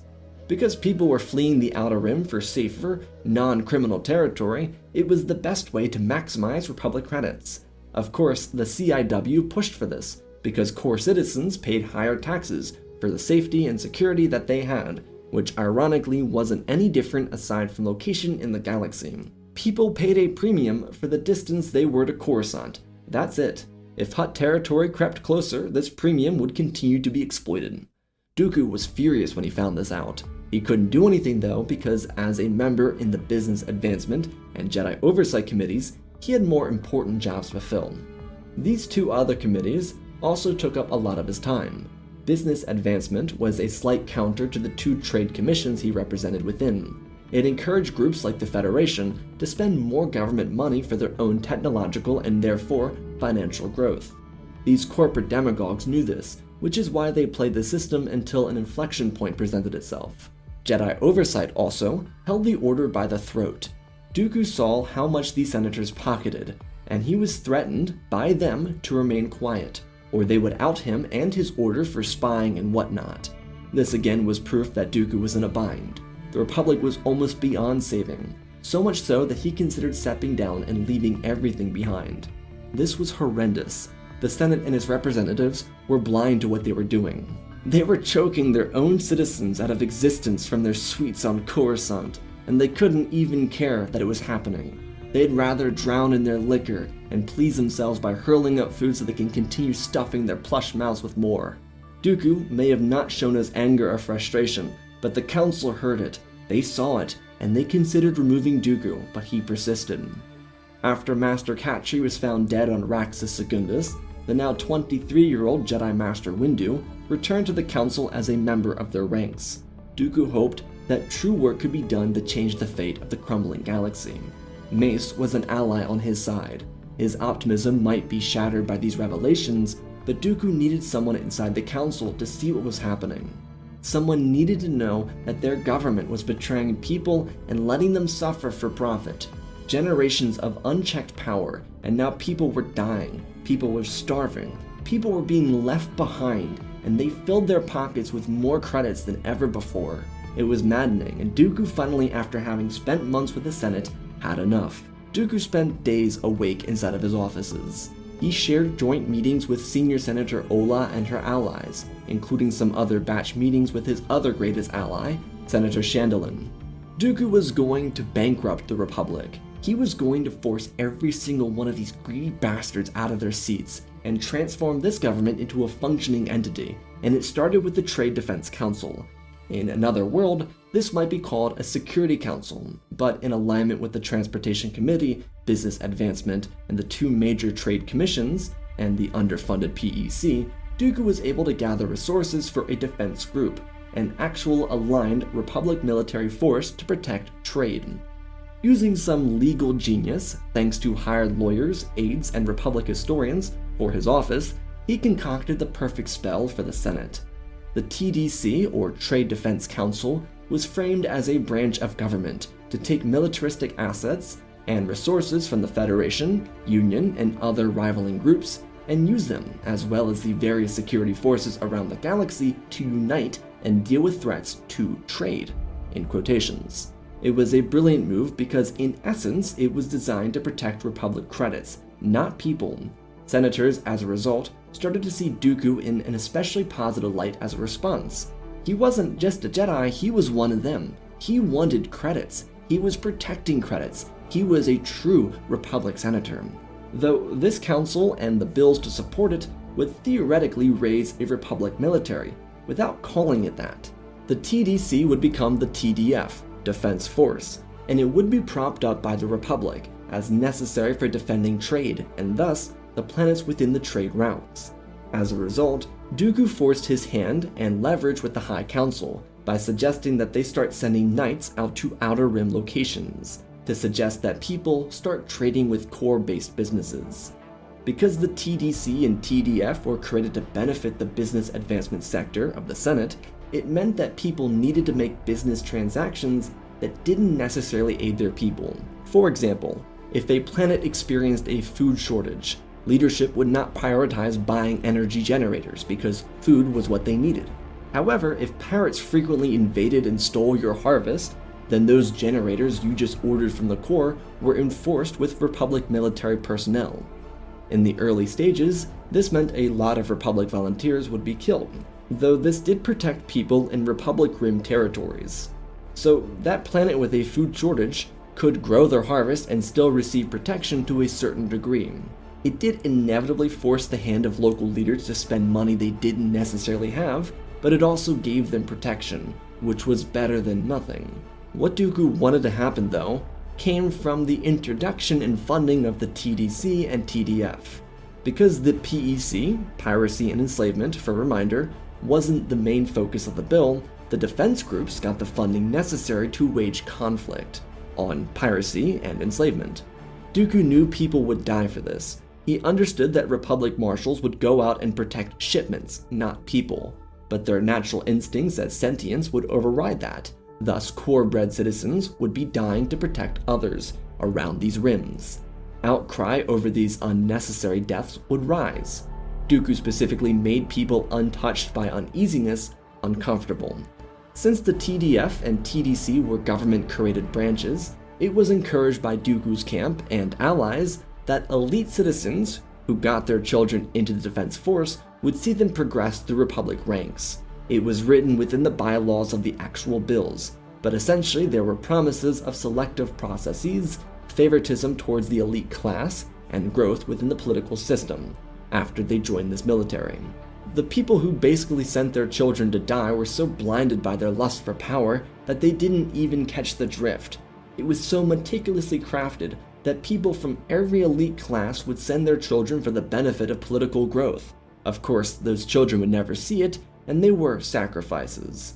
There were also some poor people who were upset that their children weren't permitted to join the defense force so they could rise to the ranks, but their cries for equality were silenced by the voices with power. Of course, when those same voices of power lost sons or daughters to Outer Rim thugs, they demanded instant change.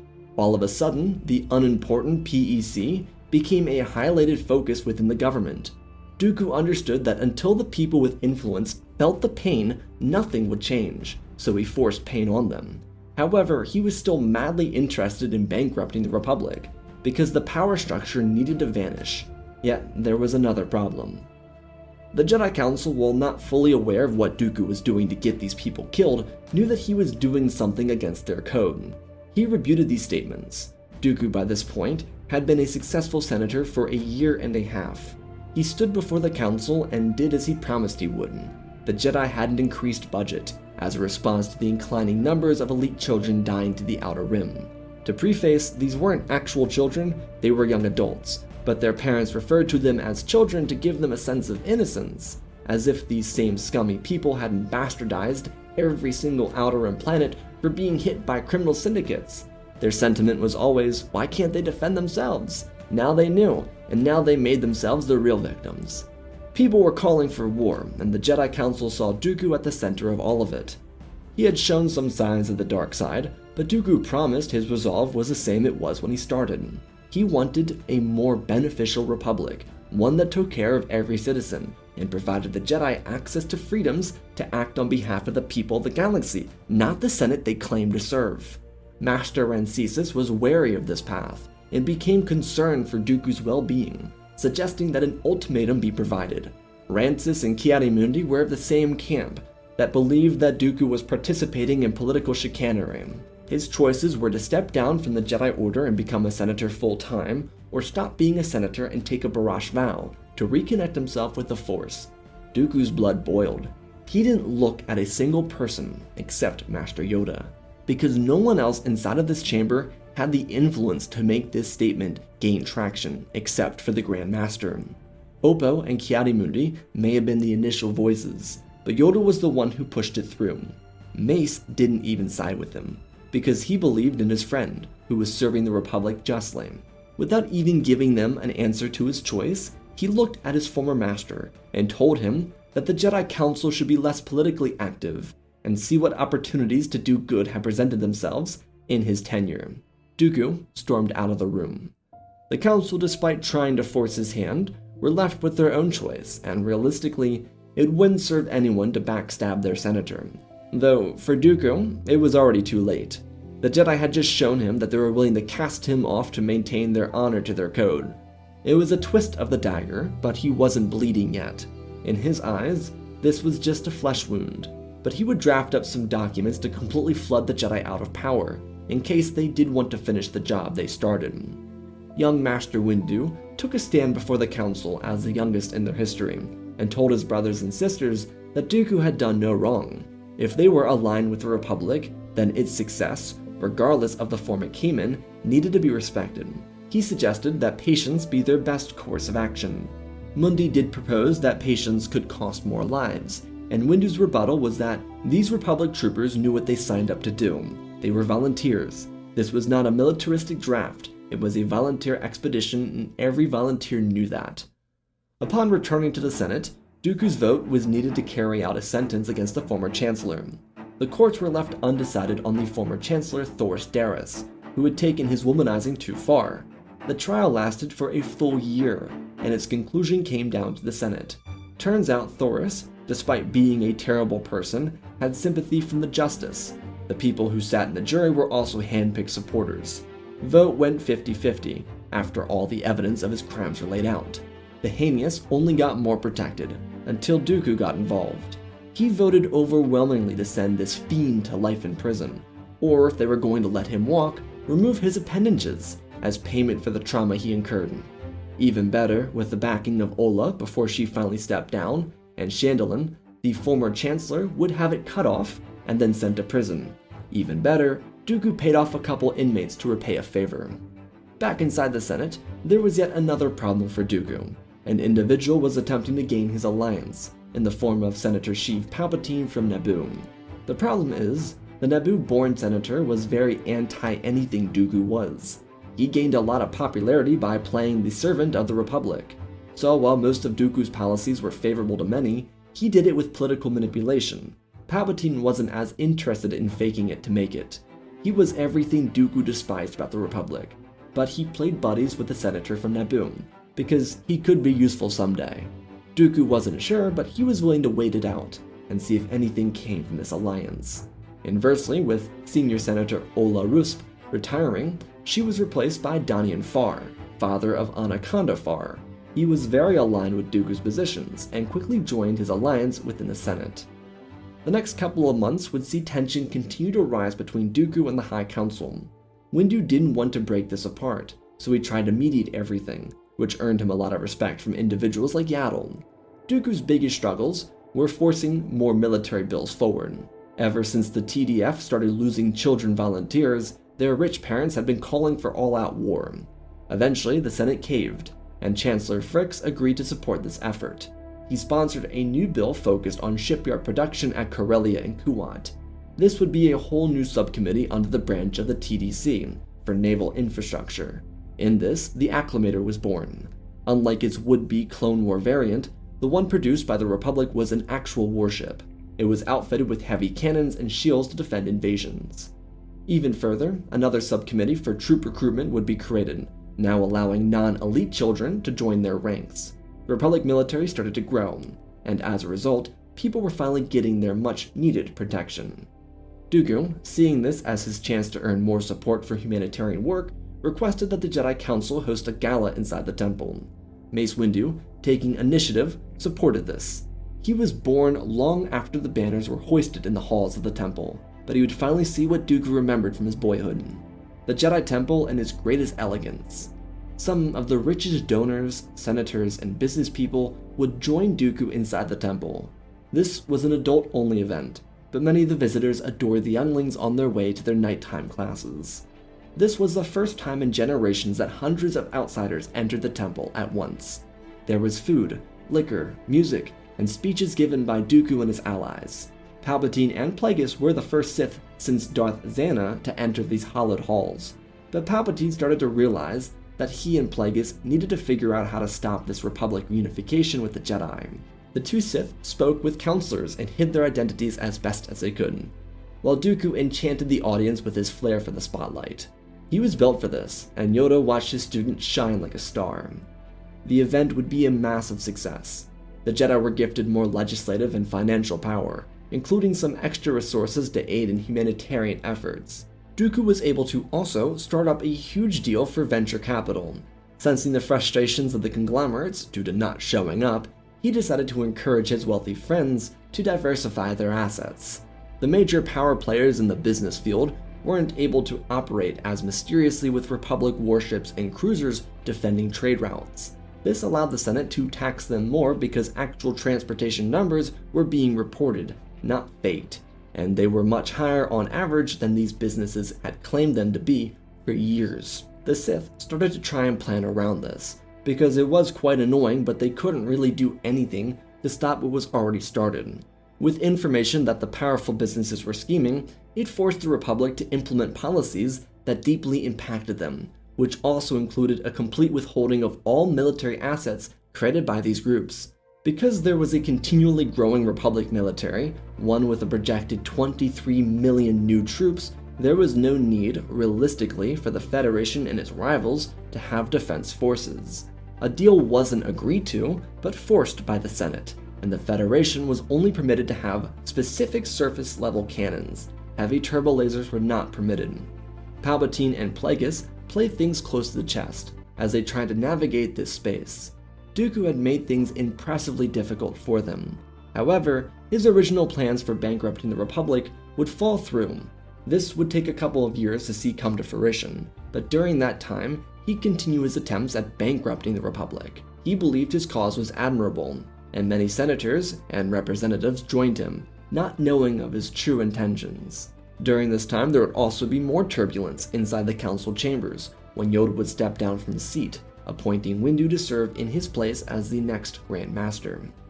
By the year 40 BBY, the Republic was forever shifted. Dooku's push for conflict in the Outer Rim came with many successes, but not the ones he anticipated. Thanks in part to Sitho Dyas not having visions of a great war, and Dooku refusing any pushes from Hego Damas II and Palpatine, there were a variety of failed Sith plans. To start, their Kaminoan operation was turned against them. The Republic made it illegal for non-Republic personnel to militarize, due to the expansiveness of their Trade Defense Force, which was transformed into Republic Regions Military, or RRM, consisting of a fully outfitted navy headed by acclimated destroyers and ground troops, with actual armor and weaponry. When the Sith attempted to bribe the Kaminoans, they told the Sith that they would think on the issue, before then reporting everything back to the Jedi Council about it. The Sith were almost caught, but eventually never were. Following that debacle and a few other failed attempts for power, like a bid for the Chancellor's race, Sidious attempted to betray his master. The push for Palpatine to become Chancellor was hindered because of the Trade Federation. They didn't have any power to blockade Naboo, thanks to rollbacks, bills, and amendments created to demilitarize the corporate sector. The Republic profited off of this immensely. As a side note, because all the research done for military growth was swallowed up by the government and pushed into the RRM. As for the Sith, Palpatine, frustrated with the continuous failure, attempted to kill his master, with his own apprentice. Plagueis would wrangle Sidious and provide Maul a choice, to surrender and join him or die. Zabrak, young warrior, would join Plagueis. This would eventually see the Sith Order as a religious sect crumbling. Plagueis the Wise became frustrated with the perpetual failure that engulfed the Sith, and to avoid a falling out with the Jedi, decided to focus on his fascination with the Force instead. Maul would become an aid to that, and eventually they would accidentally create Skywalker when the Force reacted to their dark practices. They would never be found by the Jedi, and never be killed by them. The Republic military, on the other hand, was the real hero of the last 8 years. Dooku's little project to bankrupt the entire Republic actually made them more financially independent than they ever would have been otherwise. It was an impossibly large difference from the outcome Dooku initially wanted. However, it made him and the Jedi look like heroes of the new era. Part of the financial freedom came from the free market that encouraged competition. Without domineering powerhouses like the Federation maintaining control over trade and Republic interests, little guys were able to participate. This also encouraged new technological advancements. This was success gained from the venture capitalists gathered at the Jedi Gala. An added benefit of the freer market was the stability in constant commerce, and the Republic's direct pull away from the banking clans. They were so close to obtaining power over the Republic, but Dooku issued requests to pay off all Republic debts with assets acquired in the conflict with the Outer Rim. As an added note, and the greatest irony about the last 8 years of conflict is it was really a Cold War, with an odd battle here or there. More or less, planets seceded from Hutt or Syndicate territory, with hopes to join the Republic. Natural benefits and resources from these planets became bartering tools for permission to join the Republic itself. Dooku proposed many military bills, mostly to bankrupt the Republic, but the expansion of the Core Infrastructure Works Committee was his pride and joy. When it became clear that detonating the Republic economy wouldn't work, he transformed the CIW into the Galactic Infrastructure Committee. It was redesigned and incorporated into the Transportation and Business Advancement Commissions to further assist integration for formerly Syndicate-controlled worlds. It was never an easy process, and it would take years for these systems to receive proper representation. However, there was a parting gift that Dooku passed through the Senate, thanks to Danian Farr and Chandelian, which was the Senator and Representative Term Limit Amendment, further making it impossible for lifelong politicians to attempt to hoard power for themselves. And the greatest irony in all of this, as he entered his 60s and stepped away from the Senate, Dooku's longtime ally on the Council, Grand Master Windu, proposed a new position for his friend, the role of Master of the Order and Guide to every new Jedi Senator, something Dooku would openly accept. His vision for the galactic market included blowing up the system. Instead, he transformed bureaucracy to stagnate the Sith out of existence. It wasn't clean or flush, but the messy system Dooku loathed now worked, for the people of the Republic, which now included every sector of the galaxy. If it weren't for his greatest advisor, Senator Ola Rusp, or the allies he made along the way, the Republic wouldn't be entering the first Golden Era scene in centuries. Our story begins inside of Finis Valorum's upper-class residence, just outside the Senatorial District on Coruscant. He watched news reports fill into his office. He was lounging on a chair, like one of your French girls, watching thoughtlessly. Finis hadn't faded totally from the public since the vote of no confidence removed him from power. He definitely didn't hold the same sort of respect or even confidence to approach anyone on a galactic level. His politics were typically a secret to himself and his closest allies. At the current moment, most of those who considered him a friend were either out of office or Palpatine loyalists. The entire vote of no confidence left Valorum with a challenge: how to decipher his position in all of this. He, for example, watched a former Jedi Knight cultivate the minds of a third of the galaxy. The Separatist crisis, which is what filtered through the newsfeed right this instant, was led by Dooku of Sereno. Valorum knew him as Master Dooku back in the day, but the times were changing. A Naboo-born senator was leading the Republic closer to oblivion, and he was here, doing nothing. It's not that Finis hadn't attempted anything in years, it was the fact that no one really wanted to work with a disgraced chancellor. This was from a business perspective, not from a public perspective.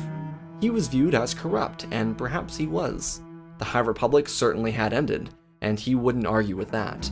But looking at the last 8 years of Palpatine's administration, he couldn't help but feel that he got the short end of the stick. Look at the stats.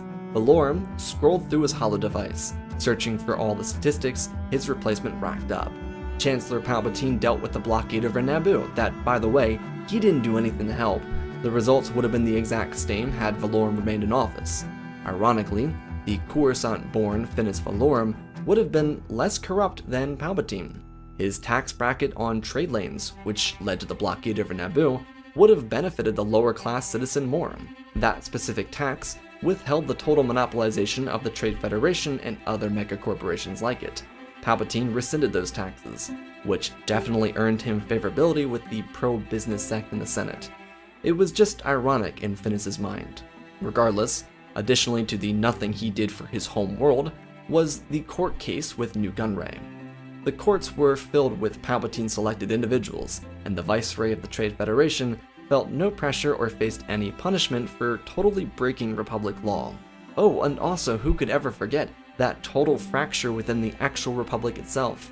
The separatist movement, as it was being called by the news, was growing by the week, with new representation, additional systems, and support. The Republic was weaker than ever before, and Palpatine did nothing but spout the same bland speeches over and again. They worked on the Senate. Finis didn't see the same thing.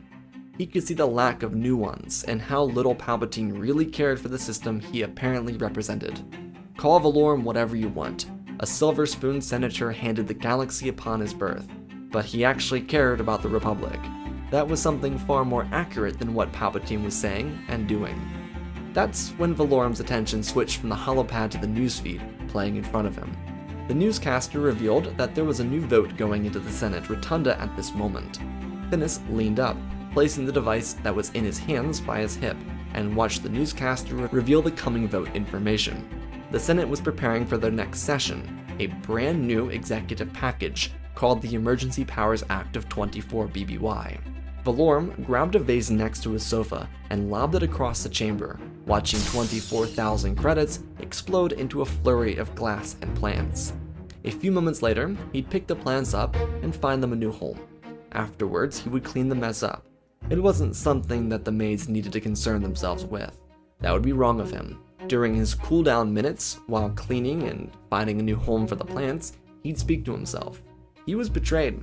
Truthfully, he couldn't believe it. Always coming second best.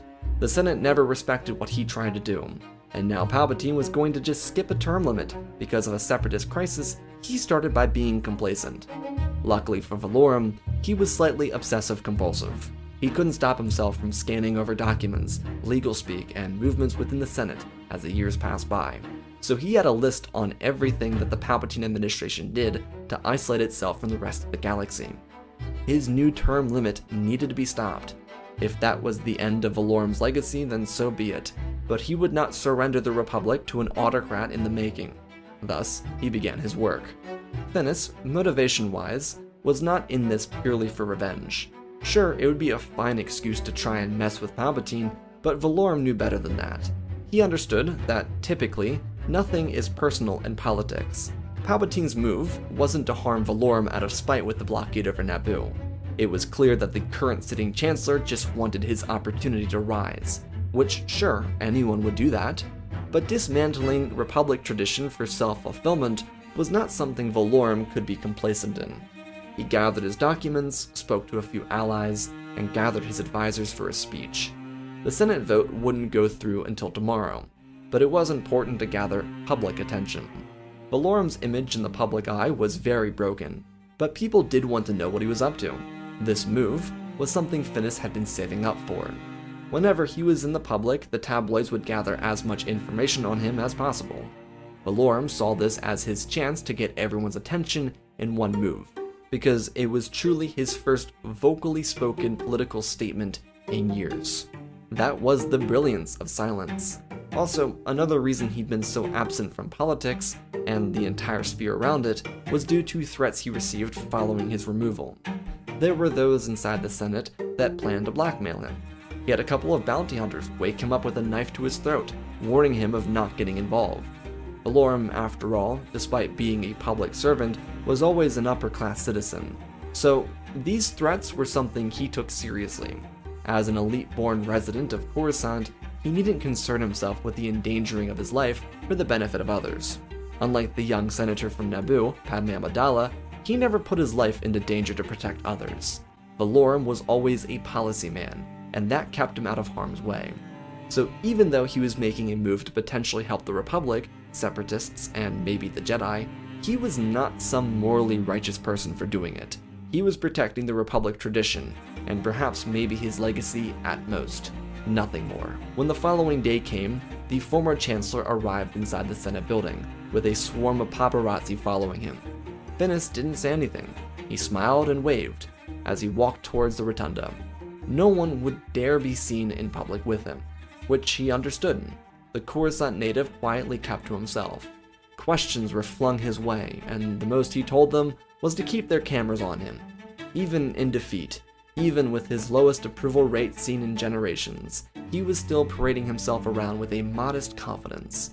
News networks picked up on this immediately and displayed it. People theorized about what he could be up to. here inside the Senate building. But the conclusion for most of these political analysts was correct. He was here to challenge the Emergency Powers Act. The Senate session would start nearly 40 minutes after his arrival, and he used the Coruscant representative's pod because they were good friends still. Valorum waited for his opportunity, as Mas Amedda and the co-signers of the bill took the stand to explain some of the benefits it would have for Chancellor Palpatine. The bill wasn't just focused on Palpatine's term limit. More than anything, it was assisting him with other executive privileges. Calling it an emergency powers bill, or simply a term extension bill, was just for the public. The interior of the rotunda knew the truth about Palpatine's on-the-surface aspirations. They were going forward with this bill, primarily because of the business success Palpatine brought. He was great for credits, but not really for maintaining a positive diplomatic environment for non-core residents or people that couldn't afford to live in the core. The Senate quieted down following Mas Amedda's surrender of the floor, essentially asking if there were any individuals present wishing to make a final stand against the bill, whether it be for minor changes or completely denouncing it. Valorum's pod slowly moved forward, and the former chancellor was met with a few boos and a couple of jeers. Valorum didn't bow his head, he didn't surrender himself, he just stared directly at the camera bots encircling his pod. The former chancellor took a deep breath and looked to those he once called peers, and he reintroduced himself to the galaxy. He was Finis Valorum of Coruscant, here representing the people of the galaxy, and questioning the chances that this emergency powers bill of 24 BBY was an attempt to secure autocratic authority. In that moment, the air inside the rotunda slipped out, as people recognized this as a direct challenge from the former chancellor. Was this a revenge plot? Perhaps Valorum had dirt on Palpatine. People everywhere were focused on the next words Finis had to speak. His little influence may have dissipated, but he still held the floor like a popular man, because he could change the entire dynamic of the Separatist crisis. Let's not forget that several key Separatist systems still had representation within the Republic. Their pods in this very chamber were still occupied by senators that listened to Valorum speak. He placed his hand around the control console in front of him. He felt like a junior representative again. Back in his day, years ago, decades ago even, when he gazed upon this Senate rotunda with wonder and amazement, when he believed in what a democracy could be. He at that age also didn't realize that he'd be the last of the Republic chancellors. Valorum would echo his thoughts aloud for the Senate around him, but that wouldn't come yet. He challenged this bill and called it strictly anti-democratic. The Senate was tearing itself apart by giving power to a man that took power for an incident with far lesser repercussions. Valorum demanded justice for the actions that caused the deaths of over 100,000 on Naboo just 8 years ago with the Trade Federation blockade. Newt Gunray hadn't been dealt with. He didn't have a sentence yet. However, Palpatine's court was in control over the case. Odd how Newt Gunray continues to be in power with the Federation's influence after the tax bracket was removed by Palpatine himself. Coincidence is it not that the Chancellor has motivations to rise beyond just an elected official? Not only was he calling out the failure to punish Gunray for his actions nearly a decade before, but bringing up minor policy actions that led to this crisis with the Separatists. Valorum wasn't ignorant enough to just come here and suggest that the Separatist crisis started because of Palpatine. He understood that they all contributed to it, and even took a part of the blame himself, which helped Palpatine's supporters at least see that the humility was coming from Valorum. He, for instance, contributed to the Separatist crisis by vetoing bills that would have withheld monopolization in lower-income territories near Hutt space, or, for example, his accidental, though foolish, mistake in canceling a military creation package that would have supported independent contractors in the Upper Rim near Megiddo. Had he not vetoed, the Trade Federation wouldn't have had a monopoly over that territory because of their droid armies. However, what the current administration did not only amplified the problem, but was a direct causation of the rise of a separatist movement. Think of it like this: the Republic had become so corrupt, so greedy, that a Jedi Master left the Order and started a political career just to challenge the rise of the new administration. There was no coincidence there.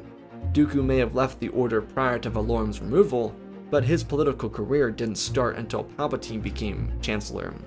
The Senate watched, people across the galaxy listened, and political analysts on every major network jotted down notes and exchanged them with their colleagues. Valorum then, without even missing a beat, brought up 4 different bills or actions that directly led to the rise of frustrations from non-core worlds. Firstly was the Umbaran embargo, a threat levied by the Palpatine administration to completely neutralize supplies from a specific system. The Umbaran embargo wasn't just targeted at Umbara, but a long list of other surrounding systems. It prioritized the Republic's relationship with the Commerce Guild and punished small businesses in every system it touched.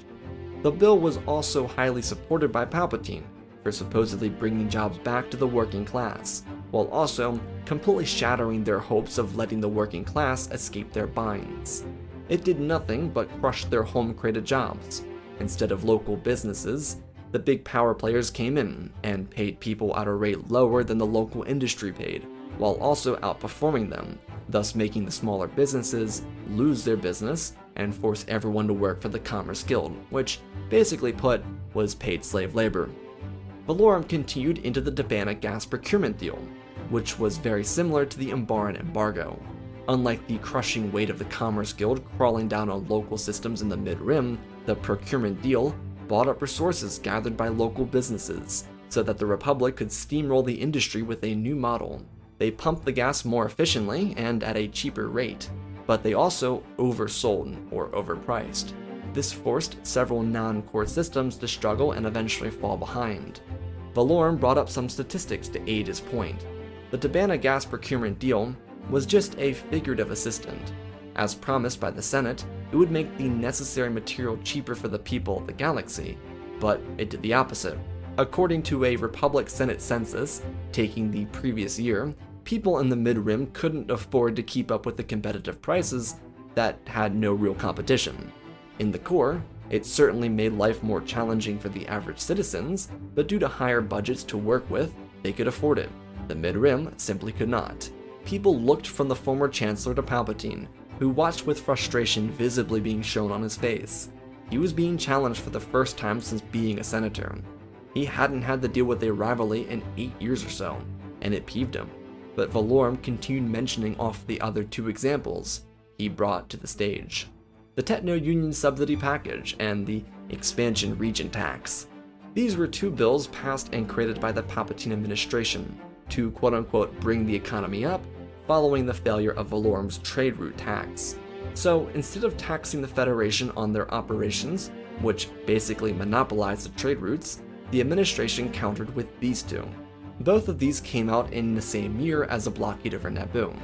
Basically, the budget created by Valorum's administration accounted for the credits they were supposed to get from the trade route tax that affected the Federation.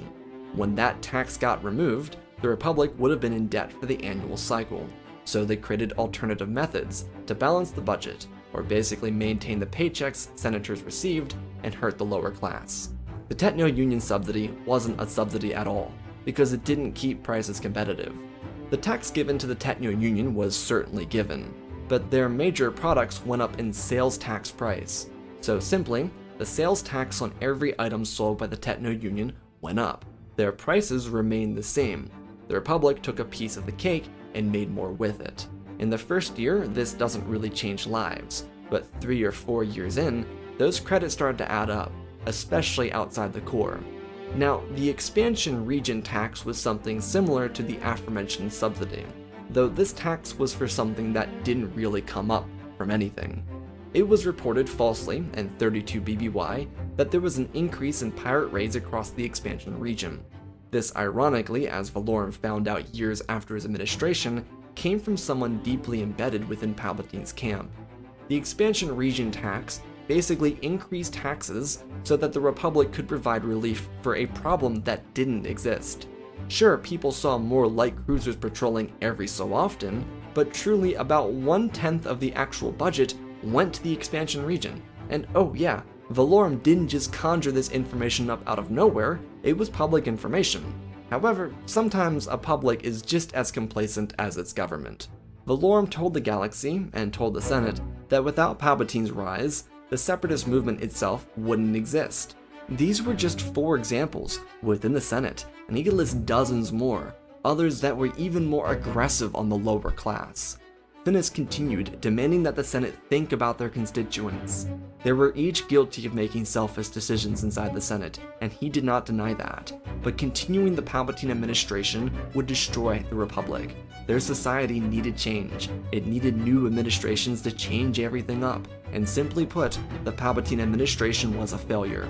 He didn't end there, because Valorum actively recognized the potential threat coming from the Separatist crisis. But again, it wouldn't be there without nearly a decade of active deceit. The Republic's goal should be to pacify this movement, remove these bills, even if it puts the Republic temporarily into debt. A strong economy is only as good as a little guy. Without them, the backbone of society, then there is no greater structure that exists. The oligarchs can fill their pockets for their entire lives, but it wouldn't change the active decrease in society. They could think they would save themselves, but they were going down with the ship anyways. Valorum stated it here and now, submitting to the people that he would surrender his generational wealth, his residence, and his future so that the people of the Republic could free themselves from this self-destruction. It slipped out. Valorum was in the heat of the moment, but when the words came out, he actually didn't regret it. It felt powerful. He felt like a true civil servant in that moment. He recognized what it meant to care about his constituents. This wasn't even about serving himself or filling his own pockets, or attending galas on Hesperidium. It was about the people he represented, the fact that the Republic tradition did not allow for autocrats. Silence filled the rotunda. People were shocked, not just on Coruscant but elsewhere in the galaxy. Valorum had just proven himself to be a changed man, and no one knew what to say or do about it. Well, no one but Palpatine. The current sitting Chancellor stood up and reminded the people of the galaxy what Valorum had done. The truth is, Finis couldn't pretend that he had a seamless tenure as Chancellor. Some of his bills maliciously tore people from their homes. His administration couldn't be considered perfect, and Palpatine actively removed unpopular Valorum legislation, aiding his own popularity as the new Chancellor. Palpatine didn't stick himself on Valorum's failures, but he reminded the galaxy why he had no power to begin with. His failure to listen led to this. Palpatine defended himself, but he looked weak. The current Chancellor had a list of legislative choices that did actively hurt the galaxy, and Valorum did too, but they weren't nearly as malicious. At least, they didn't seem so. There'd be some short bickering before the Chancellor and Valorum surrendered the floor of the rotunda to make a final decision, and it would go straight into a filibuster, which in this case was kind of a mix of a recess and a prolonged vote. Instead of sitting in session for the rest of the night, the Senate would disperse. See, this wasn't a functional government. The senators didn't have time to sit here and listen to reason for why they should or should not pass a vote on the Emergency Powers Bill, so everything came to an end for tomorrow. Once Valorum exited the rotunda, he was pressed immediately by the tabloids. Was he being truthful about his willingness to surrender his lifelong earnings? What about his remarks regarding Palpatine's administration? Was he planning yet another campaign to fulfill his final term? What were his goals here? Yes, everything was answered. But there was one key response here that would save his life, without his knowledge. He told the tabloids that he planned on going home so he could let the Republic play out everything it needed to, on his own. He had full trust, rightly or not, in the capability of the Senate to do what was right for the people. This was his way of remaining politically correct, without upsetting either aisle of the Capitol, and simply remaining a neutral entity. Before he could leave the Senate building, following a short interview with the media, he'd be apprehended by members of the Separatist coalition inside the Senate. It should be stated that several of the key Separatist players, like Mina Bontiri, didn't want to lead the Republic. They were public servants. They wanted to help the galaxy. However, they proved their willingness to make a change by siding with the Separatist movement. It was their way of rebelling against the status quo. These individuals grabbed Valorum's attention and requested his audience. This too would save his life. As he was visiting with these members, a bomb would go off inside of his residence, killing off some of his maids and his cook. He wouldn't learn about it until several hours later. Instead, as the galaxy believed former Chancellor Valorum was killed after returning, he'd be locked into a deal-making process with the current Separatists. Trying to impeach a growing autocrat wouldn't work, no matter how far-fetched it seemed.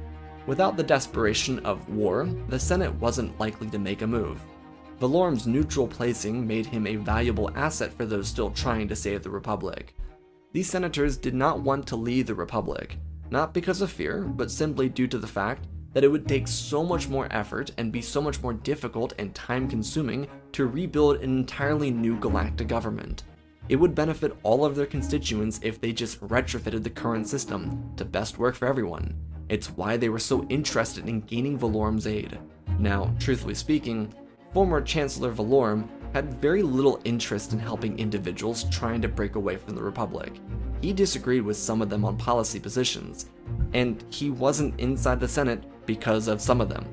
He was here because of Palpatine's overreach of executive powers.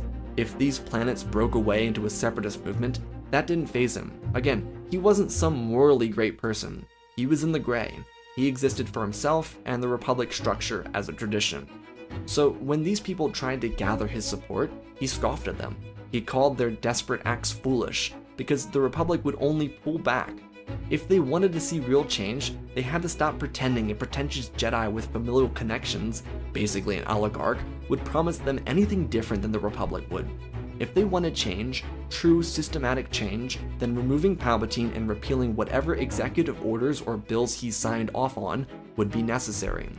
Valorum was flustered for a while, before eventually telling the senators to utilize the Amendment Clause.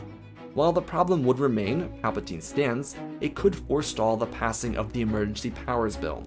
Basically, Finis was proposing that the Separatist Coalition propose that the bill be turned into an amendment, but for the opposite reason.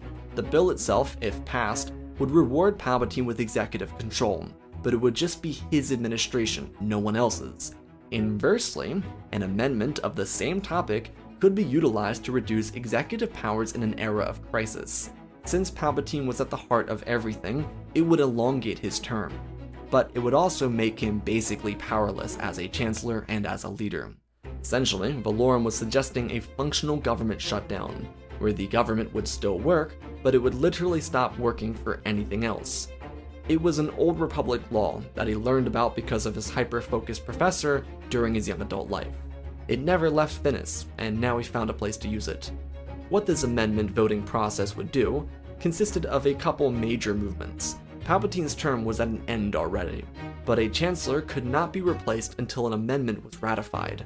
In legal speak of the Constitution, in this specific circumstance, the chancellor could only legally vote on the amendment, nothing else. No bills, no executive orders, nothing. It forced the chancellor to make a vote on the specific amendment so that once it was ratified or vetoed, they could democratically step down and pass power on to the next individual, because this specific chancellor would have no other power over anything else inside the government once their term ended, which Palpatine's was about to end. Now, this was the brilliance of Valorum's plan.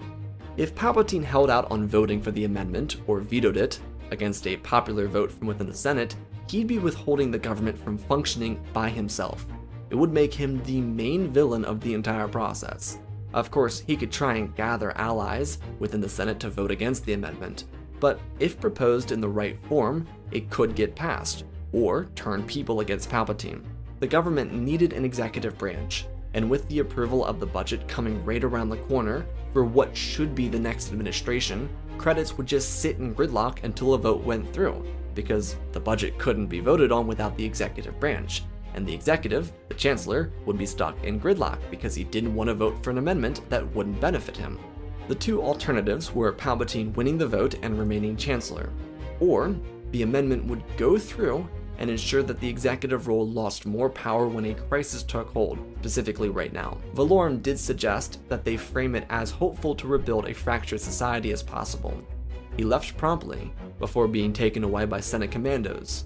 Finis was clearly done with this, but when he learned of an assassination attempt, he realized that if it weren't for the Separatists, he'd be dead.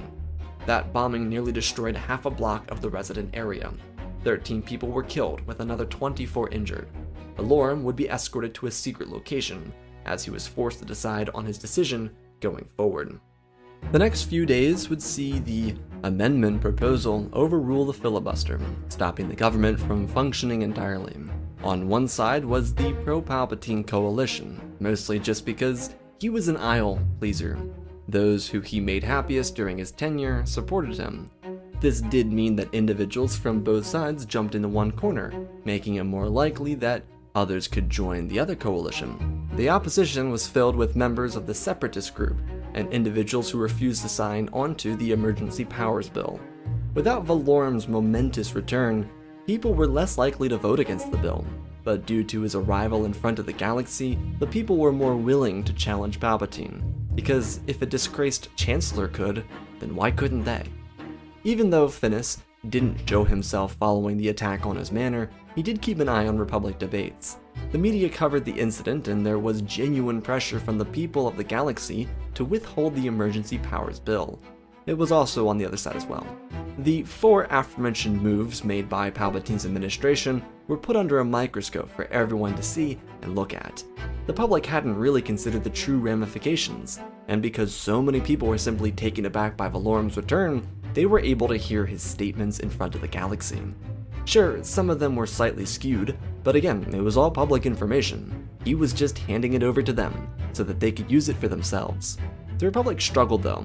Passing the amendment put the Republic directly into gridlock, and Valorum removed himself entirely from the situation.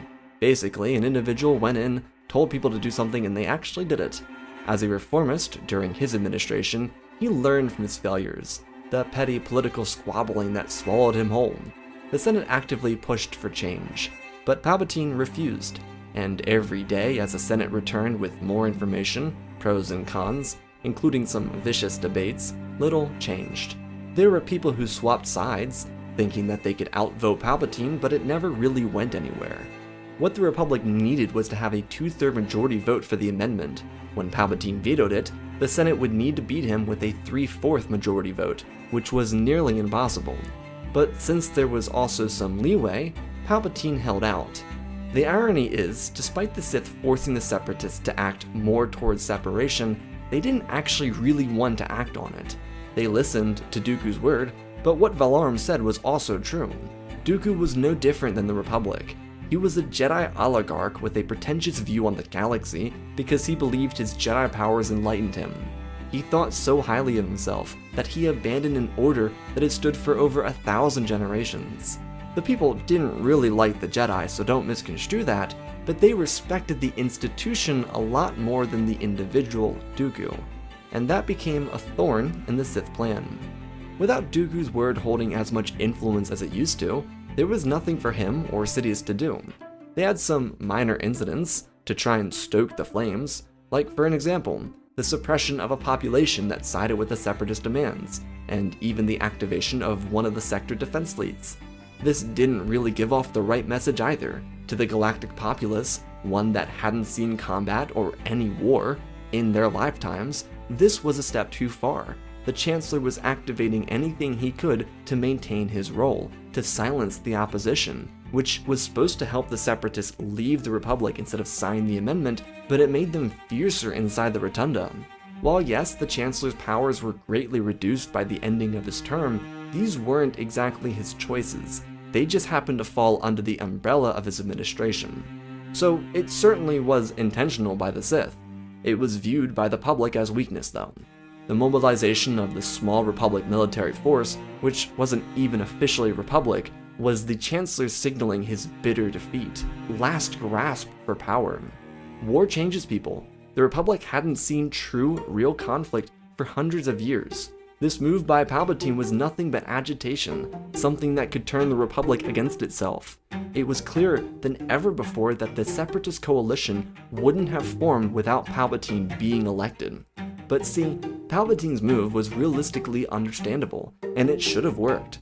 The raising of this Republic military was meant to quell the rise of a potential Separatist threat, but that was also the trick.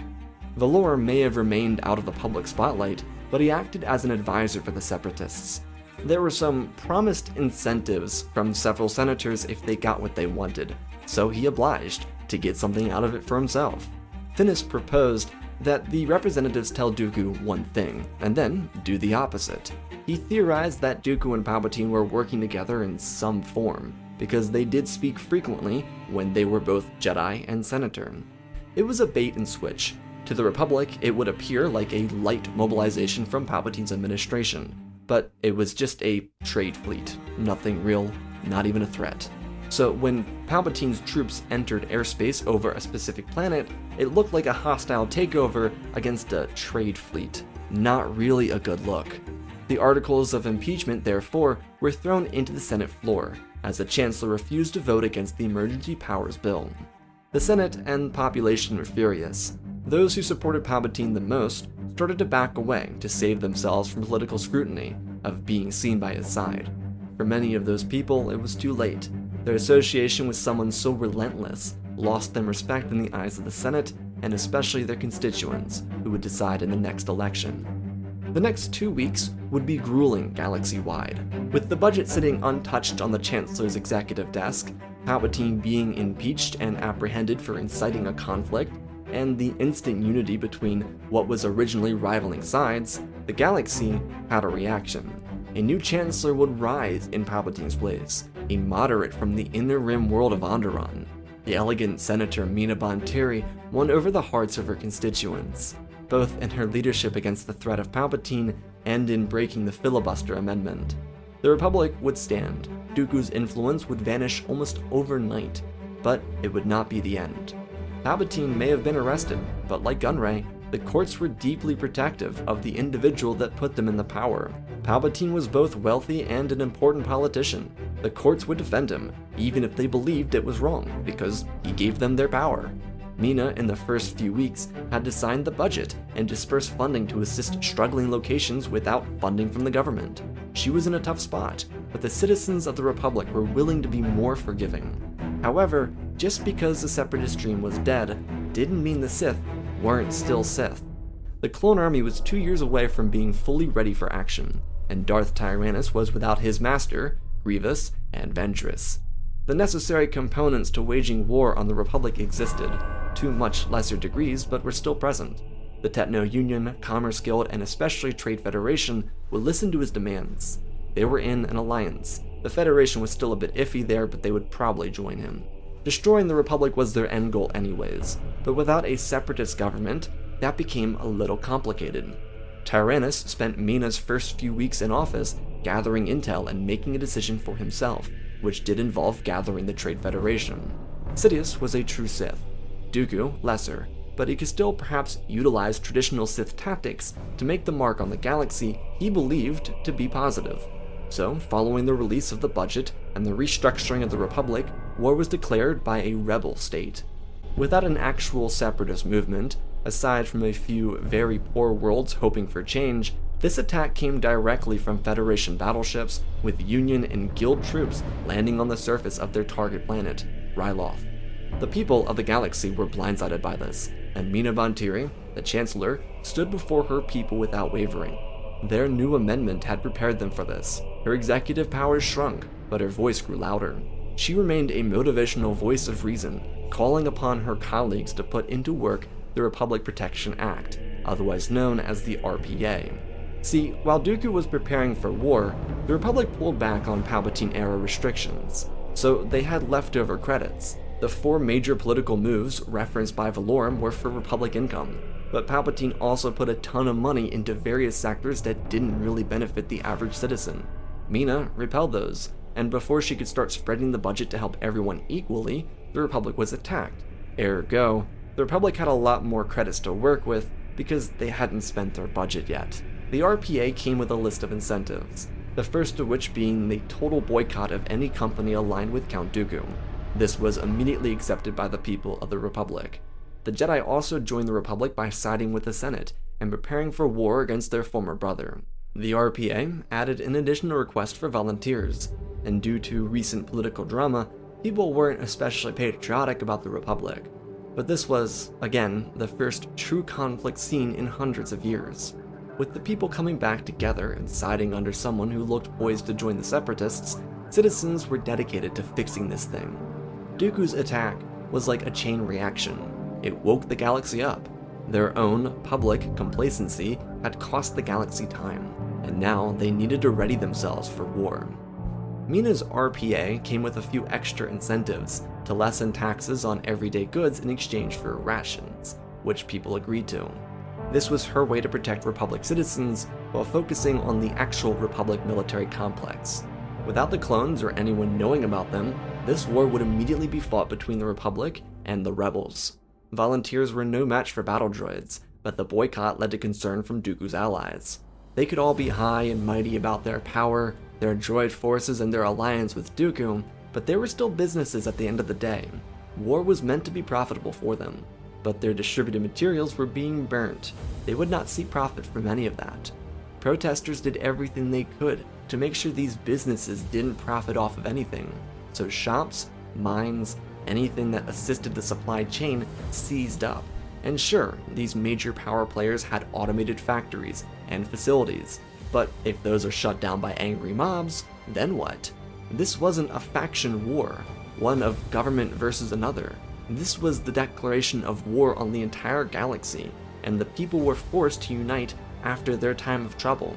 Sure, yeah, of course, a few systems betrayed the government to side with the attackers, but they were few and far between. Anyways, if someone sided with Dooku's regime, they'd be ostracized from society. Didn't matter if it was a person or a local planetary government. Mina Bontiri attempted to be diplomatic, but she took up the part of wartime leader naturally. Threats for her life came. She handled them with grace. Inside her cabinet, the young senator from Naboo, Padme Amidala, assisted her with everything she could. Having survived the blockade over Naboo, she was more than willing and ready to take a stand against the Federation again. As this war started and the Republic scrounged up anything it could for defense, the courts flipped their position on Palpatine. This came with new appointments from the Senate, thanks to a judiciary expansion bill placed inside the RPA itself. It permitted the Republic to hold more control over the full government without Palpatine's influence. The death penalty as a result would also be given over to the former Chancellor, and Sidious would make his escape. He would never actually get off Coruscant though. The Jedi had guards in the facility in case Palpatine loyalists tried to break him out with a riot. When Palpatine showed off his dark powers, the Jedi Council would be sent in to deal with him, leaving Tyrannus the last of the Sith. Now, Dooku was in a weird position. The business leaders were getting second thoughts. Their industries were plummeting. That was something no one really considered because the charisma Dooku displayed was inspiring. He made people feel like they had a chance to do something, when in reality, even if they were actually winning the war itself, which they were, there'd be nothing left for them if they won. The galactic community was united as one because of them. Didn't matter who it was. Hell, even Mandalore threw themselves in with the Republic. It was everyone versus a few powerful, greedy conglomerates. Instead of a battle ending the war, because the Republic certainly didn't have the capability yet, it would be the self-destruction of the rebel leadership. Dooku had no issue leading, but the powers in control over these armies either gave up or used their military forces to escape into the unknown regions so they could at least have a semblance of power. Their chance at control was long gone, and they didn't see it before they attacked. The Techno Union would stand by Dooku for a little longer than the rest of them, but it was all still doomed from the start, thanks to the day Valorum stepped into the Senate Rotunda. The war for the Republic, and thus the galaxy, came to a conclusion without a battle. One day it just stopped, with nothing notable being remembered about that final skirmish. Dooku remained public enemy number one, but he'd never be brought to justice. Other Sith-like individuals faded from relevancy. Even though Dooku escaped a prison sentence, he would never truly be free. His mind consumed him, and his prison would follow him everywhere.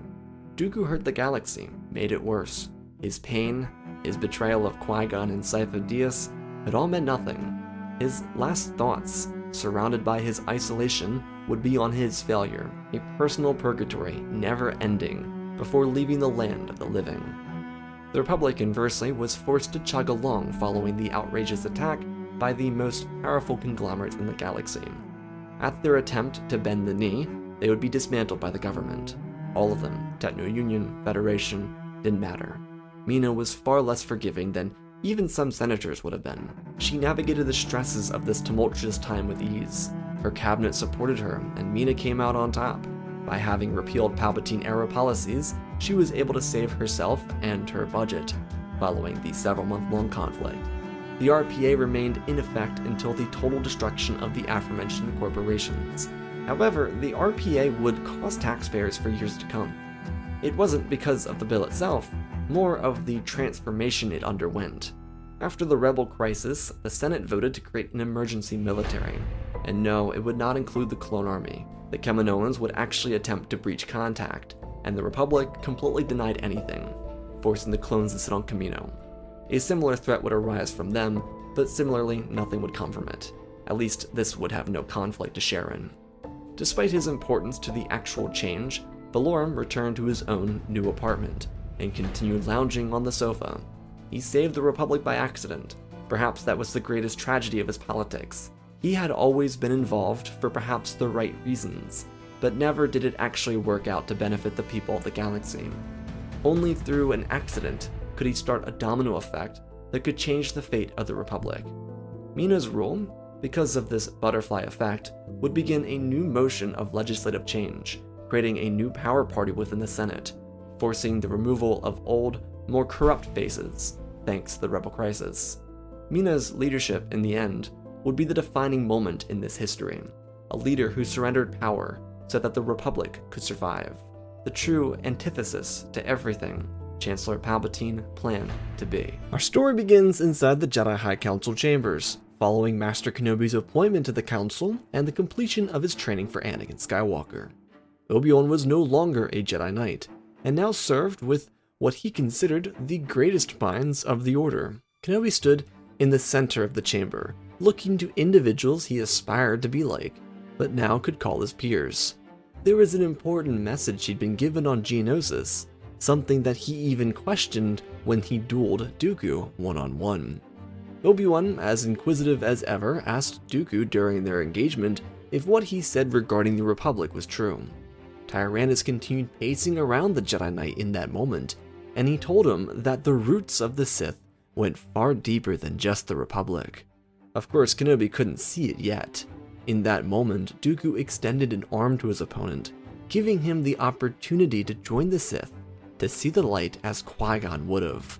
But Kenobi denied again, growing almost angry that Master Jin's own instructor would think so little of him.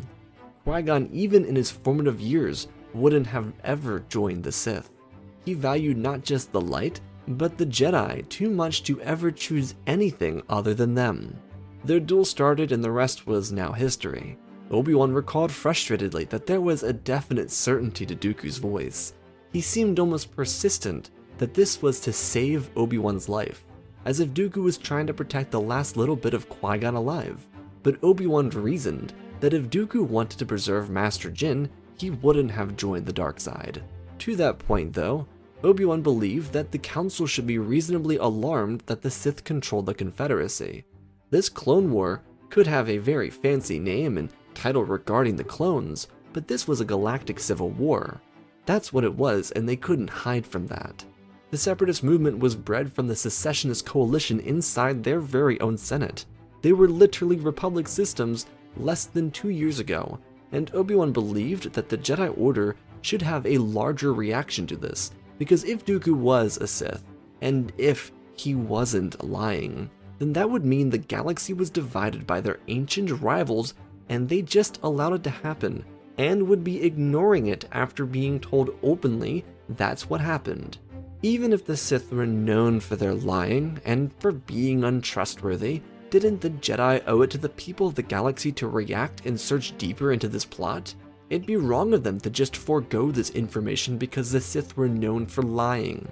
Dooku was a Jedi little more than a decade ago. This could be a cry for help, or plain old deceit, but they'd be better off knowing anyways. Obi-Wan then bowed and stepped to his seat, where he would watch the bureaucracy of the Council begin. From the outside looking in, it always felt like only wise ideas were shared, but now, being a member of this small unit, he could see the errors, the poor judgment, and how they came to their conclusions. Master Mundi called it a waste of Jedi time and resources. If they spied on the Senate, they might lose valuable support. Another, from across the room, backed this, while Depa Billaba suggested that they silently implement themselves into the Senate to appear as commoners rather than abstract visitors. Mace seconded this, to which he went a step further. If the Jedi Council believed in the Republic and supported its Senate, then they should be more than willing to do this investigation, because their belief in the institution would mean that the Sith did not have influence. Mace continued, if they were skeptical of what results they might find, then did they really believe in the rule or the legitimacy of the Galactic Senate? He was a firm believer in the Republic and what it could be, more loyal than most, and if he was willing to do this investigation, as Master Kenobi put it, then everybody else present should also be willing. Master Plo on the other side of the Grand Master spoke up, and called for a system of drones to be placed, bugs, or even fully taking control over the power grid of the Executive Plaza. It sounded like an aggressive or overly aggressive move for something that was barely squeaking by within the Senate, but like Mindy, and a few others on the Council, Plo had been alive for hundreds of years. He understood the importance of this moment. He expressed openly that the Jedi suffered because of the Republic and their negligence. It wouldn't just be in the best intention of the Jedi, but of the remaining Republic for them to know everything going on inside the halls of the Senate. The Jedi Order served them, but they were not servants. There was a discernible difference, and Plo admitted that he felt they lost that during the last 10 years. Another from across the chamber, shocked, he concurred that even if they didn't get the results that Dooku assured them they'd find, then at least they'd have more insight in how the government viewed them. Eventually, a vote was passed, and a motion would be put into place, basically taking the suggestions from Plo and those who followed him into consideration. Technicians inside the temple got to work immediately. Their job was to craft the perfect recipe of both monitoring systems for physical meetings and also a drive that could perfectly read all information inside the Executive Plaza and redirect it to the temple. There were multiple necessary avenues to learning about the Republic, and each of them would be acted on. The next few weeks would see the early integration of the Jedi into the Senate, by simply rolling around like they had to be there. This could be by interacting with senators and representatives, or the media, maybe even the Chancellor. But the Senate Plaza was filled with anywhere from 50 to 120 Jedi every day. These were individuals handpicked by the High Council to keep up this ruse. No one, not even the Supreme Chancellor, thought anything of it. He actually loved this idea because, as Sidious, he saw nothing but value in the concept of tricking the Jedi to become more loyal to the Republic than backstabbing them. He foresaw a scenario where he could frame the Jedi for publicly trying to sway policy and bills into their favor. Of course, despite his slight case of superstition or paranoia, he never actually believed the Jedi were doing anything actually suspicious upon their arrival. They were a complacent bunch. Palpatine more or less assumed they were trying to win popularity contests now that the galaxy shifted towards war. The Order played into his hands because none of them were here for policy. The Council, over the various sessions throughout the implementation of this plan, decidedly made sure that none of their members were actually participating in government business. They could take notes inside of hearings, participate in meetings, and even make suggestions to trusted Jedi loyal senators, but they had to stay away from doing anything inside the actual rotunda. For most Jedi, this was an easy job. It provided them a chance to practice everything they learned about the Senate in real time, while participating in a mission they didn't even realize they were participating in. Everything with this action by the Council was perhaps the most brilliant thing they'd done in years. They put together a true winning strategy, and while there were no results yet, it did feel like they were already making progress. It just felt right to the Council.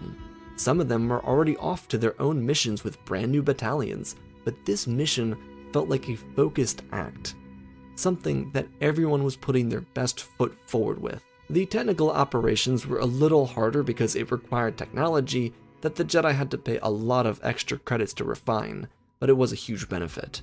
Inside individual offices, bubble microphones were dropped off in hidden locations by using the Force, of course. The actual communication frequency from the Senate was tapped and all transmissions were rerouted to the Jedi Temple. And of course, cameras in high traffic areas. While the Jedi wanted perfect results, technology was still technology. At that, quickly acquired technology. So there would be misfires from microphones where the audio would entirely cut out, and the Jedi needed to put in new microphones, or cameras would simply turn off and stop working. Or how about the frequency getting scrambled whenever someone accessed a private or personal line, specifically curated by individuals inside the Senate to avoid anyone from listening to them. The Jedi couldn't even trace those back to anyone in particular, so if the Trade Federation nuts or the Chancellor ended up speaking to someone over private frequency, it would unintentionally disrupt the whole system for the Jedi. The Order, to their credit, did a fantastic job at putting together a strategy to learn more about the Senate, but the technology they used was their detriment. Each counselor knew that more resources needed to be allocated to this project, but even the most pro-investigation master was starting to grow skeptical. Luckily, any of those skeptics would be put at ease when a microphone inside the office of Goom Sam picked up his call with someone important to the Confederacy of Independent Systems. Quickly, all doubters inside the council were put into panic. The Jedi were forced to come to a conclusion on how to act with this tiny amount of evidence. The problem for the Jedi wasn't that they could prove that someone was working against Republic interests inside the Senate. The conversation Goom Sam had with this mysterious separatist revolved around forcing votes on a bill that would isolate a fuel tycoon. While the Jedi couldn't determine who actually made the call, the entire basis of this communication relied on PAC influence inside the Senate. Goom Sam wasn't just a representative for the Techno-Union, but also well aligned with some of the wealthiest PACs aligned inside the Republic. As the Jedi noted, if Goom listened to this request, as his response suggested he would absolutely turn the Senate against this tycoon. What confused the Jedi was, why would he do this? Based on all of his public records, he had investments inside the aforementioned fuel business. It wouldn't be profitable for him, unless of course, by doing this, he'd make more money. Based on all the information they had, Goom Sam agreed to neutralize a system to force a fuel tycoon into the Separatist coalition. This planet then, in siding with the CIS, would have a chance to be consumed by the Techno-Union. The Republic would willingly vote on this because its senators would be paid off by these PACs, which, ironically, likely had a stake in the Techno-Union. It was a big club that no Republic citizen was actually a part of. Everyone inside the government won. The senators getting paid to sell out what was currently a Republic asset won. Goom Sam, who was getting funded from the PACs and the Union for doing this, won. And of course, the mega corporation funding this would make the most money, so of course, they also won. They'd likely take this alliance to consume the tycoon and make it a part of the Techno-Union to make more money. The Jedi knew corruption existed inside the Senate, but they always turned a blind eye to it. If they weren't paying attention, then in essence, it wasn't real. That wasn't how the world worked, obviously. Just having optimism that the Republic would figure it out wasn't enough, and now they had to fix something that they ignored willingly for years. As the High Council discussed the ramifications of this singular call, which was such a drop in the bucket for the everyday corruption of the Senate, they realized calling this out wouldn't be enough. The oligarchs and aristocracy that called the Senate home wouldn't be fazed by the Jedi if they simply whined about ethics. Change could only come if they kept this information and held on to it. If the system was as deeply interweaved as this, then the Jedi needed to follow their evidence all the way to the top. They couldn't let anyone know how much they knew, so the mission was to remain silent, to keep watching and follow the trail, because even if the Sith weren't related, someone else was. Yet this revelation from Goom Sam brought up another point of interest for the Jedi Council.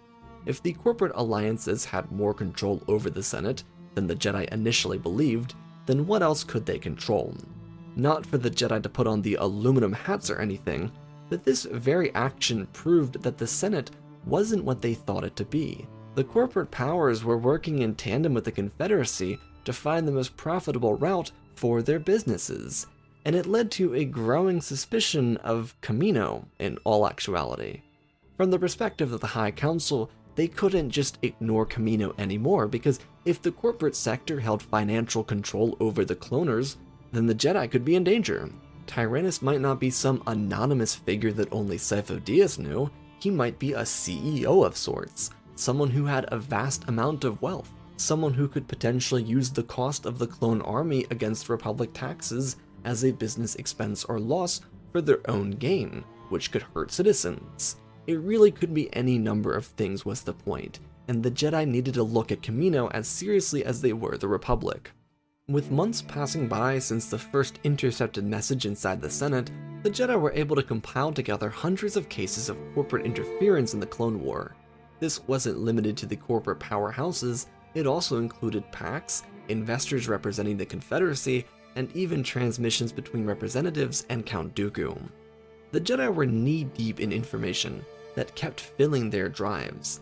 It just didn't end. It went all the way to the top, and while their Camino leg of the operations wasn't as successful, they did know that the Kaminoans kept in contact with unknown sources outside the Republic.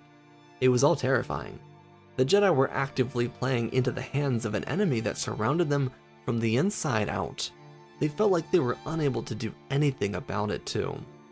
What made matters worse for them was the fact that their greatest foe, Palpatine, knew that they were up to no good.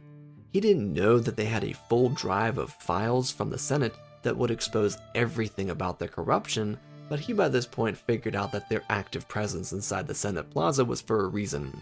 He made sure Dooku used a middleman for all of his contact to the Senate, which he obeyed with little problem.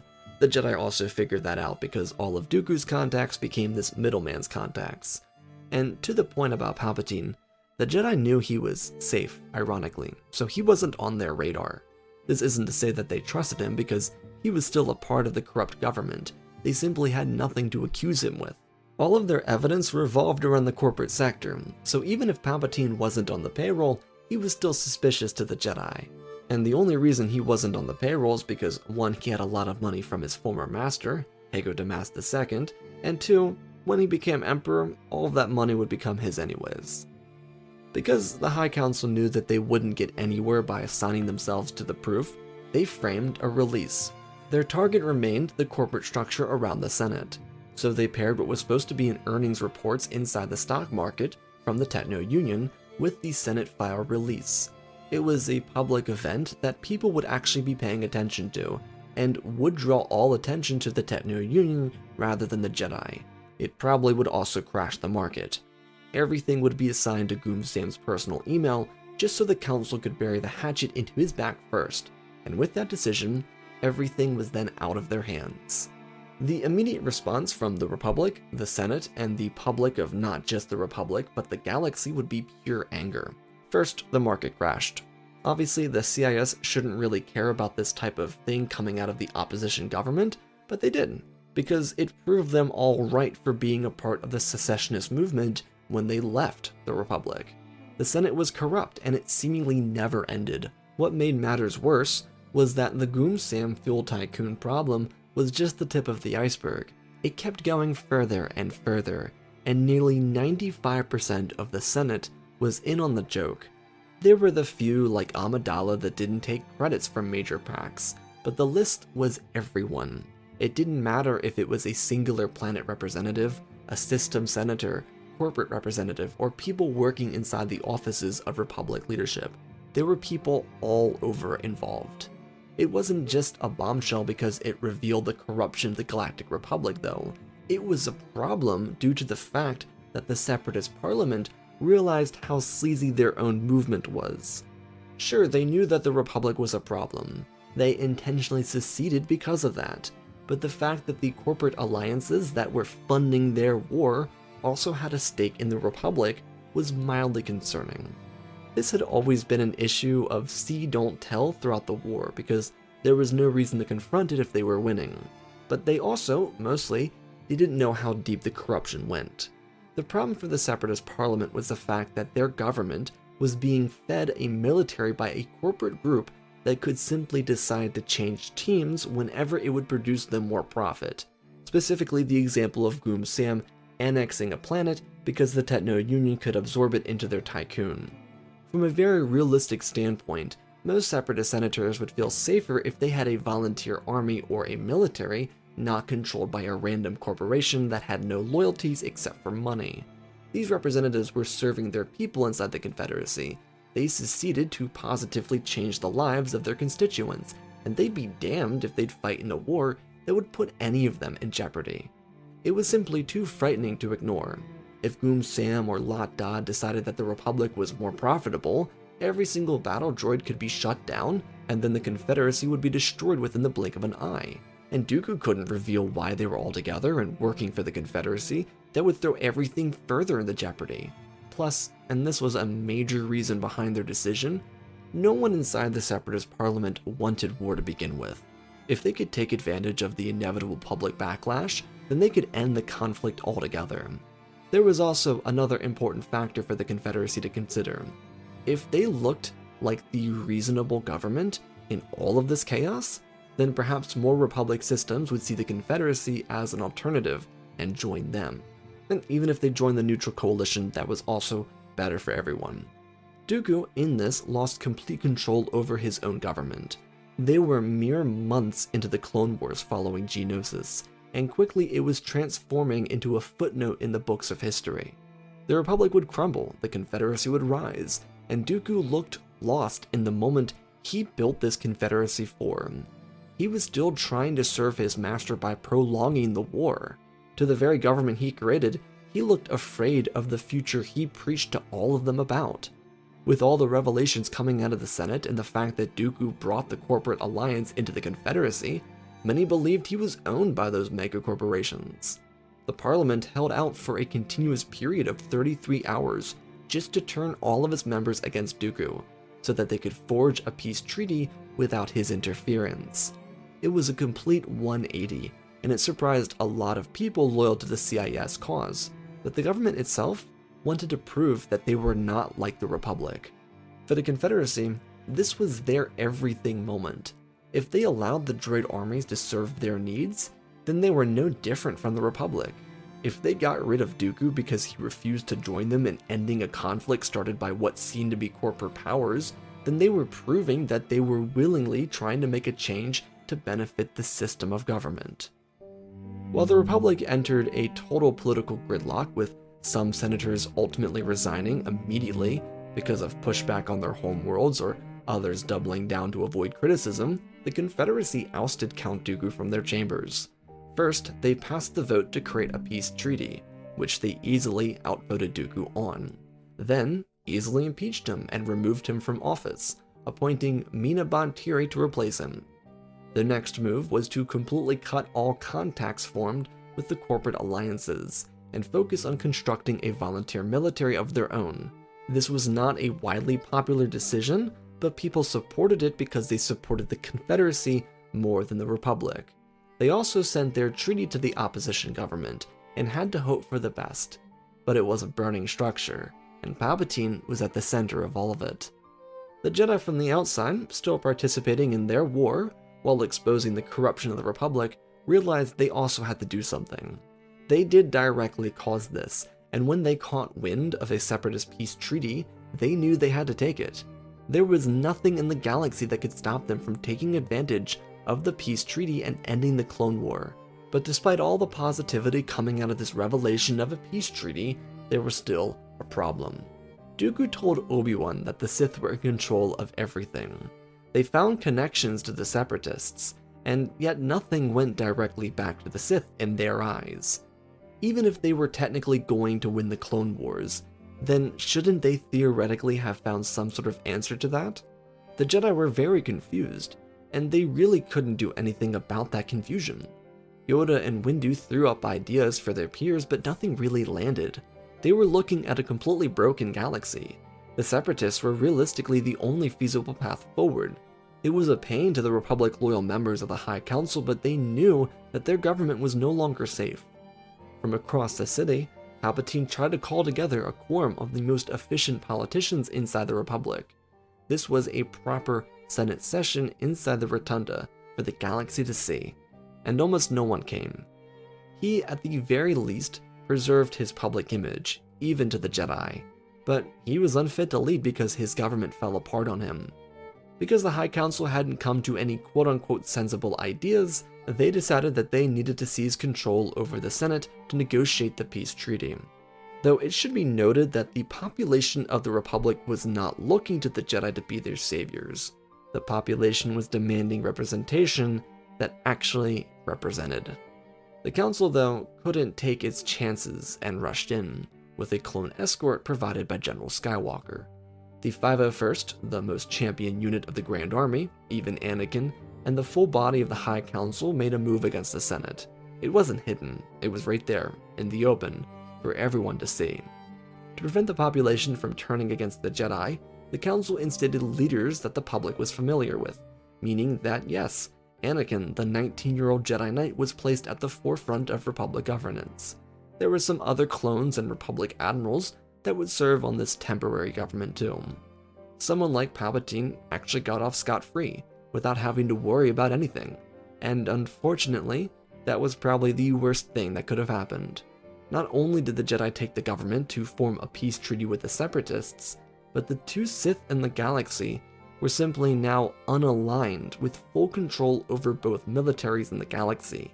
And sure, to the people of the Confederacy, they never expected Dooku to use that against them, and the same could unfortunately be said for the Jedi and Palpatine, but both sides were wrong. Just a day after the peace treaty was signed into law by the Republic and Confederacy did the galaxy turn upside down. It was tragic too. There was a Senate whistleblower who had no stake in the transformation of the Republic. They, like the Chancellor, weren't on the corporate payroll, but they did expose Palpatine to the Jedi Order. Sly Moore, who would have become his chief of staff by the end of the war, exposed Palpatine for his connections to Dooku. She didn't know to what extent, but believed, especially now, that it wouldn't be safe for him to just walk free with Dooku around too. The Jedi planned to take this information seriously, but then the droid armies descended on the galaxy without any provocation. This wasn't just the regular droid army, this included the entire reserve military. Sidious and Tyrannus united over Korriban, like the Sith of old, and dispatched all of their forces on the galaxy. Grievous and Ventress joined these droids and simply attacked. Everyone all at once watched in terror. The Confederacy, in a desperate attempt to end the war, unleashed the corporate powers against the galaxy. Sure, the Jedi figured out who was behind this, technically, but now they didn't know where the Sith went.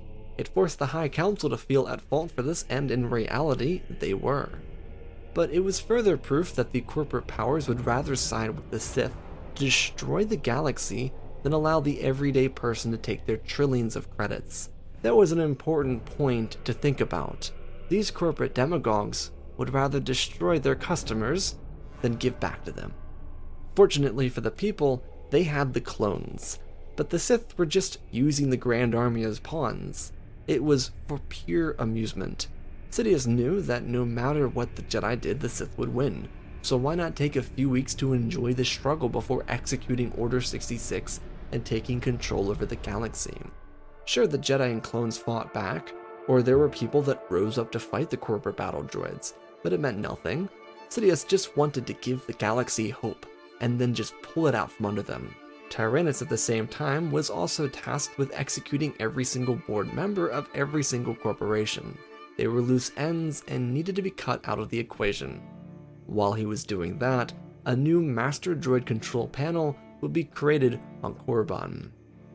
Palpatine was bringing forth the new Sith Empire, one without secrecy and one that would see the absolute destruction of all structure in the galaxy. And even though Dooku was playing the part of corporate murderer, he did have to question himself. Would victory through domination bring the change he sought to the universe? He was still unsure at this very moment. Thanks to the new era of war collapsing both governments, mostly due to the sheer panic from the Confederacy, and the Republic already pretty much being disbanded, the turn against the corporate powers became a communal thing. Everyone participated. The only thing about this type of war, unlike the original Clone War, was that no one would side with the Sith. They had to actually win the conflict and then establish Imperial control. There would be no governance nor democracy. Palpatine no longer needed bureaucracy to rule. He would use his battle droids, loyal servants, and everyone else would need to now bow to the Sith Empire. Dooku didn't need to know these plans. Until this conflict was over, he was on a very need-to-know basis. The clones, even with the full power of the corporate alliance arsenal in combat, held their own pretty well. They were outmanned, outnumbered, and outgunned in every way. Yet the clones beside their Jedi generals were fighting the good fight. When the first week of the conflict was over, 400 million people were accounted for as dead, several million more unaccounted for. The number skyrocketed past 10 billion by the second week. It was a total collapse of the galaxy, and even though those numbers continued to climb, the information that tore the Republic down continued to circulate. The information that the Jedi used to break the government had negative ramifications for the Sith. See, it had been figured out by this point unintentionally that Dooku was the reason for the creation of the clones and the downfall of the Republic. He wasn't the only perpetrator though, and beyond that, he didn't just mess with those two entities. The Jedi couldn't do much with the Dooku information because it was leaked by the Kaminoans, in fear that Tyrannus would destroy the galaxy, since Dooku publicly went by Tyrannus now. The Council wanted to investigate further, but at this point there was no reason to continue the investigation. The Kaminoans told the Council pretty much everything they needed to tell them regarding Sifo Dyas, Tyrannus, and even the inhibitor chips, yet they failed to mention specifically Order 66. So the Jedi knew that Dooku was involved in the creation of the clone army, not that he created them to wipe out the Jedi. This wasn't actually Jedi ignorance. Rather, because of the chaos around them and how that preoccupied them most of the time, they didn't look too deeply into the inhibitor chips because they didn't think that mattered. The reason for this importance, though, went all the way from Kamino back to another world of personal interest, named Kaylee. General Grievous was a key member of the Separatist faction, New Sith Empire if you will, someone who heard a lot of truths about the Sith and their conquest. He was in with Sidious and Tyrannus, but he wasn't in. Yet Grievous learned by accident that much of Dooku's work prior to the Clone War was manipulative. He'd create a problem and then solve it his way, and Tyrannus was known to frequent space near Kaylee. So Grievous found a breadcrumb trail that obviously revealed some details regarding the secessionist movement, the Kaminoans, and then someone named Kwaimen J. Shalal. It was the man Grievous was before he became a cyborg. He was a humanoid warrior, a prideful man, and completely destroyed by the Sith so that he could be used by them. Grievous felt betrayed, for every valid reason. His service to the Sith was built on a lie, one that completely destroyed him and nearly killed him. He was furious, and the worst part is, he was a part of an unstoppable movement. There was nothing stopping the new Sith Empire. They had battle droids on battle droids with no end in sight. The corporate leaders were killed, and the Sith Lord held the power to shut down the droid armies all on his own, and no one knew where that was. Grievous couldn't do anything, and he had to live with that for a few days. He mindlessly scorched the surfaces of 2 different planets personally, and while yes, the death toll was catastrophic, the Sith were choosing to wipe out either 1/3 of the population or half, just dependent on the size of the system. It sent a message. Dooku was too afraid to confront his master, and the Jedi were helpless, and Grievous was blinded by rage. Sidious, through all of this, didn't make his intentions clear to the galaxy. He didn't need to. Unlike the Separatist crisis where the intent was clear, this attack had no face. No one knew what to expect, and they just hid when the starships arrived. It was harrowing until the transmission from deep space reached the Jedi Temple. Sidious was saving Coruscant and Raxus Secundus for his final assaults. He wanted the capitals of the galaxy to bend last, because after watching every other system get wiped off the galactic map, would the people of the capitals be more susceptible to surrender? Though this transmission did not come from the Sith Lord, it was from his greatest enforcer, General Grievous. In essence, he explained that he had been betrayed. His life was stolen from him so he could serve the Sith, and he'd prefer to die with honor. He told the Jedi where to find Sidious, because even if he wasn't included in top Sith discussions, Grievous still knew where the future Emperor was hiding. Before this war started, it was where they all gathered, so he had seen Korriban with his own eyes before being dispatched. He told the Jedi that they could end the conflict by finding Sidious on the rock called Korriban. He did not know about the droid control system there, he just knew that Palpatine was there. The droid general may have hated the Jedi and the Republic, but this was his last honor. He was doing something to make this fight right. And in all honesty, he was only telling the Jedi because it was his best bet for saving his home world. And while he gave the Jedi their directions, it didn't mean that Grievous was finished yet. Dooku was orbiting the planet of Korriban inside of Palpatine's flagship. His master was on the surface, inside the temple. While the Jedi mobilized and prepared to send their best to defeat Sidious, Grievous deployed outside of Korriban's defense fleet. no battle would commence because despite Grievous's best efforts, he couldn't reprogram his entire fleet. So he did what he needed to do. He slammed his own flagship into Dooku's and killed them both.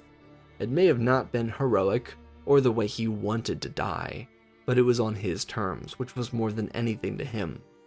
He knew that in his final moments, Dooku would die without the chance to determine his own fate. It was symbolic of the creation of General Grievous, and to the former Qui-Min Jai Shalal, there was no better death than that kind of revenge. Sidious, on the surface, learned of the destruction pretty quickly, but to be honest, he wasn't all that disappointed. Dooku did his job. All the corporate leaders were dead, so no one stood in his way. All he needed to do was finish off the galaxy in the following week or so and he'd be done. But Grievous's thorn was deeper than he realized. The Jedi didn't deploy with a massive Republic fleet. They arrived in a few smaller shuttles and they flew to the surface, without drawing the attention of the Korriban defense fleet. Without any clones, Master Yoda led a crew of surviving counselors into the Sith Temple to confront the Dark Lord. There were members of the council that died during this Sith-started war, because they were fighting to save the civilians, but these were the most capable Jedi in Yoda's eyes. They were, as he believed, the right unit to take with him, because even in the layer of darkness, under Korriban's great Sith temple, there was nothing Sidious could do to defeat a team of Yoda and Mace Windu, not to mention the other 12 Jedi that followed them here. Their lightsaber duel would reveal the location of the command center, created to control all the droid armies from Korriban. It was designed to make sure no one ever found the console, and unfortunately for Sidious, the ally he needed to muzzle was never Dooku, it was Grievous, because even in Dooku's darkest hour, he wouldn't have betrayed Sidious. It was the singular betrayal Palpatine could not anticipate until after Conquest was finished, because Grievous's motivations had always been so grounded from Palpatine's perspective. But with the two Sith dead and Grievous disposed of, the Jedi were able to issue out the shutdown command to the entire droid army, and all at once, across the besieged systems around the galaxy, battle droids shut down. People were liberated, but the cost of that freedom was far greater than what would have been the cost of the Clone War. The Jedi didn't leave Korriban and return to the galaxy as heroes. No one viewed them in that light, especially not themselves. They knew what they did. Maybe there were those from the surviving council that believed this outcome was inevitable, but most of them felt that they brought this pain to the galaxy. Though, and despite how terrible things were, it should be said that because the casualty count after 2 weeks was so high, it did offer the galaxy the chance to view things differently. No one knew how the droid assault ended, and the Jedi certainly didn't use it for PR. They simply called it the end of an era, the end of the Sith. No one knew what that meant, and people weren't looking to be lectured by the Jedi Order, but the Council provided information about the truth. All the information from Kamino actually became retained. The documents from the Senate were turned over to the public, even further, and the truth about Dooku and Palpatine was revealed. It was all a massive conspiracy led by the Sith, and the Jedi, while surrendering control over the government back to a broken people, suggested that the new government oppose the Sith in whatever way they can. It would take a lot of comprehension, especially because the government to take control over the galaxy mostly consisted of formerly secessionist senators from before the rise of the Confederacy. These were representatives inside the CIS that now held the keys to everything within Republic and CIS territory. It was a burden to undertake, but it was important to bring their ideas to the people without forcing it. Because the government was so broken, they decided to make the actual process of governing something for everyone to participate in. Basically, a vote that covered all their major issues on one ballot. Instead of the politicians making the vote go through, they would only be doing the legislative part. The people were doing the actual voting. Maybe it wasn't the smartest idea ever, but it gave optimism to the people because they held control over their destiny. The Jedi, despite being seen in a negative light, were also brought in by this majority separatist government to participate. That was the thing with people like Mina Bontiri. They were willing to work with others to get to the bottom of a problem. Billions were dead, and it was their duty to make it right, because the last time they didn't work together, that's what happened. Eventually, they'd be able to make the differences they promised. Because of the damage done to the systems around the galaxy, it was a seemingly impossible task, but they made it work. They did the work because they were public servants. Without the corporate power players inside the new government, representatives wouldn't be so swayed into making bad votes because it would result in them making more credits. That wasn't an option. That system was totally abolished, and the people were able to prosper as a result.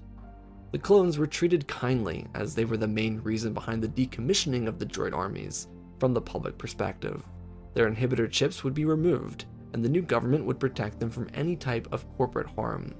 Were there flaws? Of course. No system of leadership came without it, but these senators were willing to move mountains to make a difference for the galaxy. It wasn't just their jobs, it was what their hearts wanted. They weren't working for themselves, but their constituents. Just as the new system transformed into a citizen-first government, built on the reconstruction of what was called the Sith Uprising, so were the Jedi transformed into the Knights of a rebuilding age. It was a shared responsibility that both the Order and the representatives took to heart, one that would completely change the course of galactic history and also maintain almost certain balance in the Force. Our story begins inside the Senate Rotunda, after the traumatizing incident on the capital of the Republic. Coruscant's power grid hadn't been hit by maintenance droids transformed into bombers. There had been no attempt made at peace. The war was still young, and the capital faced the first attack on its soil since the dark days of the Republic.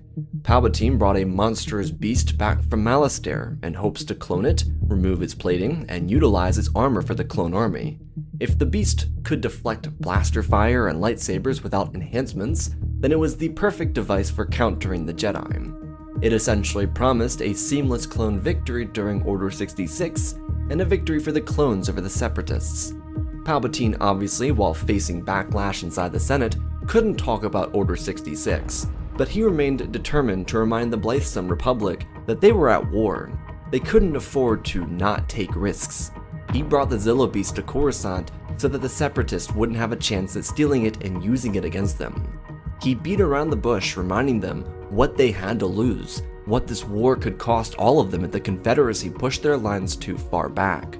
Maybe Coruscant hadn't seen the war, but there were threats of total loss everywhere. The CIS was winning battles over and over again, but with the recent rout at Malastare, the Republic's hopes didn't seem too far lost. Chancellor Palpatine was standing his ground firmly, giving them antidotes of why this armor was needed, of what it could save the Republic financially, and how it could be the gift to end the Clone War. But there was no saving grace with many of these senators. The core was the paradise of the galaxy. It had been for years. To upset that status quo worried and angered a lot of sponsors. Truthfully, and is what irritated Palpatine the most, these arguments that filled the Rotunda weren't personal, mostly. There were members of the Loyalist Committee who seized this as an opportunity to grapple to power, but the majority of talking points came from the super PACs, and companies that saw this as a direct threat on their way of life.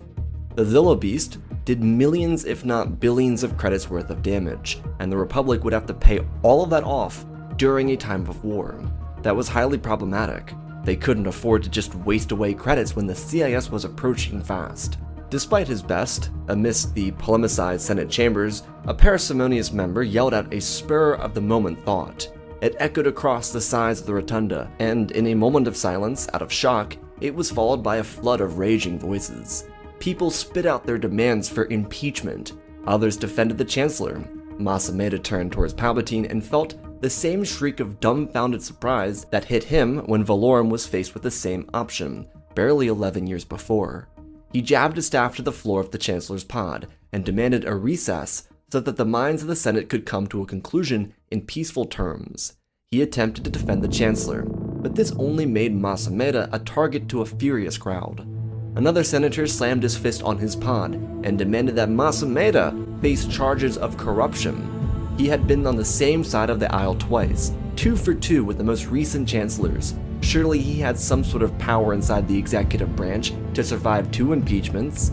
In the same sentence, the senator yelled out that this was the end of the Amada reign and the end of the Palpatine corruption. People jeered at the Chancellor, and despite what the Sith Lord wanted to do, kill them all, he simply proposed a vote to be taken, and they continued forward without the recess. Palpatine despised this, but there were no other choices. He could either cooperate and maintain his seating, or he could respond with hostility and lose his respect within these hallowed halls. He didn't know it yet, but Mas Amedda had just signed the death warrant for his long overstayed term as Chancellor. The Senate Rotunda was a continuously building array of frustration and grief. Sponsors threatened senators by saying that they would stop funding their lavish lifestyles if change wasn't made. Many people liked Palpatine, but this event, the attack of the Zilo Beast, was a show that the Republic had lost its way. The Chancellor's love of democracy had faded into some obscure power hunt. Sponsors saw this as a threat to their credits, especially the larger military packs. If Palpatine could just erect a new form of armor that was more efficient and more protective, then all of them would be out of credits. No longer would deals for armor, undercoats, overcoats, helmets, weaponry, and so forth be needed from their warehouses.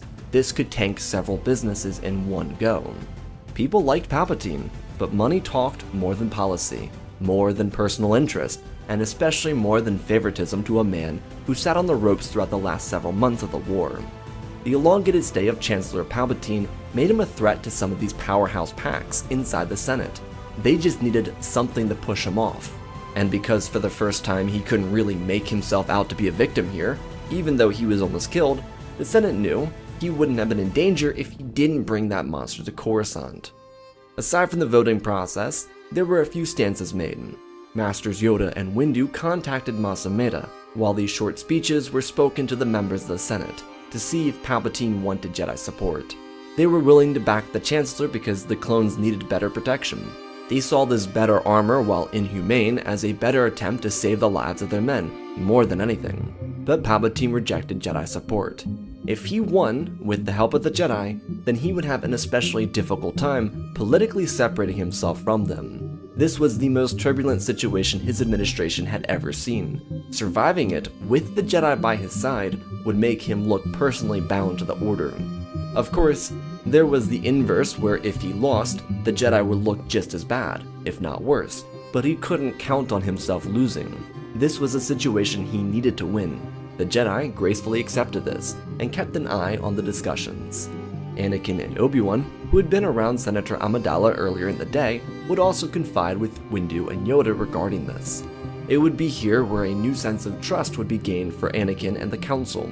He appreciated that they attempted to stand by the Chancellor.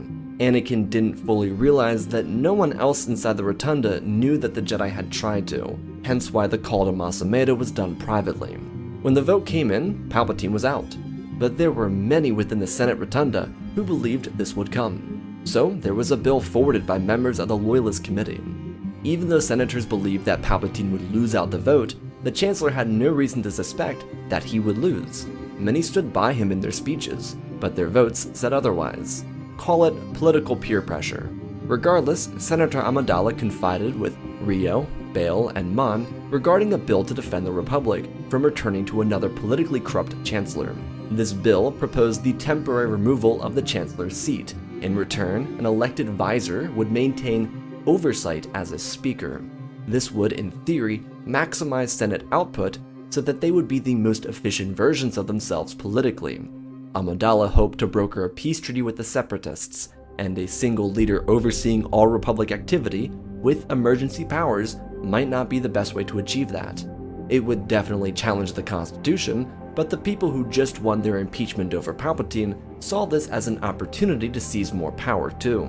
The super PACs would be funding them anyways because of their willingness to betray a trusted ally, so what harm could a little more power do to any of them?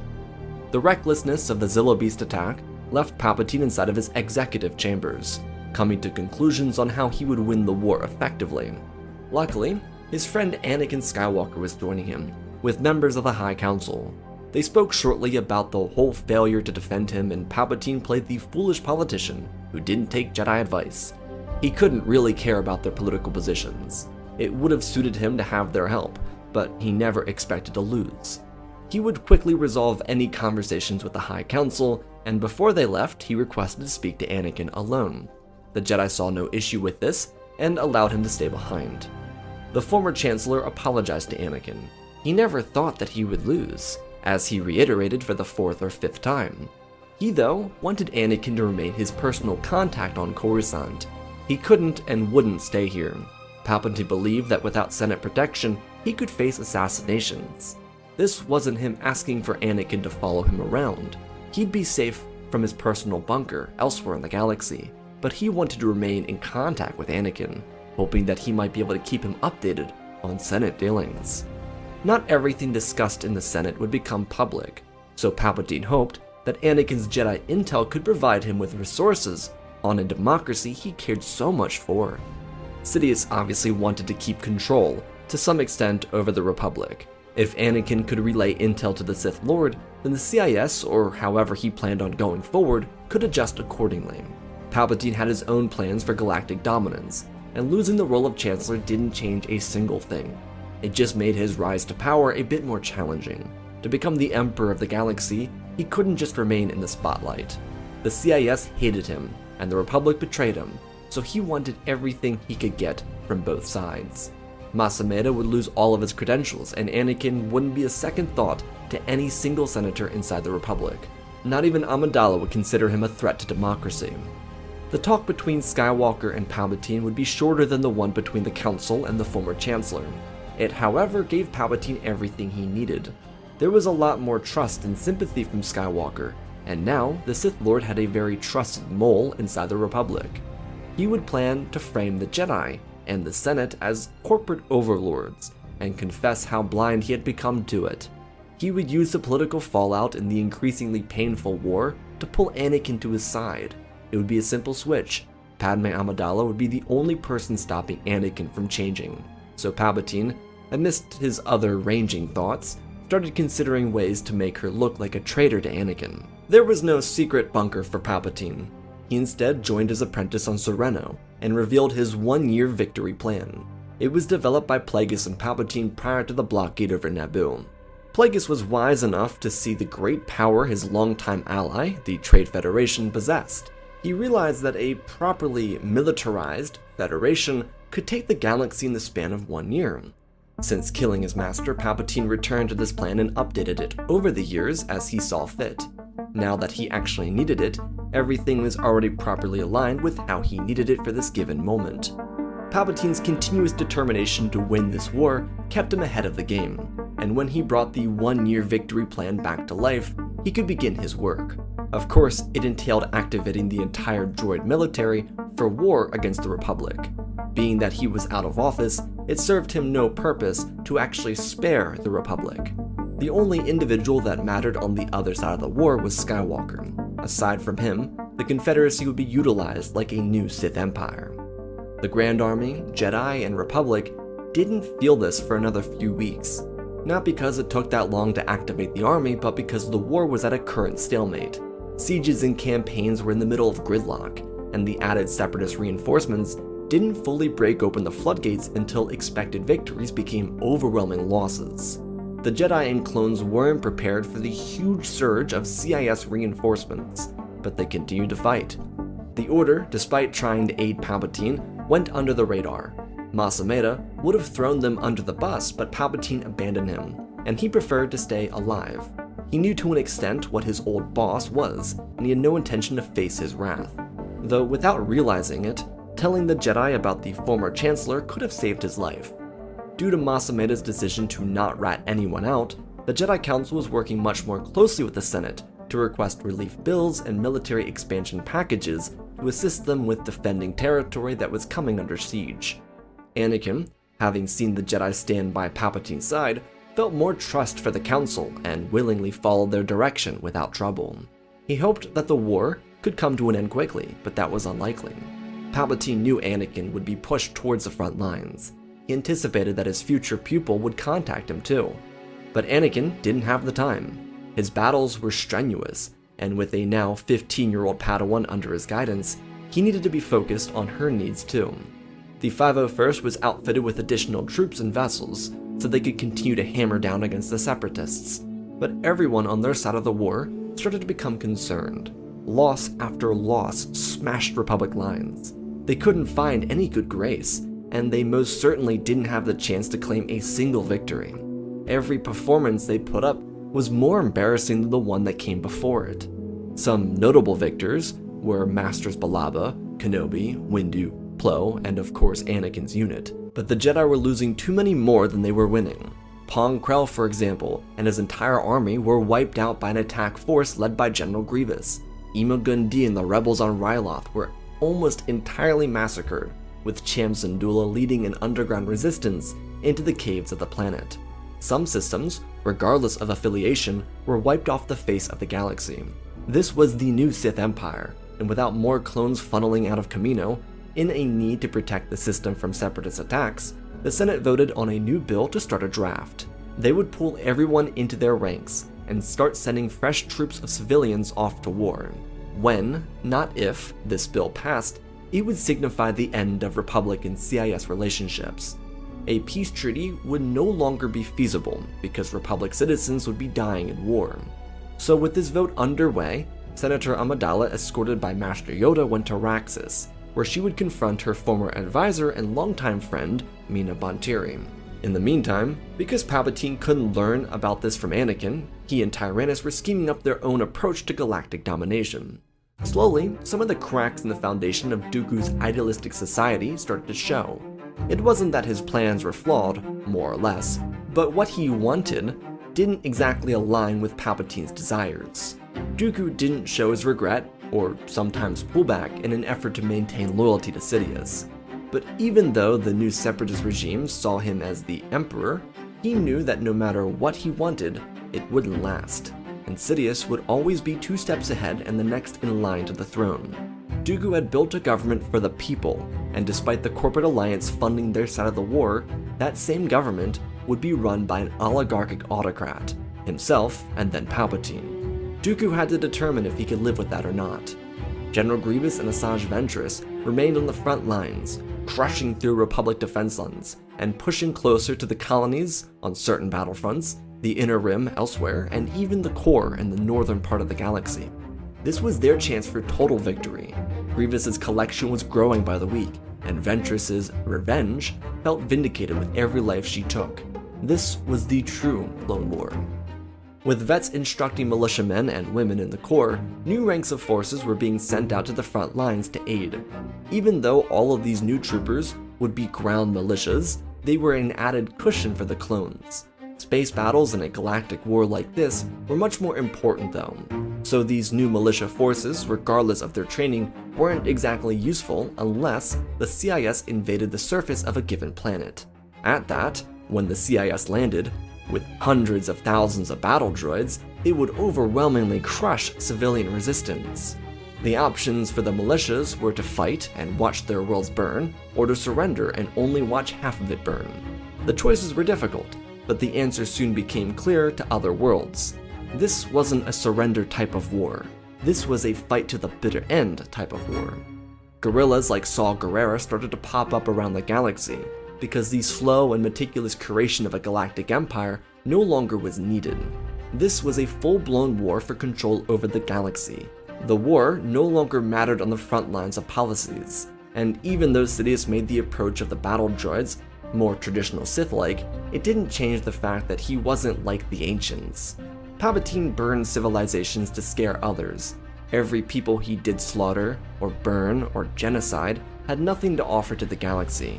These people were expendable, their planets had no resources useful to him, and he could afford to make examples out of these people. Padme and Yoda, on the other hand, returned from Raxus with new documents signed by a new caucus in the Confederacy that saw this war going too far. It was proposed to the Republic as a treaty of mercy. The Senate didn't want to sign it because it was embarrassing, but the millions of battle droids would wipe them all out, and they couldn't afford to keep pretending that they wouldn't. This mercy treaty wasn't something the CIS wanted either. Those who joined the Confederacy wanted freedom, not mass murder. Mina Bonteri, because of this, had little trouble rounding up the sides of the Separatists to join her, and Dooku had to try and figure out a way to get a bombing crew on Coruscant to destroy their power grid. But because the Sith were too far behind, they couldn't stop it. The Sith had lost. Well, actually they hadn't. Official documentation to end the war may have been signed, ratified, and accepted by the CIS, Republic, and Neutral Systems Coalition, but the Sith didn't care for policy. With a single swoop, when the senators refused to back down to Dooku's threats, they would be killed. It wouldn't be hidden, or played off as a Republic attack. The Sith were in charge. Dooku, while not referring to himself as a Sith Lord, crowned himself Tsar of the Confederacy. And yeah, I picked Tsar because it sounds cool. The Republic couldn't believe themselves. It was like the wind was taking out of everyone's lungs, because they had just saved the entire galaxy. The official documentation, while not totally favoring the Republic, meant an end to the war. Essentially, the Confederacy was being recognized as a separate entity and a proper government, which is all what those senators really wanted. They wanted to be legitimatized. They got it. Then they died for doing it. Dooku did truthfully feel bad. All of his Sith training, all of his purpose for the last 11 years had come to fruition, and he was pushed to go further. Did he have traitorous thoughts? If he did, he never uttered a word, nor showed hesitation. He didn't even bat an eye. The Jedi Order knew what came next, and as a means to brace for impact, decided to do the unthinkable. The High Council gathered some of his best negotiators and dispersed them out to the galaxy. Anakin didn't know about this, but he was brought back to Coruscant. It was a somber few days after the CIS Senator massacre. The war slowed down ever so briefly, so that the rest of the galaxy could see what it meant to oppose the Confederacy. The neutral systems hid behind Mandalore, and the Duchess refused to give in to terror. She called it what no senator in the Republic dare call it. Satine called the situation a crisis, and the actions of the Confederacy an unprovoked genocide. Maybe it was foolishness. Maybe it was to save others from the wrath of the CIS. But Satine and her people became targets of the Sith regime almost instantly when she sent that message to the galaxy. It may have not landed with all, but those within the CIS saw that their movement was a scapegoat for ulterior aspirations. Dooku didn't care about a free system, one to oppose the Republic and corruption, and no matter how small the shift was following the Duchess of Mandalore's speech, it was more than there would have been without it. The change, the recognition, the bravery to stand against the idealistic threat that was the regime Dooku headed was enough to assist the Jedi with their new plan to save the galaxy. Even while Anakin was on Coruscant and had more free time, he never really thought to call Palpatine. They had spoken maybe once in the last few months since his impeachment. Skywalker recalled very little from the conversation, or if it even happened. He was focused on Ahsoka's training, and being with Padme as the galaxy watched in horror as other planets were swallowed into the abyss of genocide. As Anakin was visiting the High Council, he'd be surprised by an incoming transmission, a new ally added to the Republic fight. It brought him rage, and completely severed all the trust he gained with the Council following the impeachment. On the hologram was Jabba the Hutt.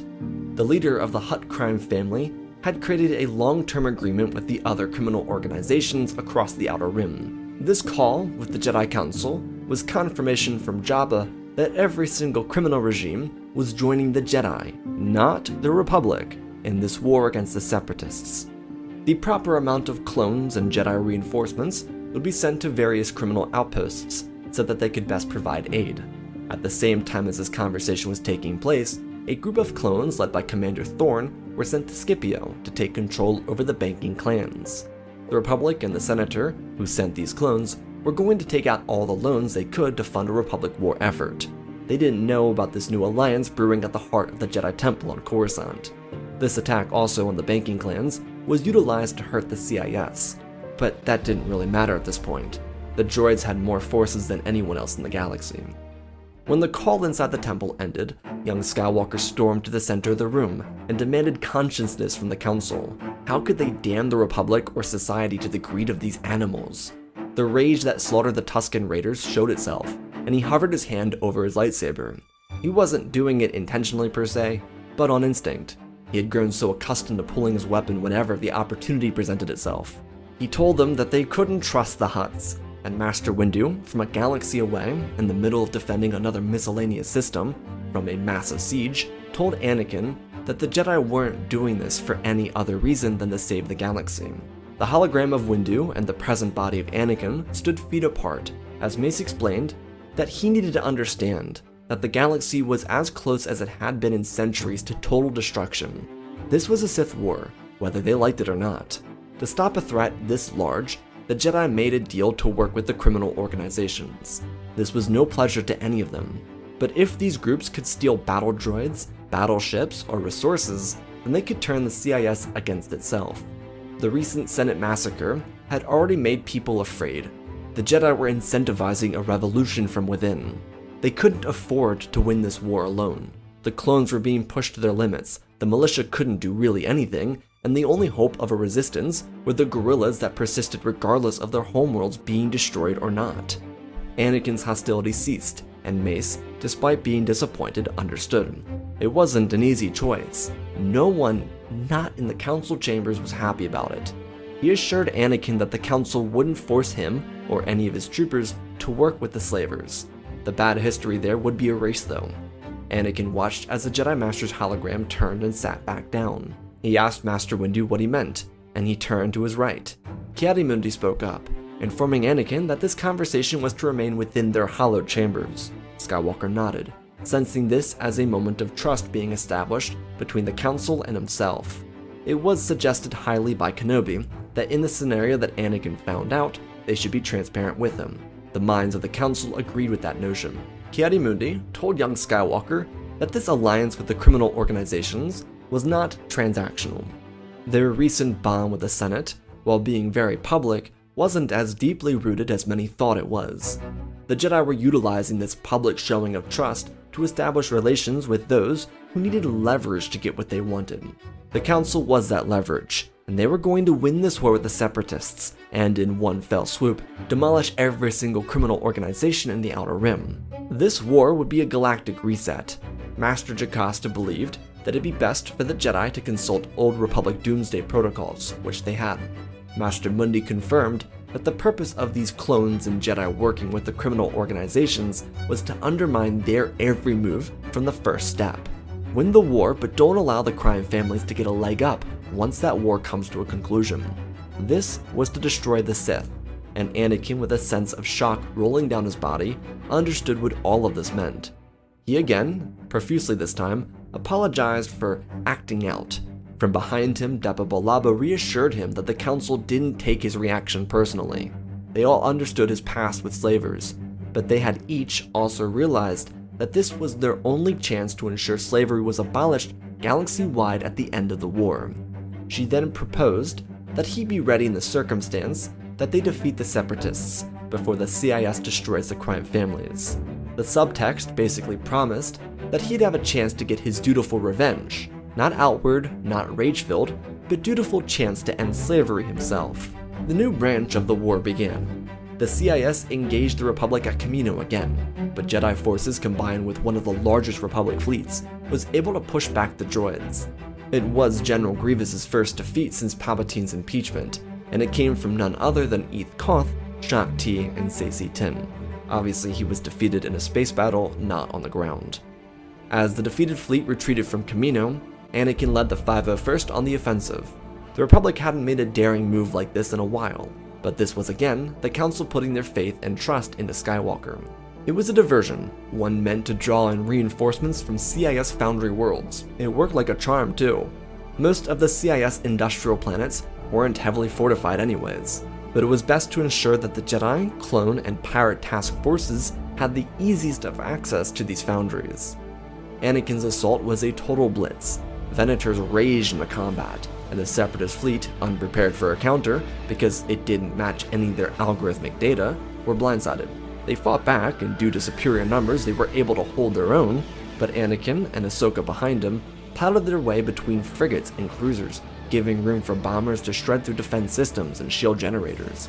Admiral Yularen mastered fleet command and detonated every single vessel that challenged them. While Skywalker's unit tore through the CIS fleet and fought off the reinforcements, the task force snuck into the foundries and stole everything. From battle droids to vessels, it didn't matter. Thanks to some engineers, technicians, and droidsmiths, the Jedi, clones, and pirates were able to reconfigure this military into an army to benefit themselves, though it wouldn't be used immediately. Every available asset would be taken, and every remaining foundry would be demolished. On various battlefronts, this same strategy would be used. It didn't matter which Jedi or their clone or militia legion, all that mattered was what the pirates took, and that they destroyed the foundries. Because even though the reserve military was activated and still fighting, the Separatists, in all their great power, didn't stop producing. Sidious knew the Jedi were likely to scrounge up citizen support. He wanted to crush them. He never anticipated this move though, and because of how the Jedi operated, the CIS weren't wise enough to realize where their troops were going. They really just assumed that all of their newly produced vessels and troops were being destroyed. These mass-stealing operations didn't result in immediate Republic support though. The crime families needed to build up their own military so they could fight back. That was part of the deal. They needed to defend themselves first and foremost. The Jedi understood this begrudgingly, and didn't challenge the crime families because of how badly they needed their support. The biggest benefit that the Republic got, more than anything, was the fact that they were taking pressure off of supply lines and taking out thousands of enemy forces. It didn't change the mass size of the opposition, but at the very least put a dent in their numbers, and especially in their production output. A main focus at home on Coruscant was the focus on the corporate alliances. Instead of playing dumb and allowing them to send their forces to the CIS and play games inside the Senate, the Republic executed them publicly. It was meant to show power, but Dooku had killed half of his senators. He didn't care, and Sidious certainly didn't. This, though, allowed the Republic to remove leadership and instill fear into the corporate sector that still had control over their companies. These individuals, in fear of the Republic, would donate resources to the quote-unquote Jedi-led resistance, which funneled battle droids and vessels into the Outer Rim for the crime families to utilize. These corporate people would be provided amnesty, if they could get to Republic territory, but they had to get there by themselves. Clones weren't going to risk their lives for some board members of a company. It was a bit of dirty deal-making, but it was needed. The Senate, with more control in their chambers and the Visor overseeing bills and amendments and changes to the Constitution, allowed the Republic to arm and protect itself. The Tsar of the Confederacy still remained unrelenting. He pushed for the destruction of Mandalore, and just as the CIS encroached on their territory, they were smacked from the back by a massive criminal fleet consisting of CIS vessels, just painted with yellow markings to represent the Hutts, Zygerians, Black Suns, Pikes, and so forth. There was a certain pride from these groups, because they were finally challenging a galactic power. Not since Marchion Ro and the Nile had any group from the Outer Rim posed a legitimate threat to the galaxy. It felt good, and made them proud. Of course, their eyes were on the true prize. Like the Jedi, the criminal organizations planned on backstabbing their allies, but they needed to defeat the Separatists before they could ever hope to make a move against the Republic. The war was gritty. It was fierce, and it continued to beat down everyone involved for months, stretching into years. Barriss Offee, instead of bombing the temple, would, like Ahsoka, reach the rank of knighthood. The two best friends would serve a splinter group of the 501st called the 332nd. Rex wouldn't be a part of it. Instead, Captain Vong would be their #1 trooper. They would stay in alignment with the 501st, mostly trailing behind them and cleaning up pockets of Separatist resistance. Anakin, as the war continued to grow longer, lost interest in talking to Palpatine. He and the former Chancellor kept tabs on each other more frequently than the initial period after the impeachment, but Anakin felt disrespected by Palpatine's suggestions for using different aspects of the Force. The Sith Lord attempted to sway Anakin to join him with ideas and gifts of power, so that Anakin could experience more of his own talents with the Force. But Skywalker didn't see any value in this. More than anything, he felt slighted because his public servant best friend didn't seem at all interested in preserving the Republic, and he also didn't really value what Anakin was doing for the Republic. This wasn't necessarily true, but Anakin recognized that Palpatine didn't remain committed to the people suffering in the galaxy. It made him sense that his friend really was just another corrupt politician, not a special man with good intentions to do right by the people of the galaxy. It was very disheartening, but sometimes strands need to be cut loose. He grew more when he stopped communicating with the Chancellor anyways. Despite the war raging on for multiple years by this point, there wasn't really any pull in a significant direction. The Tsar of the Confederacy was growing weaker by the day. The Separatists had to position him up for propaganda, and he rarely showed himself otherwise. His undetermined thoughts on betraying his master were certified. He, at the beginning of the 5th year of combat, would be consumed by the Force. The embrace of the dark side would engulf him. He would never meet Qui-Gon Jinn in the afterlife. All he would face is darkness. Its constant wrongdoings, his faulty decisions, his betrayal of self, set him down this desolate purgatory. Sidious wouldn't even be by his side at his natural death. a dedicated 15 years of service to the Sith path, the start of a war and the elongation of it, all for nothing. At this point in the war, Ventress was killed by Sidious's hand. Maul had returned but was defeated by Kenobi once again when he tried to turn the criminal families against the Jedi, and General Grievous remained Sidious's true militaristic ally. Ventress tried to betray Sidious to protect her master, Dooku, but it failed. The Night Sisters were long gone, due to Talzin remaining a threat, and Mandalore was engulfed by a civil war before getting destroyed. The neutral systems, as a result, flocked to the Republic, and the three-way war never reached Coruscant. Sidious never predicted that the Jedi would align themselves with the criminal families, and he paid the price for it. The Clone Wars, which truly were multiple wars this time, wouldn't come to an end with the Sith. Palpatine took control following Dooku's death, and he rode the CIS closer to Coruscant than anyone had before him. The war, as the CIS slowly lost more and more systems to the Republic or crime families, or lost battle droids to pirate raids, became the main target of obliteration. Palpatine, in his time by Dooku's side, had survived dozens of assassination attempts, from food poisoning to being shot in the back, to even surviving a detonation on his ship. What would kill Palpatine was a gas bomb, constructed by an entire town, and it was a suicide pact. Palpatine worked from the shadows of Sereno, and the population, filled with grief and regret, constructed a gas bomb to encompass their entire town, and pretty much a 45-mile radius outside of it. Men, women, and children would perish in this, but the people blamed themselves just as much as they blamed their Sith overlord. Their complacency in this war, their inability to stop genocide or Dooku, stripped them of their humanity. Many felt that it was the greatest choice they had ever made by killing themselves. In his sleep, the gas bomb would drop. Everything, not just the people but the animals, the plants, the wildlife, would all be consumed by the gas bomb. As was said though, this didn't stop the war. General Grievous remained atop of the CIS military, and slowly, as it became clear that the Separatists wouldn't have the forces to maintain a long-form war, the Jedi pulled their contingencies on the crime families. It wasn't a done deal, but 5 million new clones were rising up, preparing to take arms against the droids. There was also a certain patriotism for militiamen, who at this point could be considered Republic Marines. The earliest of them had 4 years of service under their belts. The Clone Wars were truly a galactic-scale war, one that impacted every facet of society. There wasn't a world in the Republic or former neutral systems that didn't send people to fight against the battle droids. The criminal faction, which was never revealed to be aligned with the Jedi, saved the Republic from getting totally crushed in the war. When the Jedi pulled the rug out from under them, no one was prepared. Some of these contingencies came with the activation of Order 99, the droid initiative that turned battle droids into semi-sentient weapons that would target and kill their ownership. Other operations included straight-up assassinations on criminal heads. Anakin did get the pleasure of tearing through Jabba's palace. It wasn't necessarily permitted, but when the Council learned about what Palpatine really was, and how he had pushed Skywalker towards darkness, they allowed the Jedi Master to take a group of his best clones to Tatooine and kill Jabba, one of the best days of his life.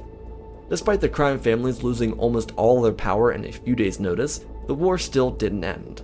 Their grunts continued to fight, and the war, instead of continuing to be a full-blown team-up, would turn into a three-way game. But the Jedi strategists planned the end of the war to best suit themselves. With Grievous in charge, he would target the overly aggressive crime families, seeing their weaknesses and their loss of leadership, and they would withhold long enough for the Republic to sweep in from behind. Attacking the Outer Rim when they did cost Grievous dearly, and the allied forces of clones, Marines, and Jedi would be the reckoning the galaxy needed. Master Skywalker wouldn't ever see Grievous's face, but he would champion the Republic. He, with a ponytail behind his head and a little facial hair finally growing in, would be across the Republic on propaganda. It was a sight of a Jedi Master with his lightsaber in one hand and the Republic battle flag in another. Behind and around him were the men of the 501st. Not only was it an actual battle moment, but a victory that would silence the oppressive Separatist regime. Anakin would famously be overheard motivating his men during the final battle. The words, "For those we never meet," would ring across the galaxy. The Great Clone Wars the conflict that stretched nearly into its 6th year would end in this. The war, ironically, didn't necessarily immediately end. With the Senate holding control over the banking clans with force, they permitted themselves to drought the economy by doing what the Jedi planned on doing, seizing everything.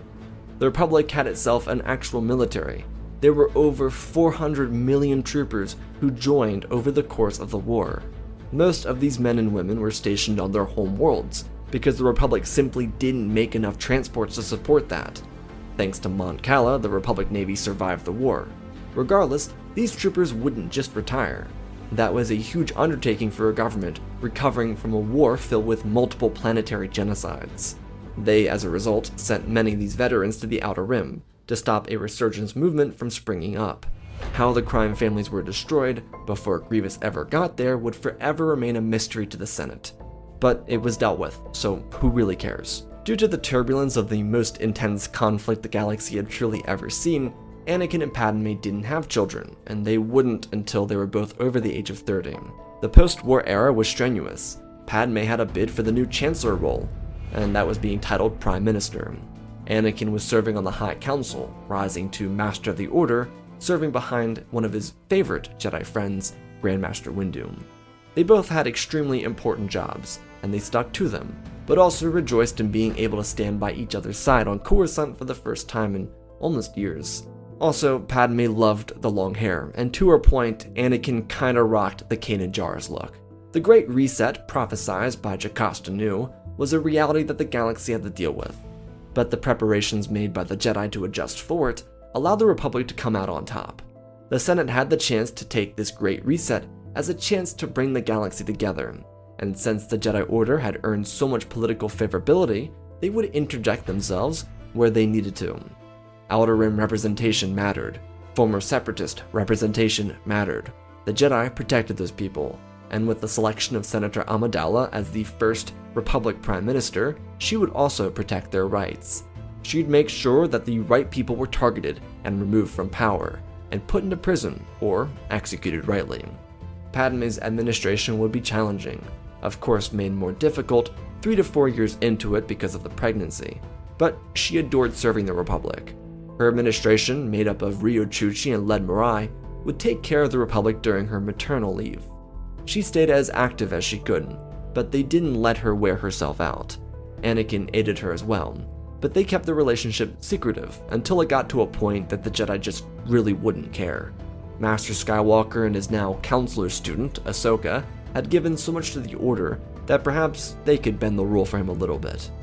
In the end, the Republic would stop the crime families from ever finding footing. It would be responsible for the total unification of the galaxy and the resurgence of galactic community. Anakin's words, his statement, that highlighted the end of the war became commonplace around the galaxy.